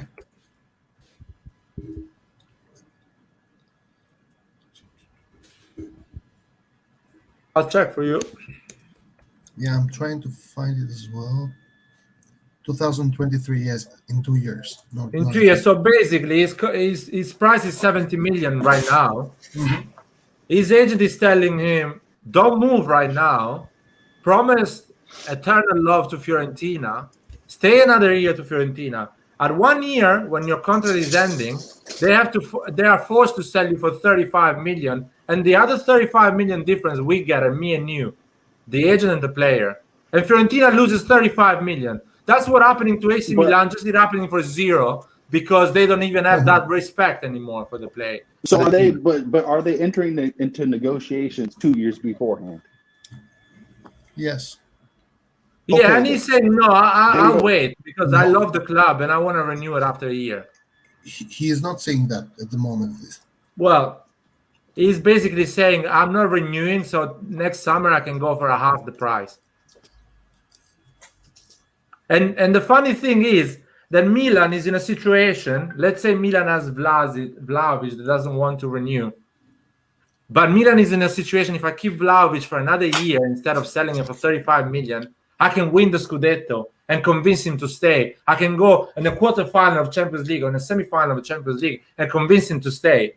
That is in an even worse situation. Fiorentina is in a situation, I have to sell him 35 million because anyway, I'm not going top four. Let me get some cash and buy another player. We are in that situation. But anyway, we're going to close that. Yeah, but you can do the same logic with Lautaro, which has 2 more years of contract, and he renewed. So That's what I'm asking for Kessie. I'm asking a move like Lautaro, earning less than Çalhanoğlu and staying to that fucking club. Being a key player, having offer for 6 different clubs, and then still staying for Inter. That's what I'm asking to Kessie, to sign a 6 million contract and stay for AC Milan, because Lautaro signed a 6 million contract. And he can get 6.5 in a club that is going to win the Champions League. That's how I'm asking. That's because I think our players are a piece of shit, and other club they accept the contract when they sign. Because he's accepting a lower contract than Çalhanoğlu. Lower contract than Sanchez is playing 5 games a year. So Larry, you don't want to. He's a proper man. He loves Inter and he's playing for Inter. He's accepting less money than Sanchez, than Vidal, than Çalhanoğlu, and he's more important than that. Not or everyone's built maybe the same. the Some Inter's people need to management work more. has treated him better than they have treated Kessie. Nah. And that's no. Maybe his agent is an idiot. Maybe that is true. Maybe the Kessie agent is a clever guy and he wants to get more money. Maybe his agent is an idiot. Or maybe he really loves the club. He really is not a piece of shit and he's staying for that club. Maybe it's that. Well, can we consider that for once? No, because no, we don't consider that. Of course, we don't consider that because they are also renewing Brozovic with not a problem. Brozovic, first of all, he didn't renew still. And anyway, he's not such a big player. He's a 30 years old player. Yeah, he's a 30 years old player. I wish a 30 years old player is leaving us for free. Larry, so when would you enter into negotiations? Huh? When would you enter into negotiations with a player? I cannot hear your question, but I really want to change topic. Anyway, you guys can choose a topic. Anyone in the chat? Can you write the question? Sorry, Nathan, I didn't hear it. Yeah. Can you hear me? Hold on. Can you hear me, Larry? Yeah, I can hear you. He was asking, when would you enter into negotiations? You can enter in a negotiation 2 years before. No. If you are in a good position, personally, when would you do it? When would you personally yourself, if you were in charge, when would you enter into negotiations? Okay. I made this example. It's so clear. I'm telling you, in our situation, let's say we go in a negotiation a year ago with Kessie. Kessie says, the agent of Kessie is telling Maldini, I appreciate you coming in a negotiation for Kessie. I like the fact that you want Kessie to stay to AC Milan. And I thank you for offering me 4 million a year, a contract for Kessie. Really like that. But me and Kessie want to wait because AC Milan is fighting for top 6, top 4, and we don't know he's going to go in Champions League. And my player wants to play in a club that plays Champions League. So I'm gonna wait another year.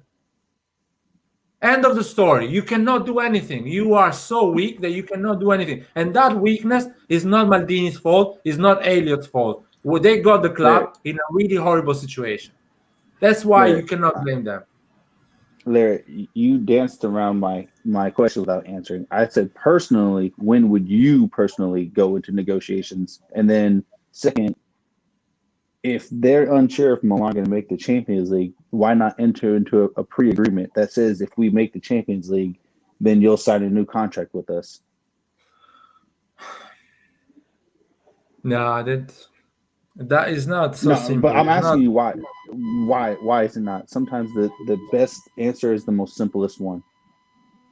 They If can say no, listen, obviously. if you are dealing with straightforward people with a bit of I don't know, honor, with a bit of, how can I say it, a face that actually putting a normal, that is different. But you are dealing with people that change their mind every month and they're just looking for more money. So you cannot deal like this with those people.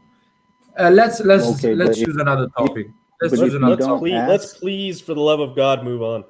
Yeah, let's move on We're because not getting clearly anywhere. We're not going to convince each other, unfortunately. No, we have clearly we have different ideas on this. It's normal. I think it's normal to have different ideas. Yeah, certainly. I'm upset like you guys the fact that Kessie is not renewing. Me too. And maybe we're just talking about this and he's gonna renew in 5 days and we're gonna joke about it. Hopefully. That's what I think. I difficult. think he will. I still think he'll renew. I find it really difficult. I feel like he's going to leave for free. He already made his mind, and we have to accept that. That's why we bought the French kid for 10 million this honest, year. I So we think already he's- have the replacement. I think he's gonna renew, but we'll see. who No, are we I don't talking think he's about? going to renew. And I feel Who are we talking about? Kessie. Let's see. Oh, I thought we. And I'm really sad. And the thing is, the Kessie not renewing, the fact that Kessie is not going to renew, I'm sad not because Kessie is not going to be an AC Milan player next season. I'm sad because a lot of people are going to throw a lot of shit to Maldini, thinking he is not capable of his job, when he's just Kessie wants to earn a lot more money than actually we're offering. And it's simple as that. We cannot offer more than that. And even if people are thinking why we don't offer 7.5, the thing is, the other club is not offering 7.5, is offering more than that. He's offering 7.5 and 20 million to sign, 15 million, 10 million, whatever. They're offering more than us, way more than us. And we're never gonna know that because it's gonna be cash that is not, you don't have to show that. But let's talk another topic. You guys want to talk about something specific? I don't know, Champions League game. I'm not sure what you guys have already This is talked a good about. topic. So. This is a good topic. If Salah is going to give shit to Theo, that is a good topic. Well, you guys can start. I think speed-wise, it will be a very good encounter. The only problem is Teo's still working on his defensive capabilities. Like if he had a third of the defensive quality that Calabria has, I'd feel much more confident in a one-on-one situation. But yeah, I think he may struggle just because of how silky Salah is. I feel much more confident that Calabria will contain his person before Teo does.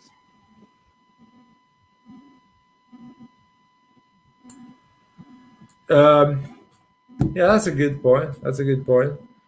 Would you play with a defense of 3 defenders to deal better with that problem?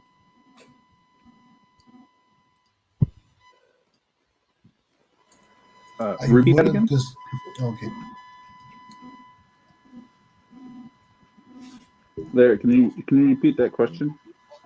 Would you play with 3 defenders instead of 4?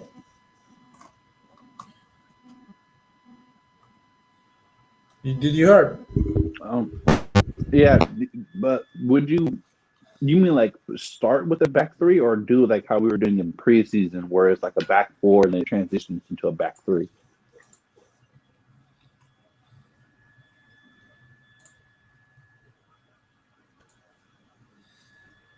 Hey, Liar, I think you're muted, buddy.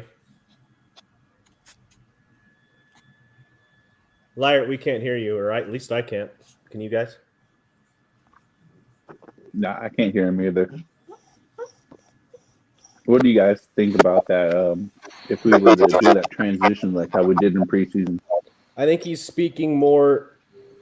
We start with a back four and just have Calabria when we're attacking, when Teo's bombing up the left, having Calabria sit back in more of a back three to get more cover during their counterattacks. I think that's what he's speaking of.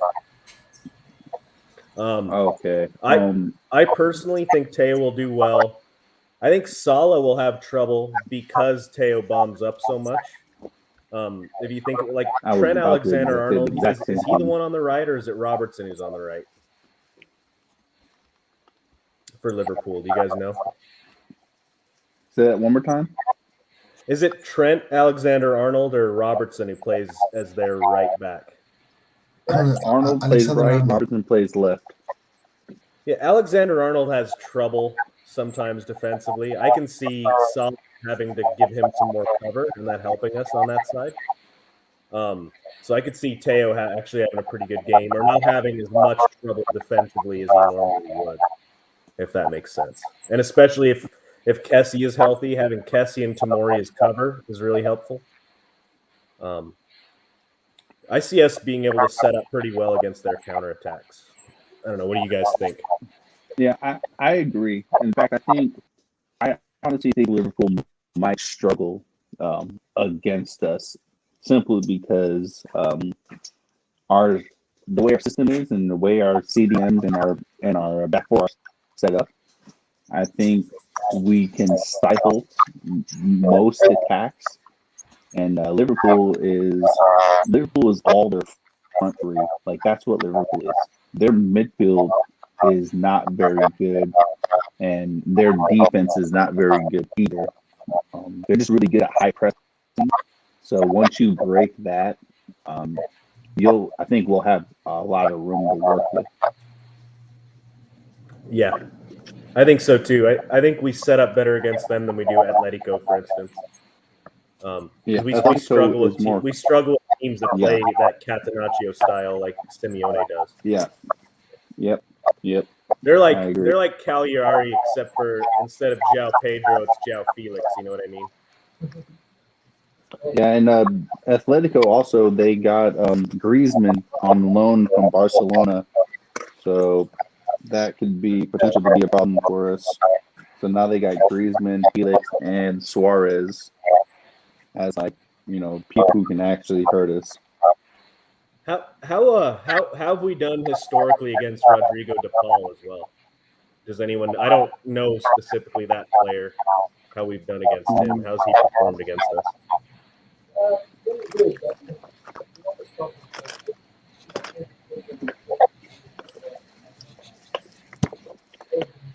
Whoever's talking sounds like super far away. Liar, you're something wrong with your audio, man. And I'm hearing an echo from somebody. I don't know if it's me or whoever. What about now? It's better? That's it. There it is. Go. No echo?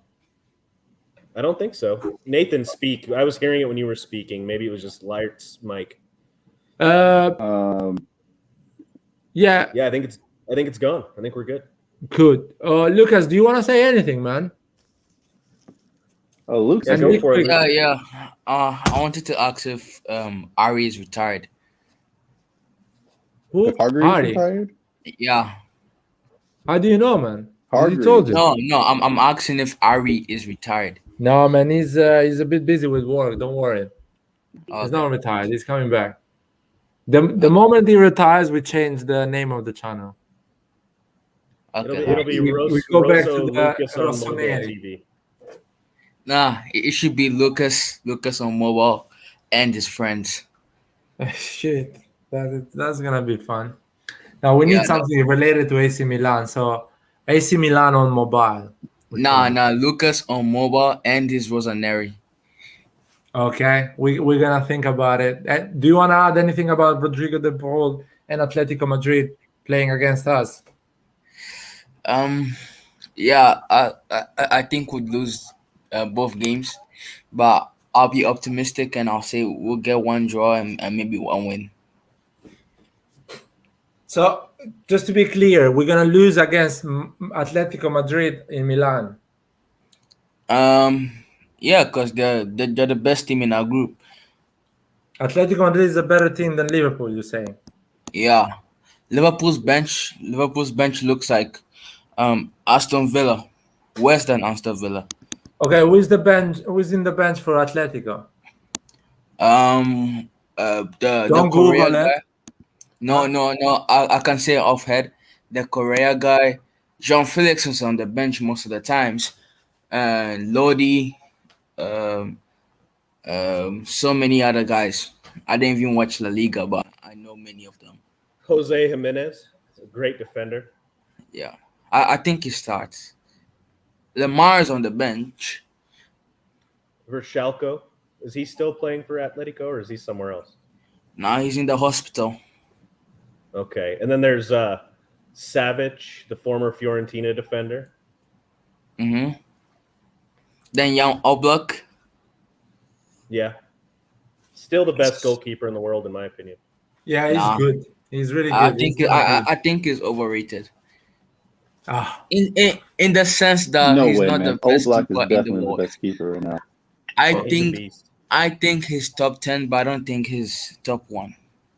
yeah, but He's Who's just your not. top one? He's just not a sexy pick, but he's the obvious pick, just skill wise Who's your Yeah, top and one then, leadership Lucas? wise. My top 1. Yeah, who do you think would be there? yeah, top 5 goalkeeper, Lucas. Go for it. Everyone goes for the top 5 goalkeepers in the world. Let's Antonio go. Donnarumma, number one. Lucas top first, 5. and you guys go. He Ed. said Antonio Donnarumma. My top He's 5 he's the most overpaid goalkeeper in the history. Well, my to top be fair, 5. Antonio Donnarumma never conceded a goal My in top his entire 5. career. True story. Just saying. Nah, he conceded against Monza. He played against Monza in a friendly and he conceded Yeah, the but goal. in It's a official friendly, doesn't games, count. not friendly. Okay. Okay, go for your top 5, Lucas. My top 5 is Cranio, What a hipster you are, man. Musso, Pickford, Ah! and Dean Oh, No, Henderson. Get outta here stop with it, the stop it, stop it. You're Pickford? not allowed. Stop it. Wait, Come on, man. bro. Stop it. Lart. Last week you were saying that everyone has their own opinion and we should respect their opinions. Not I this opinion, respect man. you. I'm not respect respecting me this enough. opinion. Respect me enough to comment on it, though. I respect Okay, I let me respect finish. your opinion. Respect my You say- my opinion on At it. least let me finish. Yeah, go for it. Cranio, Cranio, Musso, and Pickford. Oh my God. Musso, Pickford, Adrian, and Mike Magnon. That's my top 5. Is that What a 5 joke, to 1 man. or 1 to 5? No, but it's pretty embarrassing Nah, for bro. Manuel to be with the other guys. Nah. Fucking Adrian was there, but I think Pickford is top 3. I think Pickford is top 3. You're just So you're you're just telling trolling the me English if you have to fans build right a team to win everything, you choose one of these 5 guys. Yeah. Ah. I mean, Atalanta bought Musa for like 20 mil, and Atalanta cares? end up. now. Uso's good. I respect that choice for sure. Yeah, but Atalanta is Wait, not building a team to win everything. Where did you rate Mike Um, Mignon? First. I put him first. First? Yeah. I can respect that. I I think he Listen. will be. I don't After even this year. mind the who is the best on top 5. I consider them basically at the same level. Little difference. Okay, you Pete, go. All right, 5 to 1. Let's say Donnarumma. I like Musso a lot. I like that pick. Magnan. And then who's that? Or actually, hold on. Instead of Donnarumma, let's put Allison in there. And then who's that dude from Aston Villa, that Argentinian goalkeeper? I don't really pay attention to the Premier League, but I've watched a lot of him. What's that dude's name? Which one? The City one? No, the Aston Villa one. What's his name? Oh, I don't know him, man. Aston Villa, I don't know. I can check for you. Martinez something like that. He's a really good goalkeeper. He was the Argentina keeper in the Copa. And then number 1, I think Jan Oblak is still the best, but that'll change when Mike Magnan proves it this year. Martinez, Martinez is the goalkeeper. Yeah, okay, yeah, Martinez. What about you, Brett John? Nathan is the last one. Sorry, Nathan. Last but not least, okay. So mine would be Courtois, Allison.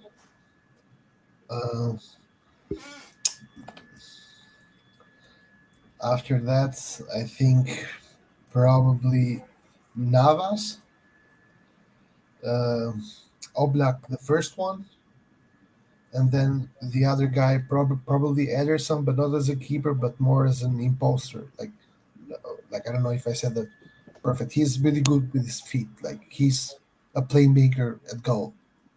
That's why I like him. Okay. Nathan, go for it, man. My number 1 would be Oblak. Number 2 would be Donnarumma. 3,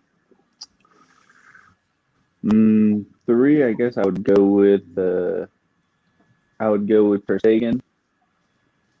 4 would be, I think I would go with Mike, and 5 I would go with Navas. That's good. That's good. So my top 5 is number 5. I'll put Edison. Number 4, I'll put. I put Schmeichel. Number he's a 3, really good keeper. Oblak. Number 2,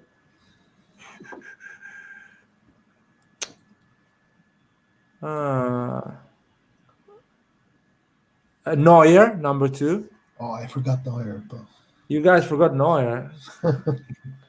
Just put it like that. And Magnan, number 1.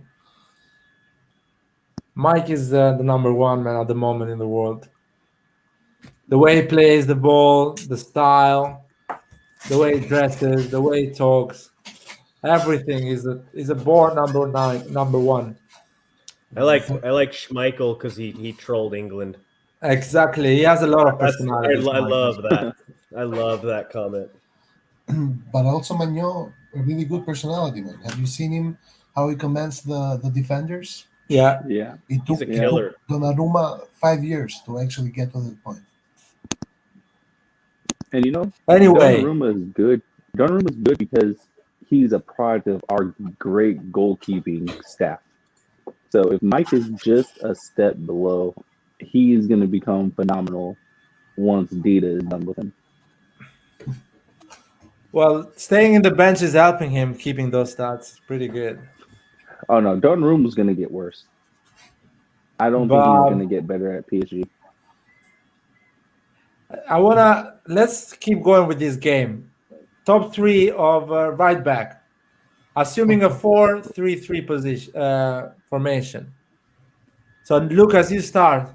Top 3 right backs. Calabria, Arnold, and Hakimi. That's a good pick.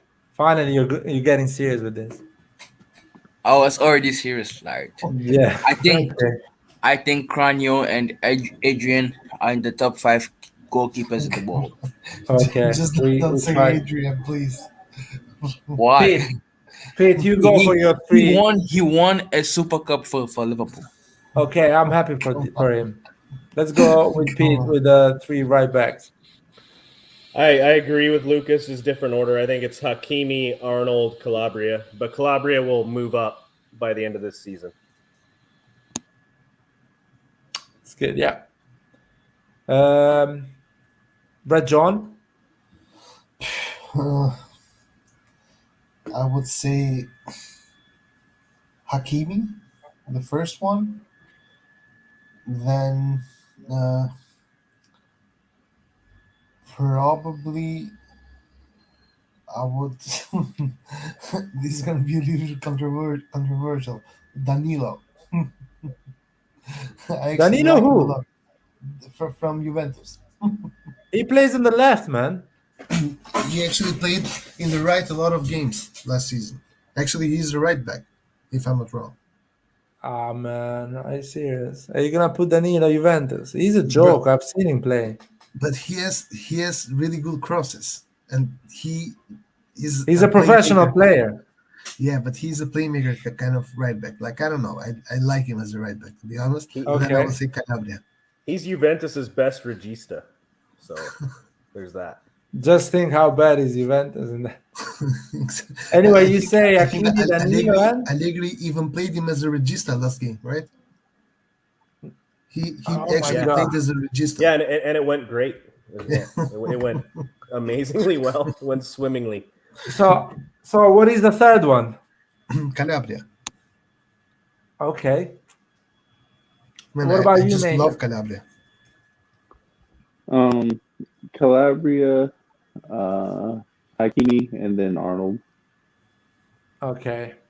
I'll say Calabria, Hakimi, and Cancelo. Okay, I like that. If you want a playmaker right back, you go for Cancelo or Kimmich as well. He But can be a good right back. He doesn't play there anymore. He plays more of a midfielder now. Because I thought about it. I can put him, but okay, left back. But I think on PSG, he's playing as a right back. Who? Hakimi. Yeah, but I was talking about Kimmich. Anyway, left back. Top 3 left back. Come on, Lucas. I want some weird names now. Oh crap! I need to think about this one. That was unexpected. I I can do think it. I think Theo Hernandez is in there. Not in order, by the way, but Theo is there. Um, uh, Theo Theo. Theo. Can, I can't can think I of go? anyone else. I can't think of Can I anyone go? else. I'll go first this time. Okay, you go. I'll You raise go. mine. I got it. In no order, Teo, Davies, and then Robinson. I'll actually, you know what? I'll take that back. Dang, Spinazzola was really good, so I think I'll take Robinson out, and I'll keep Teo, Davies, and Spinazzola. I go Teo, Gosens, Spinazzola. Ooh, I forgot over. about Gosens. Ooh, That's a good Gosens is, one. in my opinion, the best. I think. Like if I had number one, I think he's the best. What about you, John? So I would say Robertson. I will actually say 4, man, because I want to put Mendy here as well. Ferland Mendy, the one from Madrid. So I would say Robertson, Mendy, Dale, and then Guerrero from Dortmund. Honorable mention to Tagliafico too. I like him.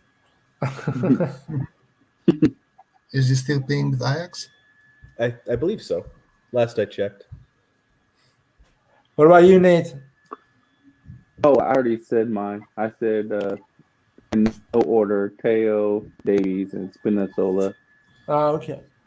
I have my top 3. Real quick, we forgot about Dest as a right back from Barca. Yeah, I think he's right there. He's in the conversation.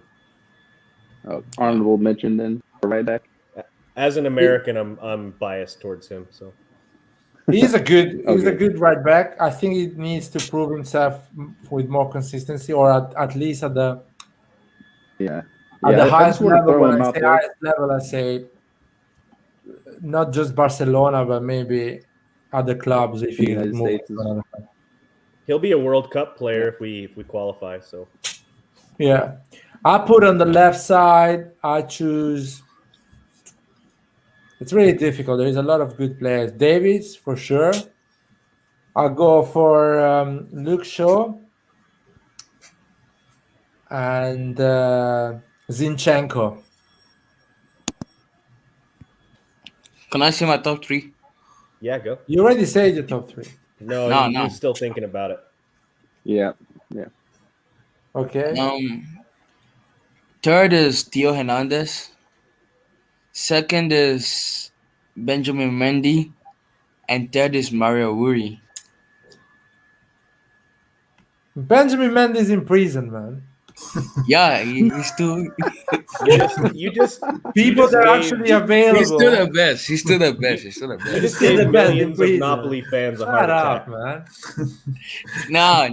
I actually think the Benjamin Mendy was being in prison is still like the second best left back. He's the And left back in prison. He's Mario the best Uri, left back in prison. and just because killed all the because in Napoli Portuguese because I'm Portuguese and I watch the Serie A, Mario Uri is the best. Nuno Mario Mendes Uri. might be better. Oh my God! Just don't tell that to Napoli fans, man. Because every guy I meet who's a Yeah. Napoli fan tells me, when is that guy gonna leave? What about Nuno? Okay. Oh, there is a good question here, guys. Nah. What about the new doctor we Nuno. hired? Nuno can't cross the ball. Let's stop the top three. We're going. What about this doctor we hired that actually Is it a specialized? doc? Is it a doctor or is it just a dude that? It was very vague, that report. I think it's a sounded guy like a that guy- have finished medicine or whatever school you have to finish to become a doctor. But I think he's specialized in muscles and all stuff like that, injuries, all type of injuries. Let's see if it works. It's already not work. I mean, we're gonna need it because it's already looking grim. We should also hire an exorcist or something, man. Because this shit that happens with us Yeah. every year. What they're saying that this guy, his job is basically to analyze all the stats of the players, he controls their muscles and everything, and tells Pioli who is ready to play, who is not ready to play. If somebody is in an injury, they do tests, and he is analyzing that and telling them, okay, this guy is ready, that guy is not ready. But didn't we already do this before? I think we had a doctor that actually was checking players that were already injured. These guys actually can predict if a player is close to get injured, so you have to stop him playing and give him a week rest, 5 days rest, or something like that. Is that why Pellegrini didn't get called up to the Champions League squad? Yeah, probably told them he's not going to be able. Just don't I'm even gonna tell try. you guys right now, Pellegrini's never gonna be ready, is what he said.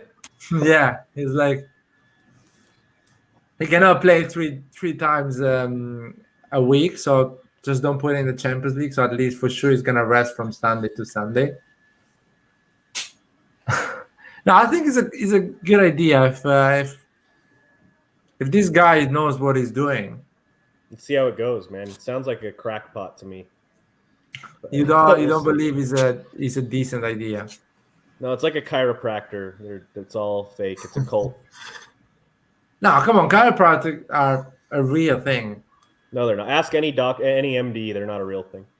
Okay, they are not a real doctor, but they actually help to fix your body, and They end up screwing up your body. Actually, you they end up think doing damage. They do temporary, like you feel good temporarily, but they end up doing ligament damage and cartilage damage and all sorts of stuff. okay. And if you ever look into a chiropractor school, it's like a cult. It's like Scientology or something. Oh, interesting. It's really weird, man. Look into it sometime. Don't take my word for it. Look into it. It's kind of weird. Definitely gonna look at it. But I think we need a doctor like this, or at least a person that actually check all the stats and how they are performing. I think the best sport in terms of injury recovery and how they are prepared is the basketball, the NBA. I think they are really so forward in terms of that. So I would say if you can copy and paste something from them, just do it. Because they play every 3 days, they play a lot of games, a lot of intensity. You basically use all the muscles. They recover injury. They recover from injury quite quick. They're always ready to go. Training is amazing. So I would love them to, and especially they do specific training for knees and all those ankles and stuff like that. I'll just say, Laird, as someone, so I've played a lot of basketball in my life, and I've played soccer, and soccer's a lot harder on your body. As someone, I've played a lot and of both, and soccer's way harder. I was pretty good at basketball back in the day, and it's not as hard on your body. Okay. You have to think about, like, the court is a lot smaller, right? Obviously, than a full football field, and you're not running as constantly or as long of distances. It's a lot shorter bursts. But you can still get muscle injuries, just, for different reasons. But soccer's a lot harder on your body.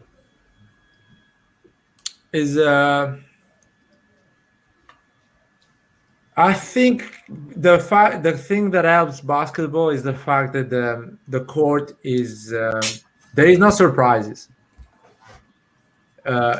You basically, it's kind of you expect your body to react when you run in the court in the same way most of the time. On the other side, football is always different. Every pitch is different. The amount of rain, the amount how dry it is, and everything. And as you say, it's tough to do 30, 40, 50 meters sprint. The intensity, the contact in the body is always different. Well, and you can go in and out too. Like in soccer, you're substituted, you're on the bench, that's it. In basketball, you can go on the bench to rest and then come back, right? So there's a lot of that going on as well. So it's just a different animal. Basketball, it's still hard on your body. It's not the same at all. Yeah, that's so the basketball pitch is a lot smaller. I think it's like 1/8 of a football pitch. So there's also that. It is. There's a lot of really quick twitch movements you make in basketball that can give you muscle problems. That's like the main issue with basketball injuries is just quick left, side to side motions can give you muscle injuries, but it's not as taxing on your body. So your muscles in soccer, your muscles are getting dehydrated more, for instance, right? Yeah. It's just a different animal. Also, there's like a lot more pauses in basketball, right? Like it's like every 5 minutes. So you have timeouts, and then there's quarters, right? In soccer, you have a half. In basketball, you have quarters. So it's different. Yeah, that's why in basketball you can play every other night. They have games every other night, right? In soccer, you could never do that and have the same team on the pitch, right? I'm actually curious, like how popular is soccer in the US? Like, do you actually have friends who watch football or watch the MLS?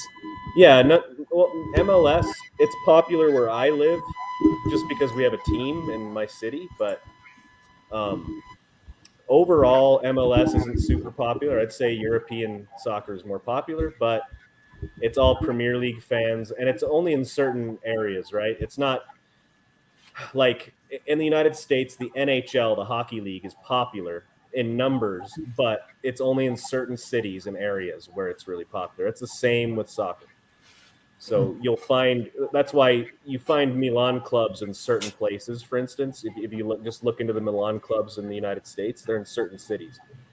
Yeah. So it's in certain cities where there are high populations of British people, Italian, European immigrants that are first or second generation. That's where it's going to be the most popular. But it's growing in popularity. Like, I'm not a first or second generation immigrant, right? So it's growing in popularity. It's just taking a long time. We're very prideful about the sports that we invented, right? So for sure. I have this idea that I think the moment soccer or football becomes the most popular sport in the US, the European football dies. Yeah. Oh, if football was as popular in the United States as it is in Italy, we would dominate. 100%. Yeah, Like, no I offense, guarantee no that. offense, Yeah. we would though, but we would. Yeah. Just Yeah. And- I imagine if don't you know know. what's LeBron crazy? James was the center forward for it was the striker for the United States national team. If that man had dedicated his life to being a soccer player, it would be over. He'd be the greatest of all time. Just he's such an animal. Yeah. Imagine Spider-Man being on the goal. Yeah, it's just the fact is our best athletes don't choose football. That's the difference. I still believe there's a lot going on, because if you think Brazil and Argentina, football is so popular, but they are lacking of talent. What used to be before, they don't have enough talent. On the other side, Eastern Europe is coming up with a lot of talent. North Europe is coming up with a lot of talent. But also the US itself, it's coming up with a lot of talent lately, right? Yeah, no, but There's what I'm saying is, I think the lifestyle is relies a lot on football and bringing up a lot of talents.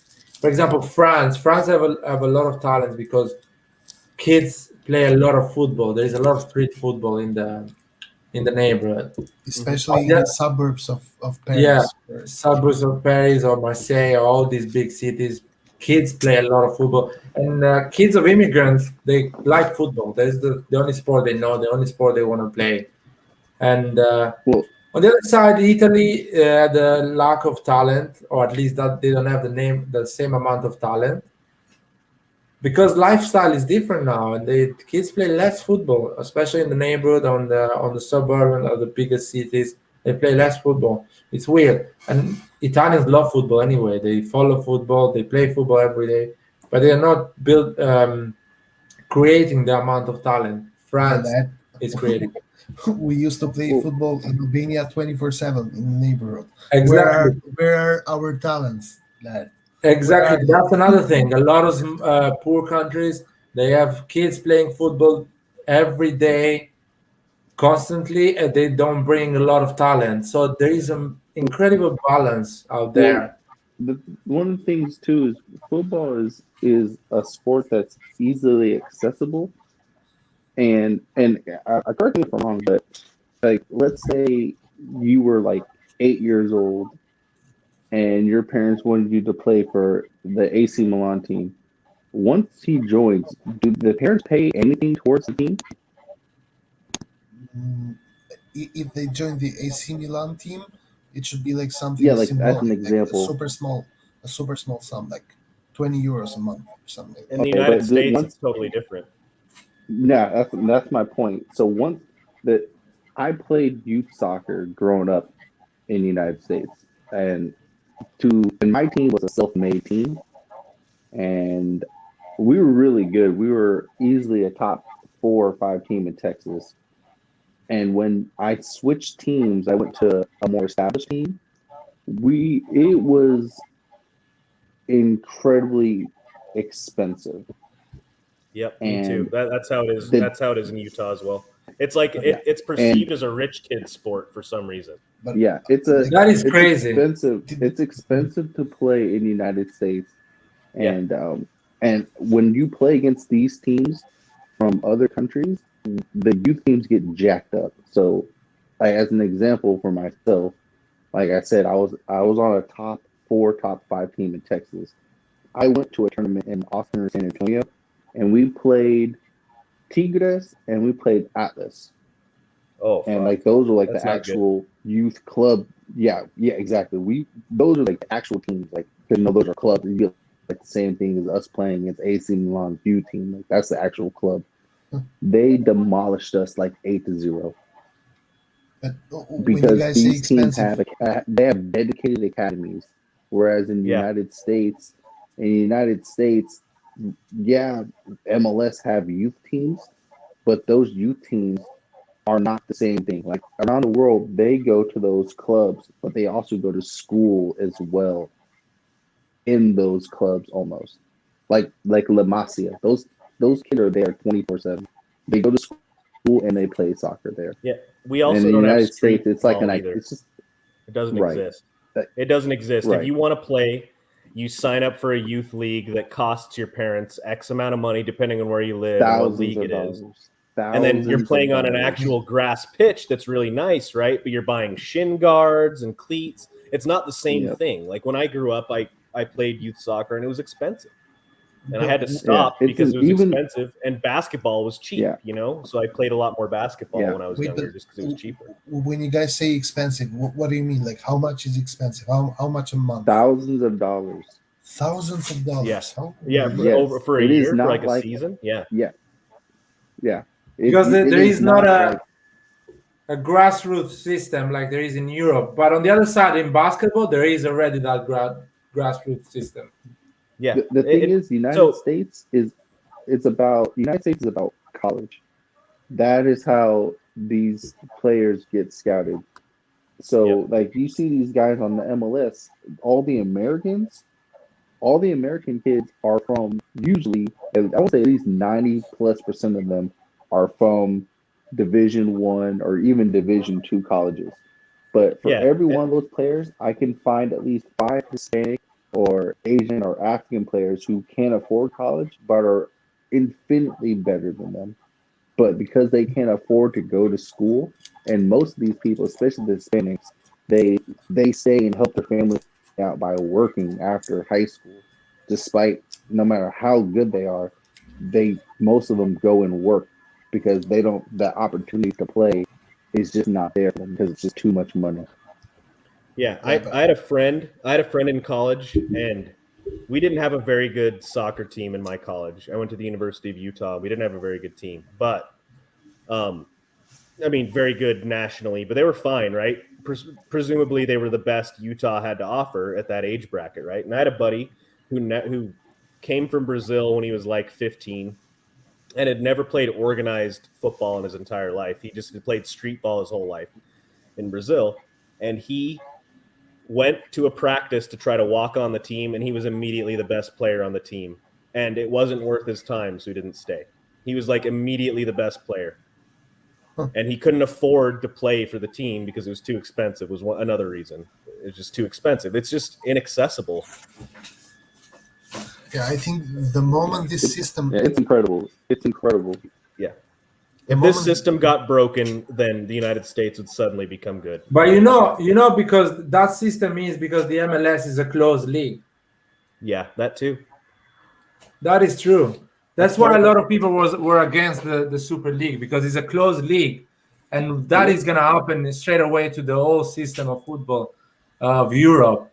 It's going to be so expensive for kids to play football because the only 20 clubs that make real money in football, they don't give a shit. They're going to have their youth system, the youth Primavera, and everyone has to play in private football clubs as a kid. In Italy, the experience, I think in Albania is similar, but let's say in Italy is like in England and in all the biggest country in Europe. You pay something like $50 a month that you get signed to is a club that is built with all youth players from the age of 6 until the age of 18 with a name in a small town. And there is at least 20 or 60 of these clubs, and they create their own leagues with each other. And it's a system of relegation leagues as well. So there is the first, the second, and third tier in every age. And you pay $50 a month. Yeah. I would say Go it's ahead, Nick. crazy. It's crazy because even then, even with all of those things that you said, those places still have more opportunity than the United States. What do you mean? It's As easier. in- Like the gateway into the sport is easier than the United States. Oh yeah. get It's involved. easier because you basically don't go in the team because you are good. You just go because you're paying. So basically, and they stop you to come in when the coach says, "Okay, I have 25 players. I don't need anymore. So go in another team." And at the end, all the kids find a team to play football. Yeah, It's if like AC Milan were smart, they would set up academies in primarily Hispanic neighborhoods in the United States, and, Yeah. they would Yeah, for real. they would dominate because these kids. I grew up with these kids, and they're amazing at soccer, but they just don't have the financial ability to get involved the way the sport is set up here. So AC Milan would do, for instance, would do amazingly well. It would be a nice little niche for them to get into, and then those best players could come and play for the main academy in Milan. But if AC Milan had like a deal, you know what do? You go in a town, you finance 30 teams or 40 teams, giving them you pay the pitch for them, you pay the uniform for them, and you tell them you play the league. They're gonna buy their boots and everything, but you don't need to pay for the pitch, you don't need to pay for the uniform and everything. You just play the league, but I have the first pick of every player I want. yeah, that'd be That's really crazy, smart man. to do in the United States. Because they will Yeah. play for You free literally or pay for for a really everything. small amount, and AC Milan can get the first pick if a talent comes out legally, the rights. You literally pay for everything in the United States. You gotta pay for the jersey. You gotta pay for your own everything. Like even on the team when I joined in high school, like you had to pay for all these fees, this and that, and it's just like, man, like if your family isn't bringing home at least 60 a year, like combined, you're gonna be hurting, man. Like you won't be able to afford it. Like my family was making like decent money combined, and we had a family who's from Colombia, and they couldn't afford, even on the team that we all just got together and formed, they couldn't even afford to have their players play in the league, and so we helped them with payments and stuff. I don't even think the kids know. Like I didn't even bring it up to them, but yeah, like my family helped them with payments. That's how expensive it is. If your family in Italy makes 60K a year, you are a Formula One pilot. You have enough money to buy your go-kart, to do the old racing and everything, and you become a Formula One pilot.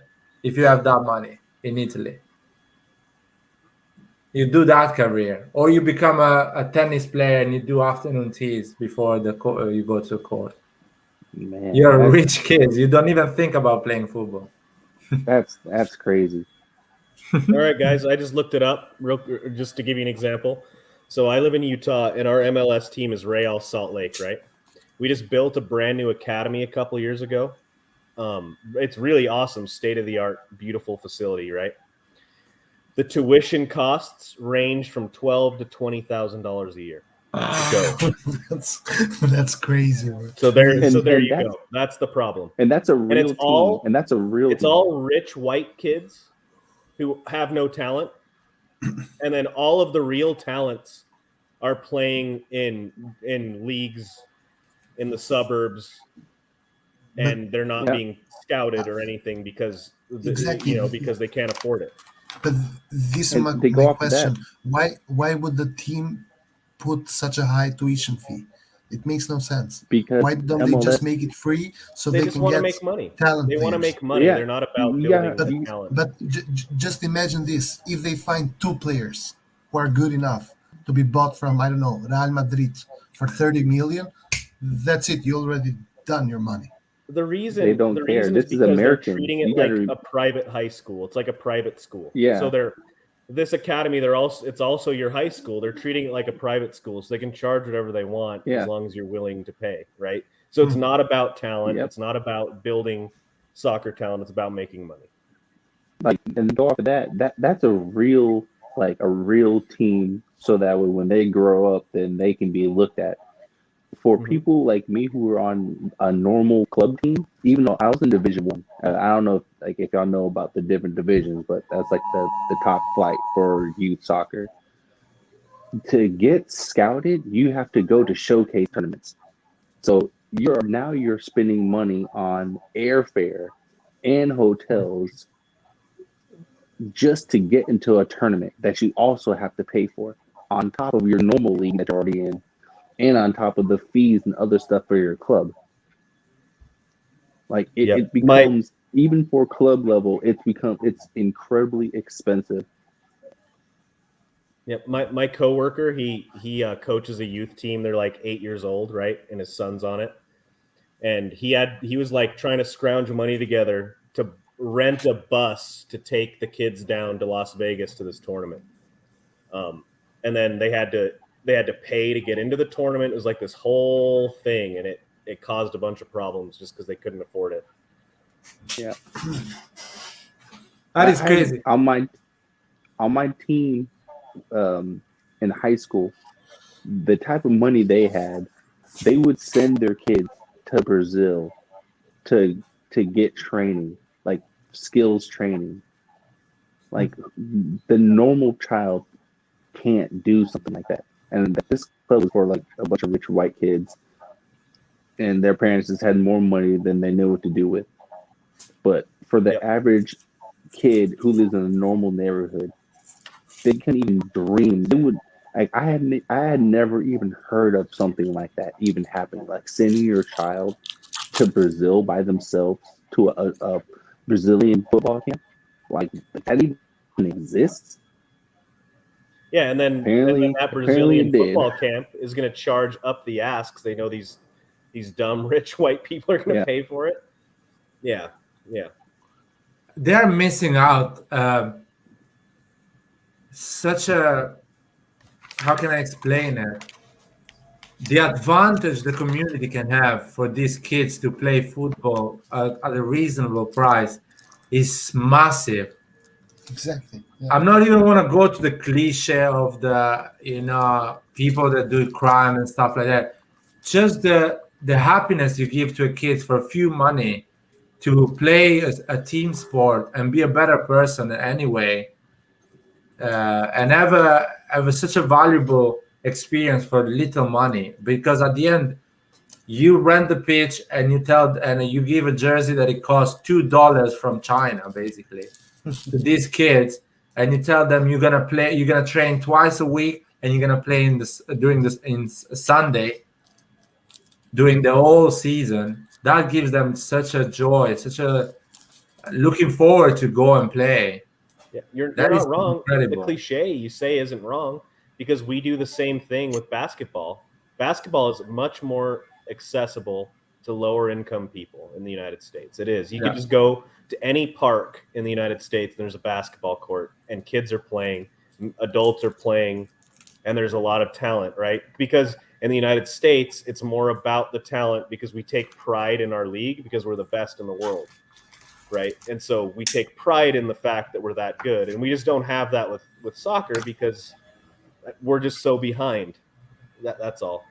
I think it'll eventually get there, though. Yeah, I think so too. And when it does, I think that's going to be the end of European soccer. Not only because I agree. there's going to be a lot of very talented players from the US, but also because of the financial power that the US has. I think if the day comes that soccer becomes the most popular sport in the US, also the best league is going to be the US league, No, the MLS. Yeah, I no. believe that.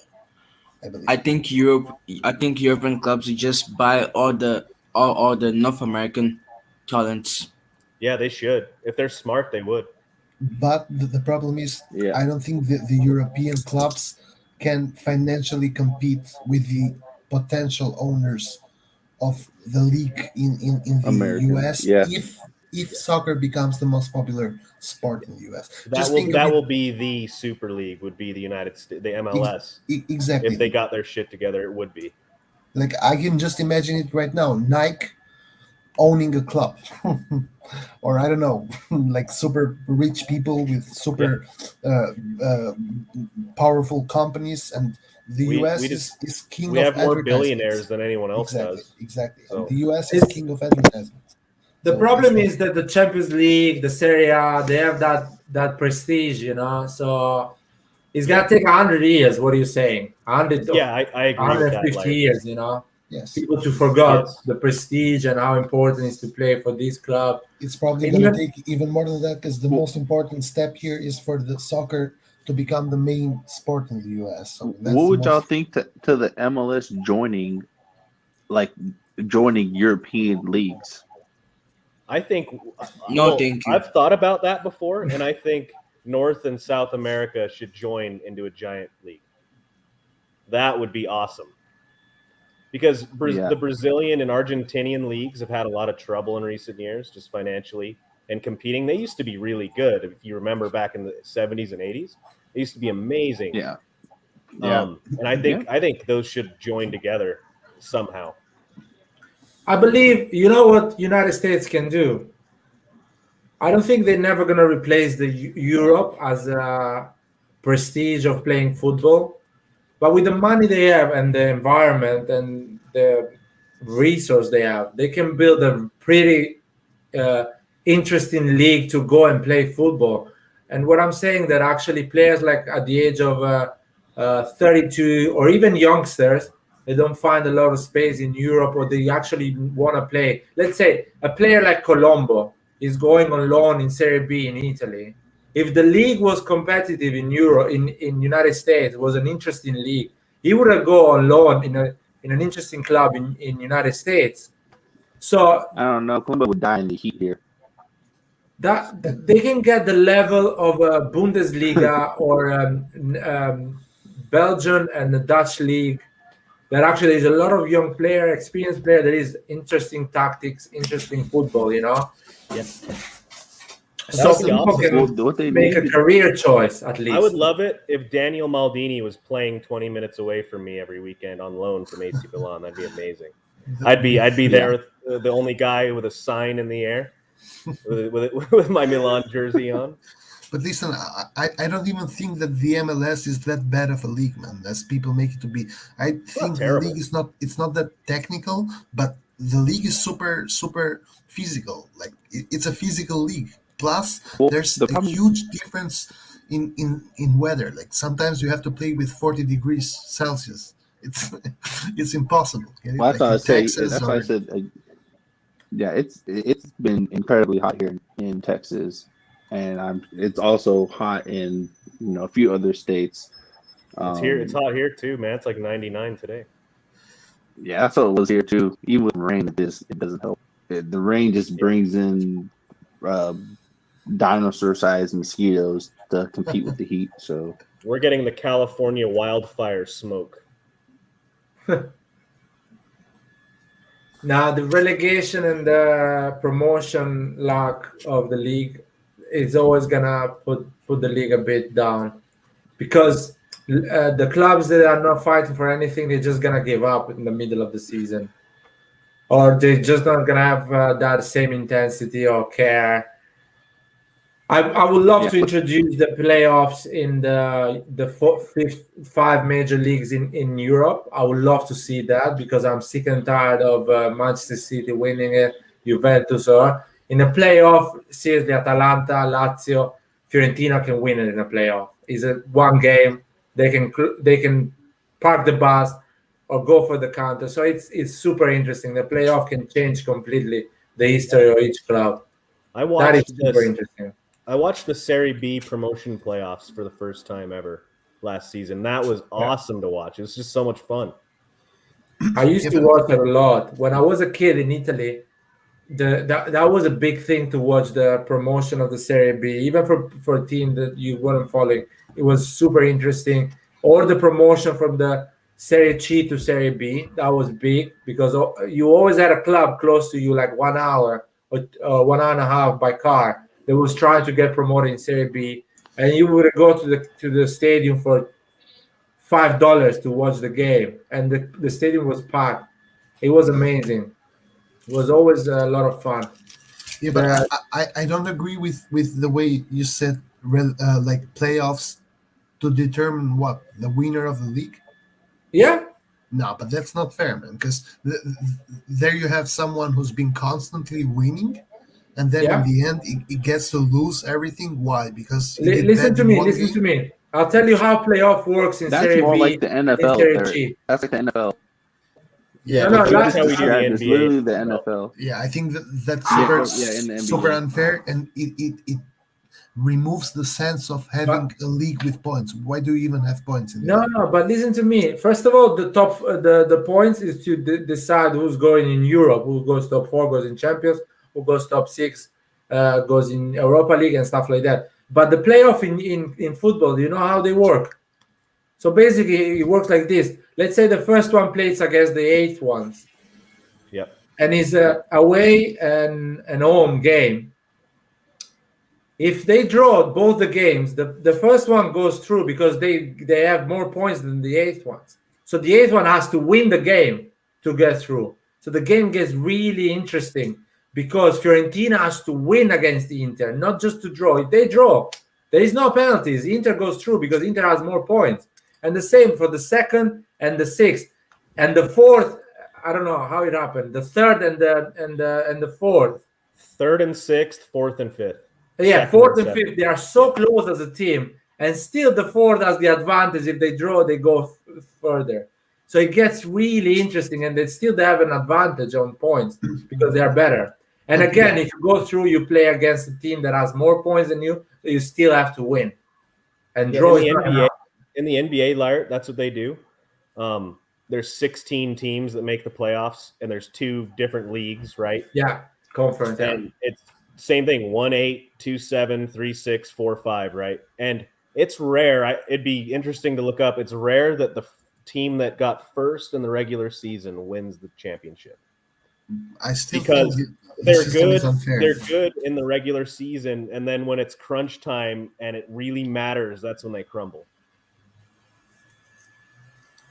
Yeah. It'd be it's interesting. I don't know if it would work in Europe. I don't know if it'd be widely accepted. That's the problem. They are It thinking. worked They in the are United seriously thinking about it. If they even mention it, I think there's going to be a huge protest from all the I think football so, fans too. in Europe. I think they're probably It's gonna be incredible, man. Just the idea of it repels me, man. Just the idea of it makes it so unfair.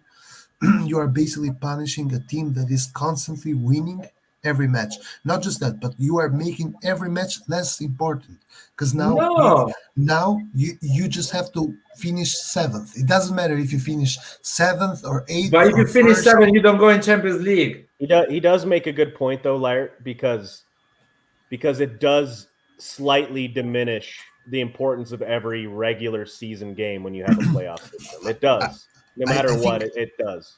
I think the system we have right now, that's why it's good, because every single game matters. Every game.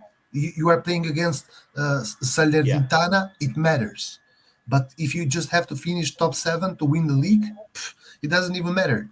Take it from someone like take it from someone who has watched American sports his whole life, and I like the way the leagues work in Europe, in European soccer better, even though the one downside is if Juventus is like 15 points ahead halfway through the season and there's no way of catching up to them, it makes it boring.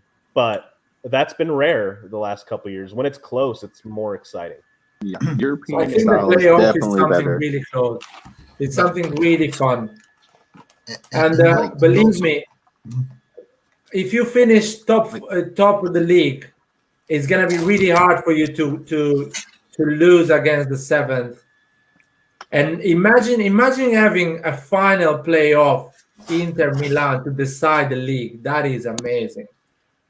That is something you don't even imagine. It's even better than a Champions League final.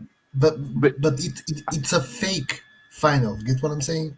It's not like you got there because you worked your way through the season. You got there because you finished 7th and you happen to win 3 games. But listen, no team that finished 7 can win a final against the one and made 94. And the other thing, you make those points to go on Champions League, and you make those points to earn more TV rights and more sponsorship rights and more money prize from the league. So there is a point to actually finish first because you make more money than anyone else.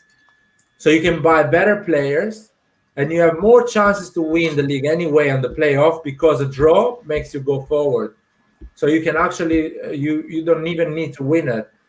And you already are better because you made more points.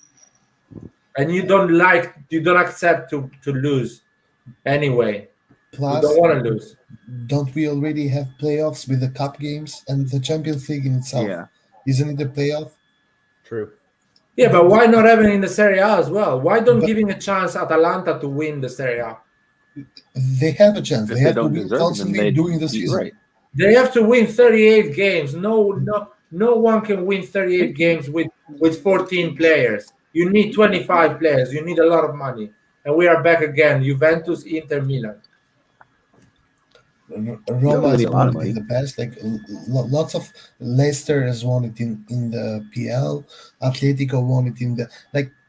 Do you want to make a playoff and interesting? Just increase the money price that you get from the cup, from the Coppa Italia, and you will see teams not play their second players Yeah, that's true. in the cup.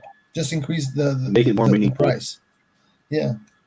But Because the right now- playoff helps you to increase the price because you have basically big games at the end of the season that is going to decide the title. So everyone is going to be on the TV watching them, and everyone is going to be looking forward to those games to see what's going to happen. And I think is really interesting.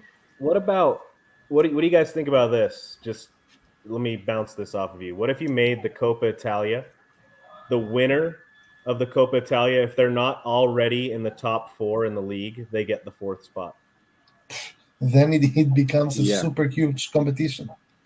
Well, Yeah, yeah, but like that is it would give. we it go would give back a team- on the same thing. That is unfair of a team that actually made all these points in the 38 games, and another team played good 7 games in Coppa Italia and win Yeah, it. but Larry, you literally just said the same thing. It wouldn't be Yeah. fair for Atalanta to get to the playoffs and win when they didn't do the job throughout the entire season. Like you It literally would just give said a that. mid-table. It would give a mid-table club a chance. A team that has less depth, that's struggling in the league, they could put all their eggs in the Coppa Italia basket, even though they have less talent, and give it a shot. Okay, I don't think it would Like- happen very like often, but when Sassuolo, it did, it would be It'd awesome. be fantastic. It'd be fantastic for Sassuolo to have a chance like that. Sure. And if you don't want to Sassuolo miss never out, going to win. if you don't Coppa want to miss Italia. out, make sure you make top 3. Be sure you make top 3, Yep. or win the Copa, I guess, as well. I don't know, because there is another thing you need to ask UEFA to do that. Because UEFA made I the don't- rules I at the don't- top.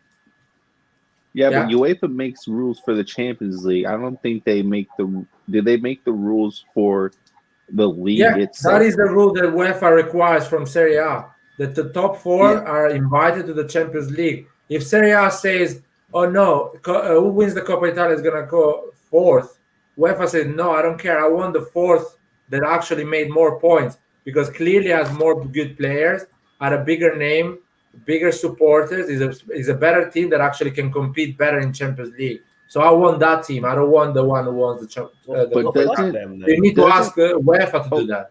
Yeah, but doesn't the winner of the Champions League get an automatic berth to the Champions League next year? Yeah, but that's That's because fair. UEFA Yeah, didn't but what happens? Okay, but it would literally be the same thing though. Like, what if Milan won the Champions League this year, but we finished 6th? So now we get an automatic berth, and whoever is in 4th place gets kicked out. Yeah, Italy has 5 teams in Champions League. You don't penalize the 4th I don't- finish in Serie A. Oh, I don't think that's how it Okay. works. are you sure? Yeah, I'm sure about that. Yes, Villarreal finished like 7th or 6th. Exactly, and he's Yeah. playing Champions League now. Yeah. Spain has 5 But, teams in but they're in Champions League. Champions League Exactly. because they won the Europa. Yes, and if Chelsea lost in their final, if Leicester won and Chelsea lost in their final game of the season, Chelsea would have still been in Champions League because they finished 5th. No, they won the And Champions League. Leicester as well. Yeah, they won the Champions League. Yeah, if they can. It's So- happened before. so- Liverpool won the Champions League, and England has 5 and 5. So Spain has 5 Liverpool teams. win. Yes. Huh? I didn't. Yeah, I 5. didn't realize that. Yes. I thought the team. Yeah. I thought that 4th place team just lost their spot. No, no one, No. no one is allowed to take it from the 4th place. It's just you add another team. It basically, Somebody from Eastern Europe or small teams get punished. Basically, they don't Exactly. Actually, this year, the Netherlands League got punished because Ajax is not anymore in the first pot, but they are in the third pot because Villarreal and Chelsea won the Champions League. Yeah. Normally, the top 6 leagues would be the winners of the top 6 leagues would be in the first pot, but because Chelsea and Villarreal together they won the Champions League, they are both in the third pot right now. The Serie A cannot That's give what that they did. prize. They tried, by the way. They tried a period 10 years ago when I was in Italy. There was that thing that if you win the Coppa Italia, they had that deal with UEFA. They ask all the major leagues. They ask if you win the league the national cup, you can actually go in Europa League. So to make it more interesting, and it didn't work at the end. But this is how it is right now. If you win Coppa Italia, you are in Europa League. Oh, so it's like this. So basically, no one gives a shit anyway. Sassuolo doesn't care of Coppa Italia, Torino. That's the problem right there, especially for Italy. Italy needs to take the Europa League more seriously. But imagine if there is a playoff. Sassuolo cares to go top 8. Sampdoria, everyone, because wants to be in that playoff and be the underdog and try to win the game. So I think the playoff is. Trust me, the playoff is going to happen. In 2 or 3 years, the playoff is going to happen. And the first league that is going to do it, the TV rights is going to go on the top of the roof. I could see a playoff for third and fourth, maybe. Yeah, it'd be really hard to convince the Italian public to make the whole championship about a playoff at the end. there'd be no point in playing the rest of the games. Sure. And this is my problem with this idea. The fact that it makes the season just something you have to get rid of, so you go to the playoffs. It's not something important. No. Another thing is they are thinking to do the playoff in a league with 16 teams. Large. Just do a vote. Just do a poll in the chat. Just do a poll. Oh yeah, everyone can vote if they want the playoff. But I want to explain how things are going to work if they do the playoff. So the whole master plan, the Serie A, at least what they are thinking, and a lot of small leagues what they're thinking, especially the Belgium and Dutch league, they're thinking playoff as well. So the whole master plan is to do a 16-team league. 3 get relegated, 8 does the playoff, and the other ones are, if you think the other ones in the middle, which if I'm not mistaken is 7 teams. No, sorry, are 5 teams. The other 5 teams during the season, they fight not to get relegated, or they fight to get inside the playoff. So every game is going to be important at the end, because the teams on top, they are trying to go top 4, top 6. Don't miss Europe. The teams in the middle are always going to fight to try to get on the playoff. So basically, you're going to have AC Milan on 4th place playing against Sampdoria on the position 9th, which both the team wants to win, because AC Milan wants to go top 4 and Sampdoria wants to get in the playoff. And on the other side, because the league is 16 teams, every team that is not making playoff is trying to fight not to get relegated. So every game actually matters at the end. This makes more sense. Of course, a 20 team, it doesn't make sense, because you're still gonna have those 5 teams that doesn't give a shit at all. But in this way, you have all the 16 teams fighting for something until the last game. And who is on top is wants to stay on top, because it's gonna have a easier way to win the playoff. Yeah, this makes more sense, to be honest. So Serie A should hurry up and do this. If I believe if Serie A does that, it's gonna be the best league in the world. Everyone wants to watch it. Everyone wants to see who's gonna finish playoff and who's gonna win it. Nah. It's Is it's that Lucas? basically it's basically just like no, it should be like the Serie B. Like the first two teams get automatic promotion, and the third spot has to play for playoffs. I don't think I I don't think that for example, if Milan gets like 100 points in a season, they still have to play playoffs to determine if they can win the Scudetto. Can I say something? Yeah. Believe me, that a team that does 100 points in a season is an unbeatable team. So if they do the playoff, having the advantage of drawing and going forward, But that wait, is a massive advantage. Nah, let's ask. nah. Wait, I let's think a team that gets 100 points shouldn't be in the conversation of playoffs. and also let's ask the guys from the US that watch this system in the NBA. Do actually the team that finishes first, do they always win or not? No, Exactly. no, about 50% of the time, I'd say. I'd have to look at it, but But anyway, is I, an I just idea. I just wanted to ask if you guys talked about Scaroni's interview. About the Well, what stadium is or what? about the stadium? Yeah, about the stadium and all. What happened to the interview? Sorry, man. Can you explain us what happened to the interview? He talked about how Serie A is a bit behind the Premier League, and how the the stadium talks are going on. Well, I've been saying that on Twitter. I even had not a fight, but a talk with people on Twitter. They're saying that our clubs are screwed if we don't have a stadium. It's simple as that. As soon as we get a stadium, we can offer big contract, spend money, and TV rights. At the end, Premier League looks good because you see those beautiful stadiums. You see that everything is the vibe, the environment, everything is so cool. It's beautiful to watch the overall, not just the game. The game at the end is the same. Whatever you go off changes. But stadiums, we're getting closer, man. Are you happy, So let Lucas, me. to have a new stadium? Um, I'm not sure if new stadiums are getting close to being built, because the Fiorentina owner Comiso is still fighting for a new stadium since 2019. Yeah, poor Camiso, man. He came here Yeah, thinking he would. Paul Comiso. I really feel sorry for him, because like this guy is really ambitious about the club. He literally watches every single training session. Yeah, he came. Um, But what? He went to Italy How does it thinking work he with? would build a stadium. yeah.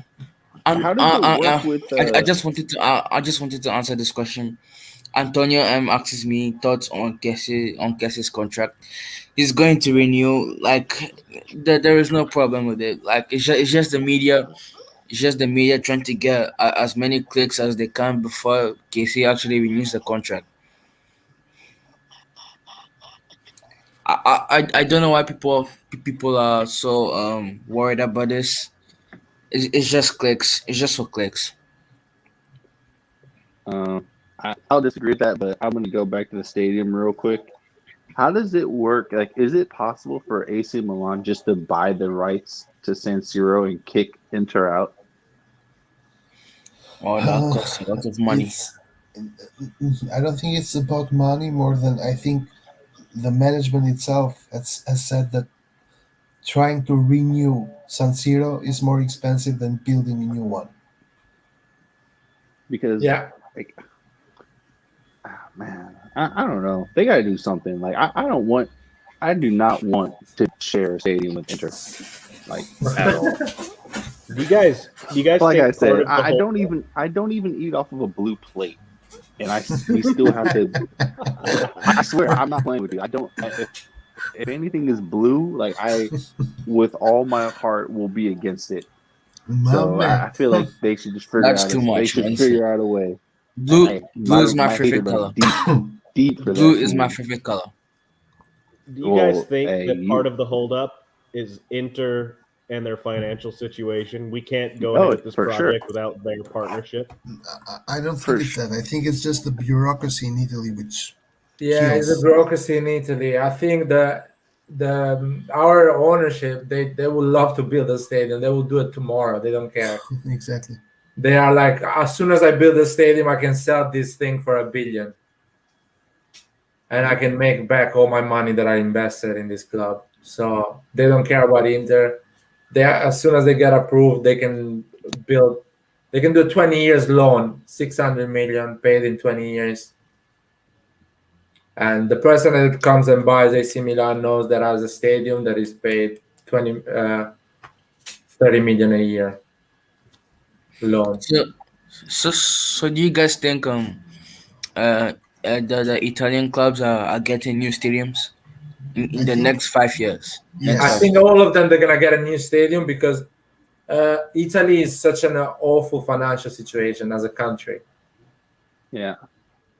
and building new stadium means giving job to people, out money coming from outside inside the country, and it's basic economy. Yeah, it stimulates local economies. Exactly, Like- stimulate local It economy. would do taxes. wonders for a lot, even for smaller teams if they had their own stadiums as well. Large, don't give me hope, please. Don't give me hope. It's not giving you hope, man. I told you 3 lives ago, I don't know, a few weeks ago, there is more chance now with COVID that we're gonna build a stadium than before COVID. True, because COVID really fucked up things economically in Italy. Yeah. So now they are gonna try to find every small investment, no matter how big or small, to put cash flow into the economy. So building stadiums is one solution.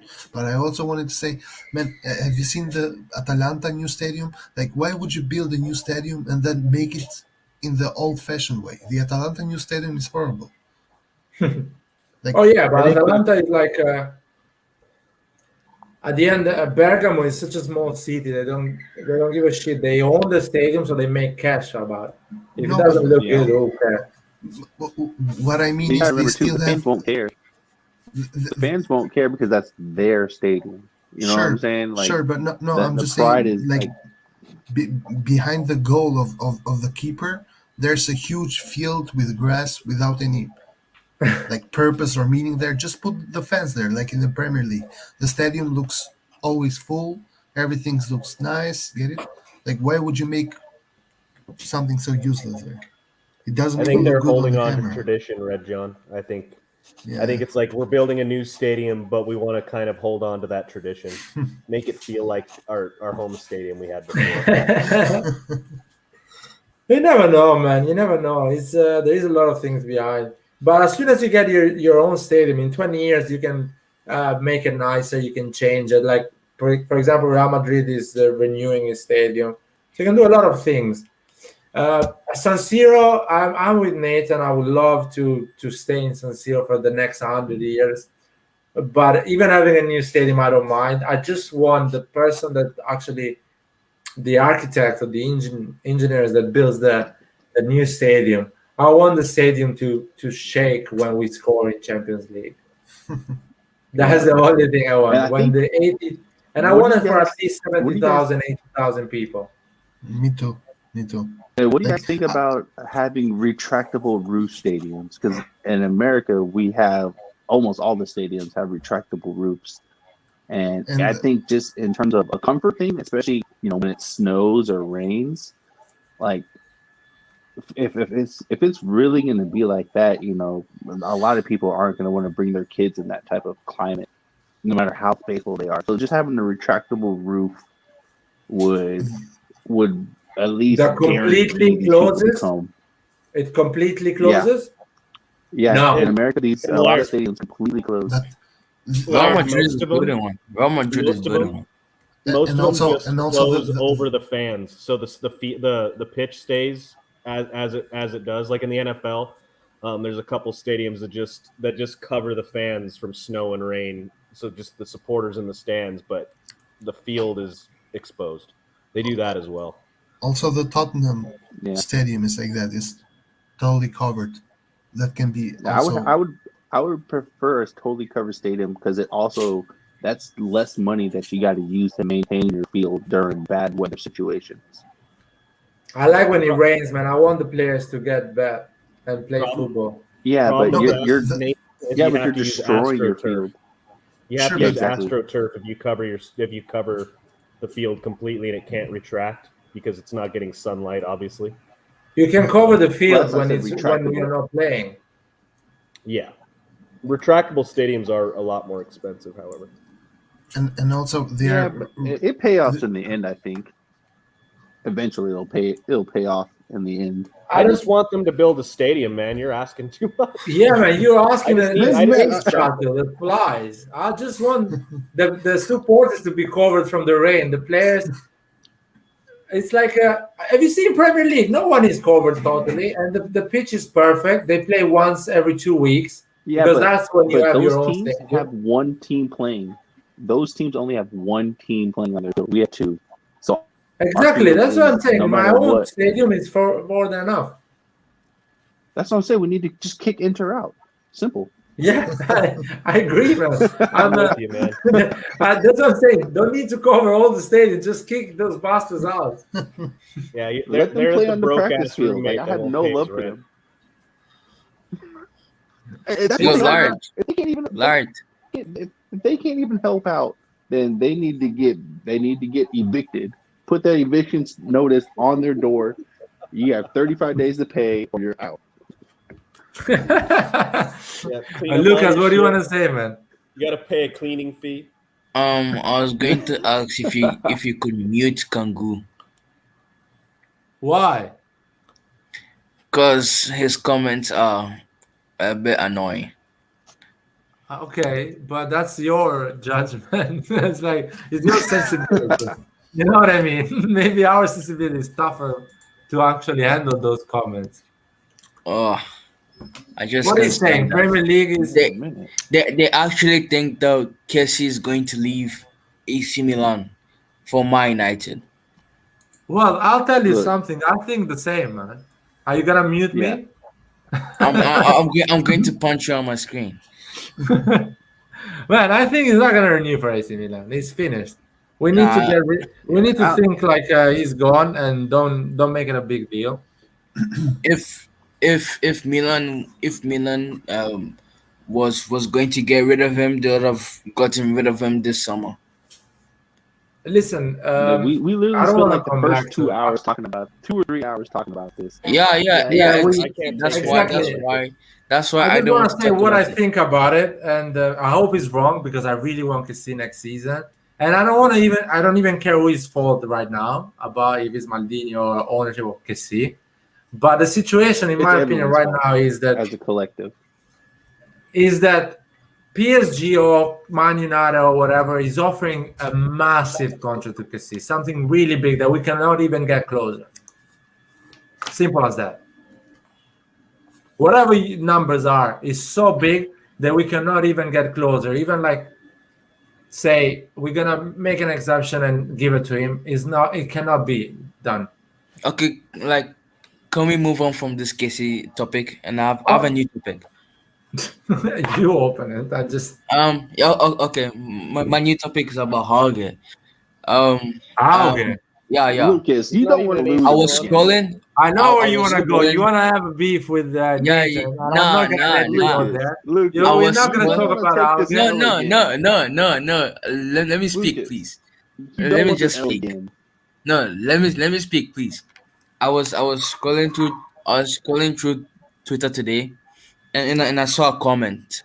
The comment said, Milan will regret this Hargett deal.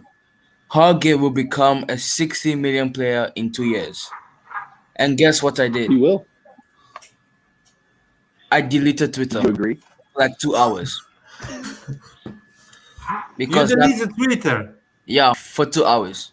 I mean, you had 3 followers, which one was us, so no one is gonna miss you for 2 hours. No. I didn't even realize you deleted Twitter for 2 hours.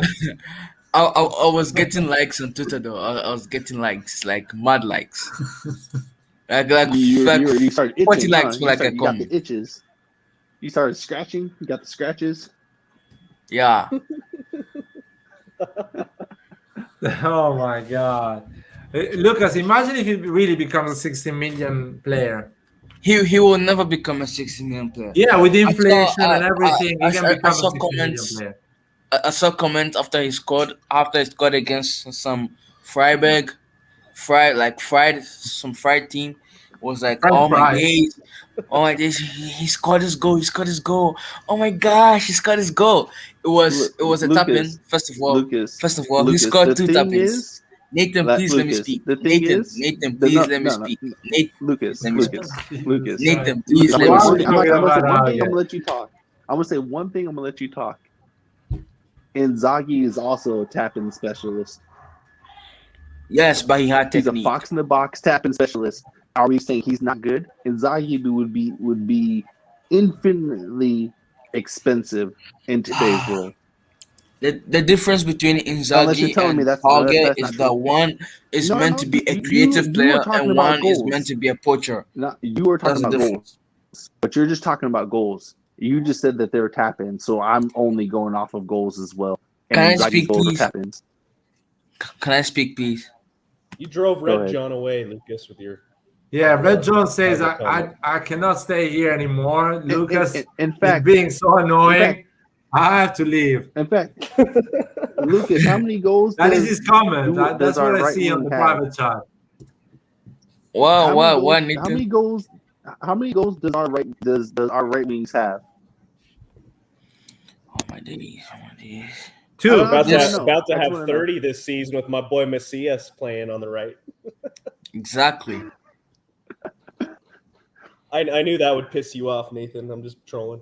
No. First of I all- hope Macias does good. Like I really do. Like I do any too. player that we get. Like I wasn't opposed to him coming to the team, but I still expected something better.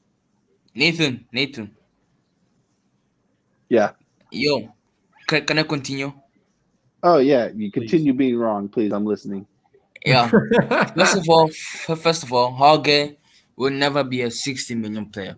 He's Why already not? He has 2 Listen goals to me. already. I'll tell you why Auge is gonna be a 60 million player. No. Oh, okay.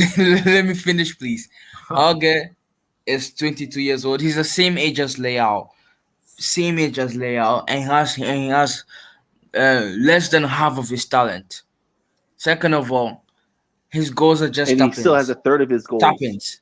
Leao had 6 goals his first His 2 goals- years. He cost us 30 His million. goals, Hage has all 2 of goals. Hauge's goals are just tap-ins. all Third- of them. Third but not least, Hauge. So we dribbled past like 3 or 4 I knew players it to was. score his I goals. knew Lucas wanted to have a How talk good? with Nathan. I knew you wanted to have like a fight. How with me. good? Lucas is No, gonna no, lose. no. I'm not gonna let you do Antonio? this.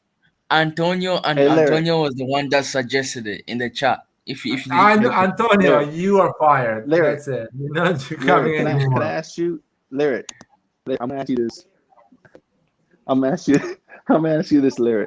We got Leao for what, 30 million? And his first 25, 2 years, 22 million. okay. And his first 2 years, he had 6 goals out of an entire year. Hauge right now has 2 goals in his first 3 games. That's already a third of Leao's output in just 3 games. Wait, And did you watch the whole match or you just watch the goals? Yes. I watched the whole match. Did you see the lead up to the goals that Did was he scored did for he his second dribble? goal? Did he Did you how see many the players lead how up? many players did he Okay. dribble past? How many players did he dribble past? Did you see the lead up? It was a passing How play many goal. players did And he was Hauge in- dribble past in that Freiburg game? Hauge was dribbling past players all game. Oh my days. Oh my days. All Oh game. my Okay, What do you can we mean? stop the Auge talk? I don't really care, man. I mean, he can become a 60 million players. Nah. Okay, Nah. he can. A He 60 can, man. million player is Bruno Fernandes quality is Oh, man, come on. Do you really think Bruno Fernandes is Pogba worth a quality. 60 million player? Bruno Yeah. Fernandes. Look at his stats, man. No. When he was 22 years But old. if you look the stats, Auge has better stats than Leao. Are you want to look the stats? You want to look the Yeah. talent? You want to look how good is the player? Just pick one. Hauge only had better stats than Leao Hauge at 26 can when he was playing in the Listen to Norwegian me. league. If Hauge at Leao, 26 can if play with Leao, RB if Leipzig, Leao, 30 listen, goals, and value goes 60 million. listen, lad. Yep. If Leao went to the Norwegian league, Border Glimt, whatever, if Leao was playing for the last team in the Norwegian league, he would get 20 goals a season. If he was playing for the first team in the Norwegian league, he'd get 60 goals a season. That's how Can easy we- it is. Whatever. I can tell you a lot of ifs that can bring Hauge a 60 million value. But I don't want to talk about this. Anyway, we were talking about the stadium. Hopefully, we're going to have one in 2 years, maybe less. Antonio, what do you want to say, man? Just quick point, guys. I think Junior Messias is better than Berardi and Tete, and I was just wondering if anyone wants to debate me on that. I think Messias is better than Chiesa, and I hope Roy is listening. I haven't seen I- enough of him to even have a comment, so I won't say anything until I've Yeah, seen and it. Antonio, I think I'm not going Macias to is debate better you on than that because Hauge. I'm going to wait and see, man. Let's talk about it in a month or something. Yeah, I'm just saying. and that's from the if he from gets what I've adequate seen- game time too. Listen, guys, I'll tell you something. Can you check the stats of Chiesa at the age of 21? Can somebody check the stats of Chiesa at the age of 21, please? I'm checking. Please tell me how many games he played at the age of 21 in Serie A and how many goals and assists. I think it was Messias is the next 2017, Neymar. 2018 season. In the 2017 and 18 season, he played 36 Serie A games and he had 6 goals and 5 assists. Didn't he get a hat trick in a Coppa Italia match against Roma too that season? Let me check. It was in the Pioli season, whichever one that was. Yeah, it was in the 18 and 19 season. Okay. So in the season 2017, 2018, he was 21, yeah? I think so, and he had 6 goals and 5 assists. So how many goals Leao has and how many assists Leao has? Right now, No, in the season he was 2021. okay. Let me check. 5 seconds. 5, 4, 3, 2, 1. Last season he had 6 goals and 6 assists in the Serie A. So Leao, if he goes with this rhythm, with this level of growth, he's gonna be better than Chiesa at the age of 25, whatever Chiesa age is. Now, I mean, check the stats Leao, of Brahim Diaz, first year in Serie A at the age of 21. And he's fighting for Champions League, going for Champions League, trying to win the league. So there is a different pressure playing for AC Milan than playing for Fiorentina. What's the point of talking about this when we have Junior Messias, though? Like, I don't understand. No, the point of talking is that we have players that actually are performing at the level of Chiesa, and we don't appreciate them enough. We actually think they're we not have good enough. players that are performing better than Chiesa. Junior Messias. Messias, Okay, yeah, exactly. Messias has stats, last season, same Last stats season- of Chiesa, or more or less, and we're Last not season- appreciating him enough. Last season, Brahim had 4 goals and 3 assists in the Serie A and 3 goals in the Europa League. And he played half of the games of Chiesa at the age of 2021. No, but Chiesa was playing for Fiorentina.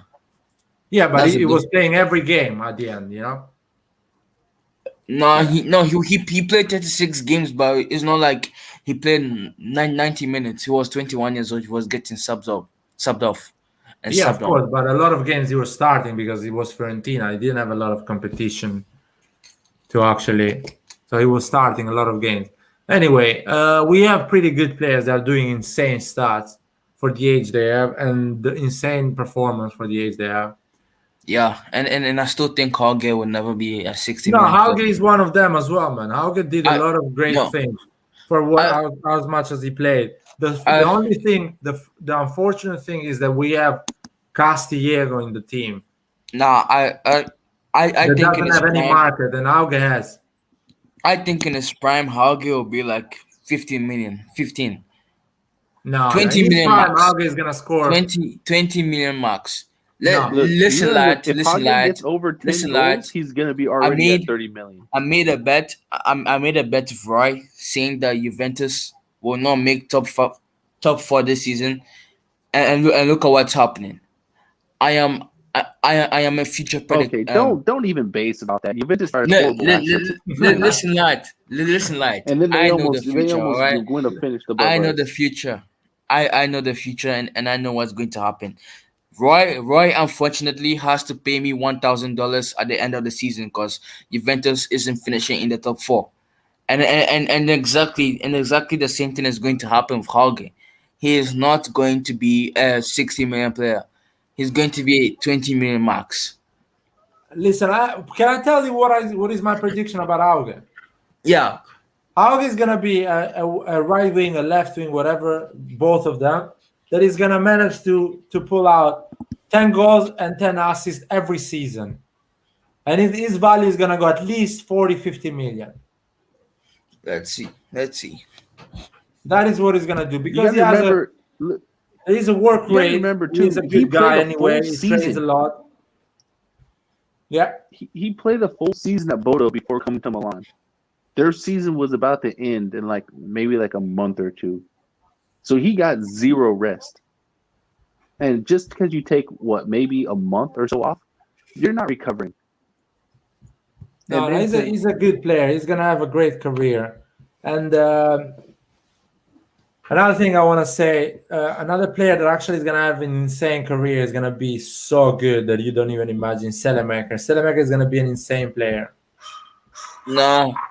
Believe me. I think in 3 years we're going to learn. No, in 3 or 2 years we're going to sell him and get a better backup. No, he's gonna be a legend of this club. No. He's gonna be I don't agree an with that insane either. player. He's gonna win everything with AC Milan. Yeah, he might win They're- everything with AC Milan on the bench, but No, he's not gonna be starting. a key player. In an 3 years, we're insane gonna player say is a player who can't be played against. Like, you can easily play against Salamakers. He is not an unplayable person. he's gonna be unplayable in in a 3 years. one-on-one. In what way? In what way? In any way, man. With the passing, with the dribbling, physical. Anyone can pass physical, the ball quick before tactical. he gets under pressure. Like, that's not difficult. Like, passing the ball before pressure comes to you, or passing a one-touch pass while under pressure is not something that's difficult to do. Like, I He's gonna be amazing. I Believe understand me. the stat that he's. I understand the stat that he's really good under pressure, but that there are lots of players who are good under pressure. That's why they're professionals. So, like that doesn't really do much for me. He's great defensively, but as a winger, there's two sides to your game: defense and offense, and he only provides one, and that's defense. You guys gonna see And it. Anyway. His stats say it. He's 21, man. If you start, believe me, he's gonna change. In 3 years, he's gonna be unplayable. Yeah, no way. If at the age of 21, you can easily tell who's a baller and who's just a normal player. Salamakers He's a is just baller, man. normal He's gonna be player. an insane player. No, man. No. Doku is gonna be an insane player. Well, let's see. Chiesa is I'll gonna- tell you. He's gonna be such a key player that it's gonna be a legend of the club. Oh no, key player is not the same thing as an unplayable player. Well, if you're a key player of AC Milan in 3 years, you are an unplayable player. No, that's You're not something true. that A key player is just a people are player gonna be worried to deal about it. Yeah. I mean, I hope you're right. But from what I've seen, Salamakers is not the type of player who's just going to develop just insane foot skills and just start scoring goals and dribbling past people. I just don't see it happening. That's not his mentality. Even Lucas Vasquez hasn't reached that level, and he has been playing for like 10 years now. No, I think Salamakers. The growth I saw on the guy in the last 12 months is amazing, and basically that's how he's progressing.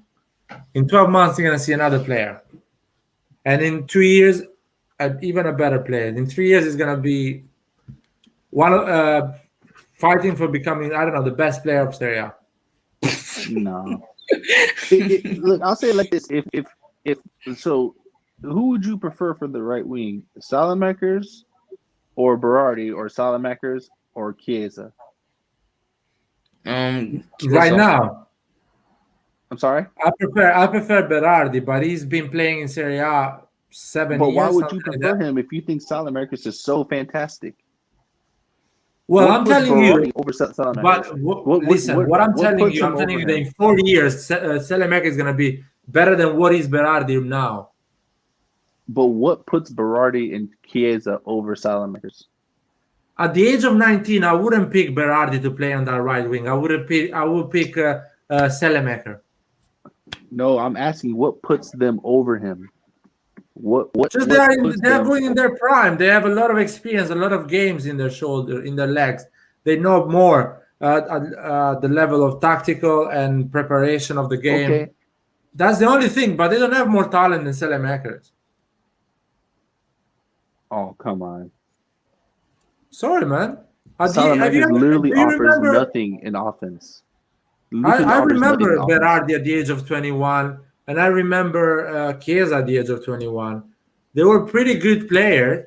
They were amazing. Everyone was talking about. 4 years passed, and Chiesa still everyone is talking about. Is a great player, but he didn't have that growth of becoming unplayable. I mean, Yeah, 'cause he Chiesa was on looks Fiorentina. unplayable right now. Chiesa is unplayable. Like, Chiesa is unplayable. Are you kidding me? yes. Did you see his goal? His goal. Yeah, he's unplayable against for Bulgarian players. I Nah, believe that so. nah. If you watch the game against Empoli, Juve versus Empoli, he was the only one doing something. Yeah, and they didn't win. You know what? He's an unplayable player. Yes, he didn't win because he didn't have any other support. Dybala ghosted. See, Who else an ghosted? unplayable player is a guy that wins the game by himself. Messi was unplayable at the age of 21. He was winning Clásicos by himself. Ramos, no one was stopping him. Casemiro, whatever it was in his part, he was beating Okay, everyone. you just said That it. was You just said it. unplayable. Larry, If you literally just Messi said it was right De there. Bruyne is unstoppable, unplayable in Premier League. Larry, Whatever game he Larry, plays, he you wins. just the game. answered yourself, Larry. You just answered yourself. Those players were winning the game by themselves. Salamakers has not won us a game ever. But at the age of 21, De Bruyne wasn't unplayable. At the age of 28, 29, De Bruyne is unplayable. He wins every game. Light, are you trolling? I'm not trolling, man. I'm telling you what doesn't mean a player that at the age of 21 growing and at the age of 28 becoming unplayable. De Bruyne was in the bench. He was playing in Germany, was trying to find his path. Now he's unplayable. If you look at De Bruyne at the age of 21 and somebody tells you, oh, this guy at the age of 21 is going to be unplayable, you're going to laugh. You're going to say, come on, But this guy Larry, doesn't know. This guy doesn't dribble like Messi, doesn't score like Ronaldo, doesn't have the creativity of Iniesta. How he's going to be unplayable? But he had a growth that now he's unplayable. Larry, you wouldn't be saying this if we had let's say if Chiesa or Berardi was on our team at the age of Salamakers and Salamakers was on Fiorentina. You would not be saying the same thing. You grow better when you're on better teams. If Chiesa was on Milan instead of Fiorentina, his growth would have been faster. Same thing with Berardi. It just so happened that Salamakers was fortunate enough to be on Milan at this moment. Kevin De Bruyne didn't come from the Chelsea academy, by the way. Did you watch De Bruyne before that, though? Even Anderlecht fans were surprised that we signed him. And Anderlecht fans were predicting that he was going to flop in Milan. Who? Anderlecht fans. About who? About Salamakers? Yeah. And they were wrong. No, so they're not wrong. One is wrong. They're not wrong yet. They're not wrong yet. They're not wrong yet.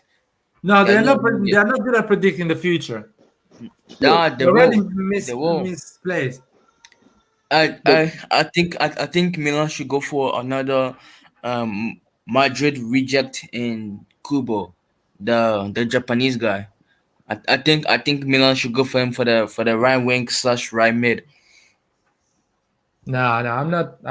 We I are still think we too should go for good now Tete. to get rejects, man. No, we should get Tete from Shakhtar. No, I think Kubo will be less expensive. Tete See, is only 22 million. I 22 don't million. understand, guys. Stay with me 1 second because I'm gonna close the live in 10 minutes. People don't remember. They have a short memory. They don't remember how Kevin De Bruyne was playing at the age of 20, 21 years old.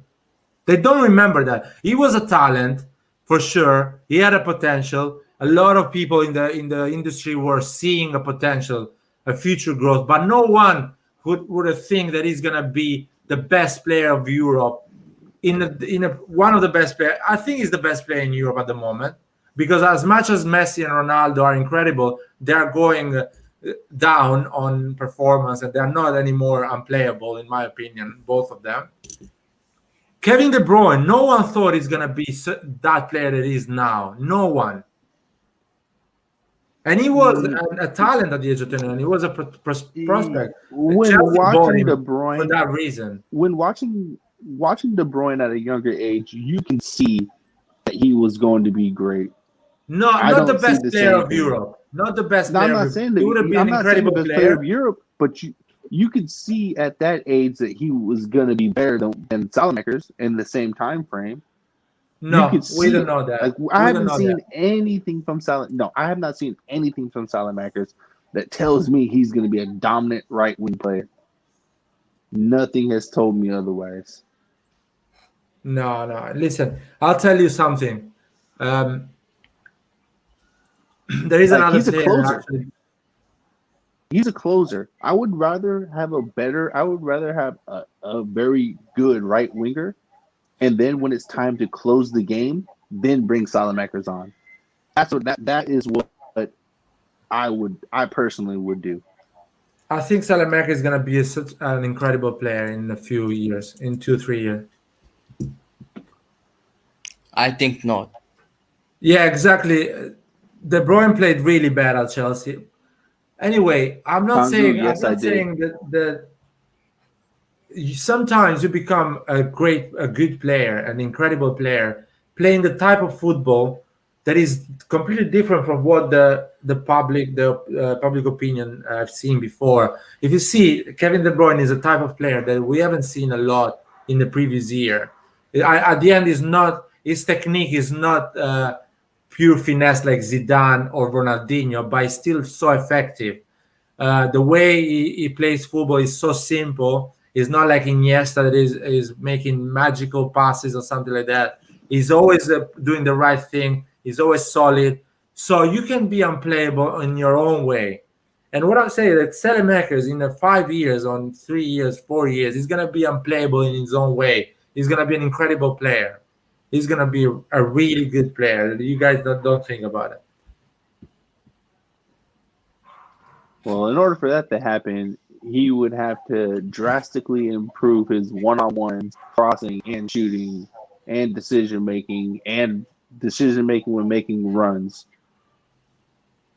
Listen, the amount of time he goes in front of on the last third, and the amount of time he's always has the ball on the right and try to create chances is so high that if he succeeds so many times, he's gonna be already a finished product. Larry, we play on the left side the majority of the game, every game. And how many times does Salamakers actually get into the box with the ball at his feet or for a header? He had one chance in the Cagliari game. The Giroud chance. Giroud gave him a key pass and he failed to score. Yeah, In he fact, I missed think the I still chance. have that ball at my house because he launched it so far away. I think I have it. Anyway, guys, let's close the live. Thank you for joining the Milan Forum. And yeah, Forza Milan, subscribe, like the channel. 5 hours, that's a lot. What is the blue cup, Lucas? What? What is the blue cup? It just means cap. And what cup means? It's just cup, bro. Ah, okay. Like Yeah. BS. Anyway, good night. Good Thank night, you. guys. Milan. Thank you, Lucas. Thank you, Nathan. Thank you, everyone. Thank you, guys. And Forza Milan. We're gonna. Oh, prediction. Are we gonna win against Lazio? Oh, No, we can do that next week. We can do that next week. Okay. Is Ibra going to play against Lazio? Yes.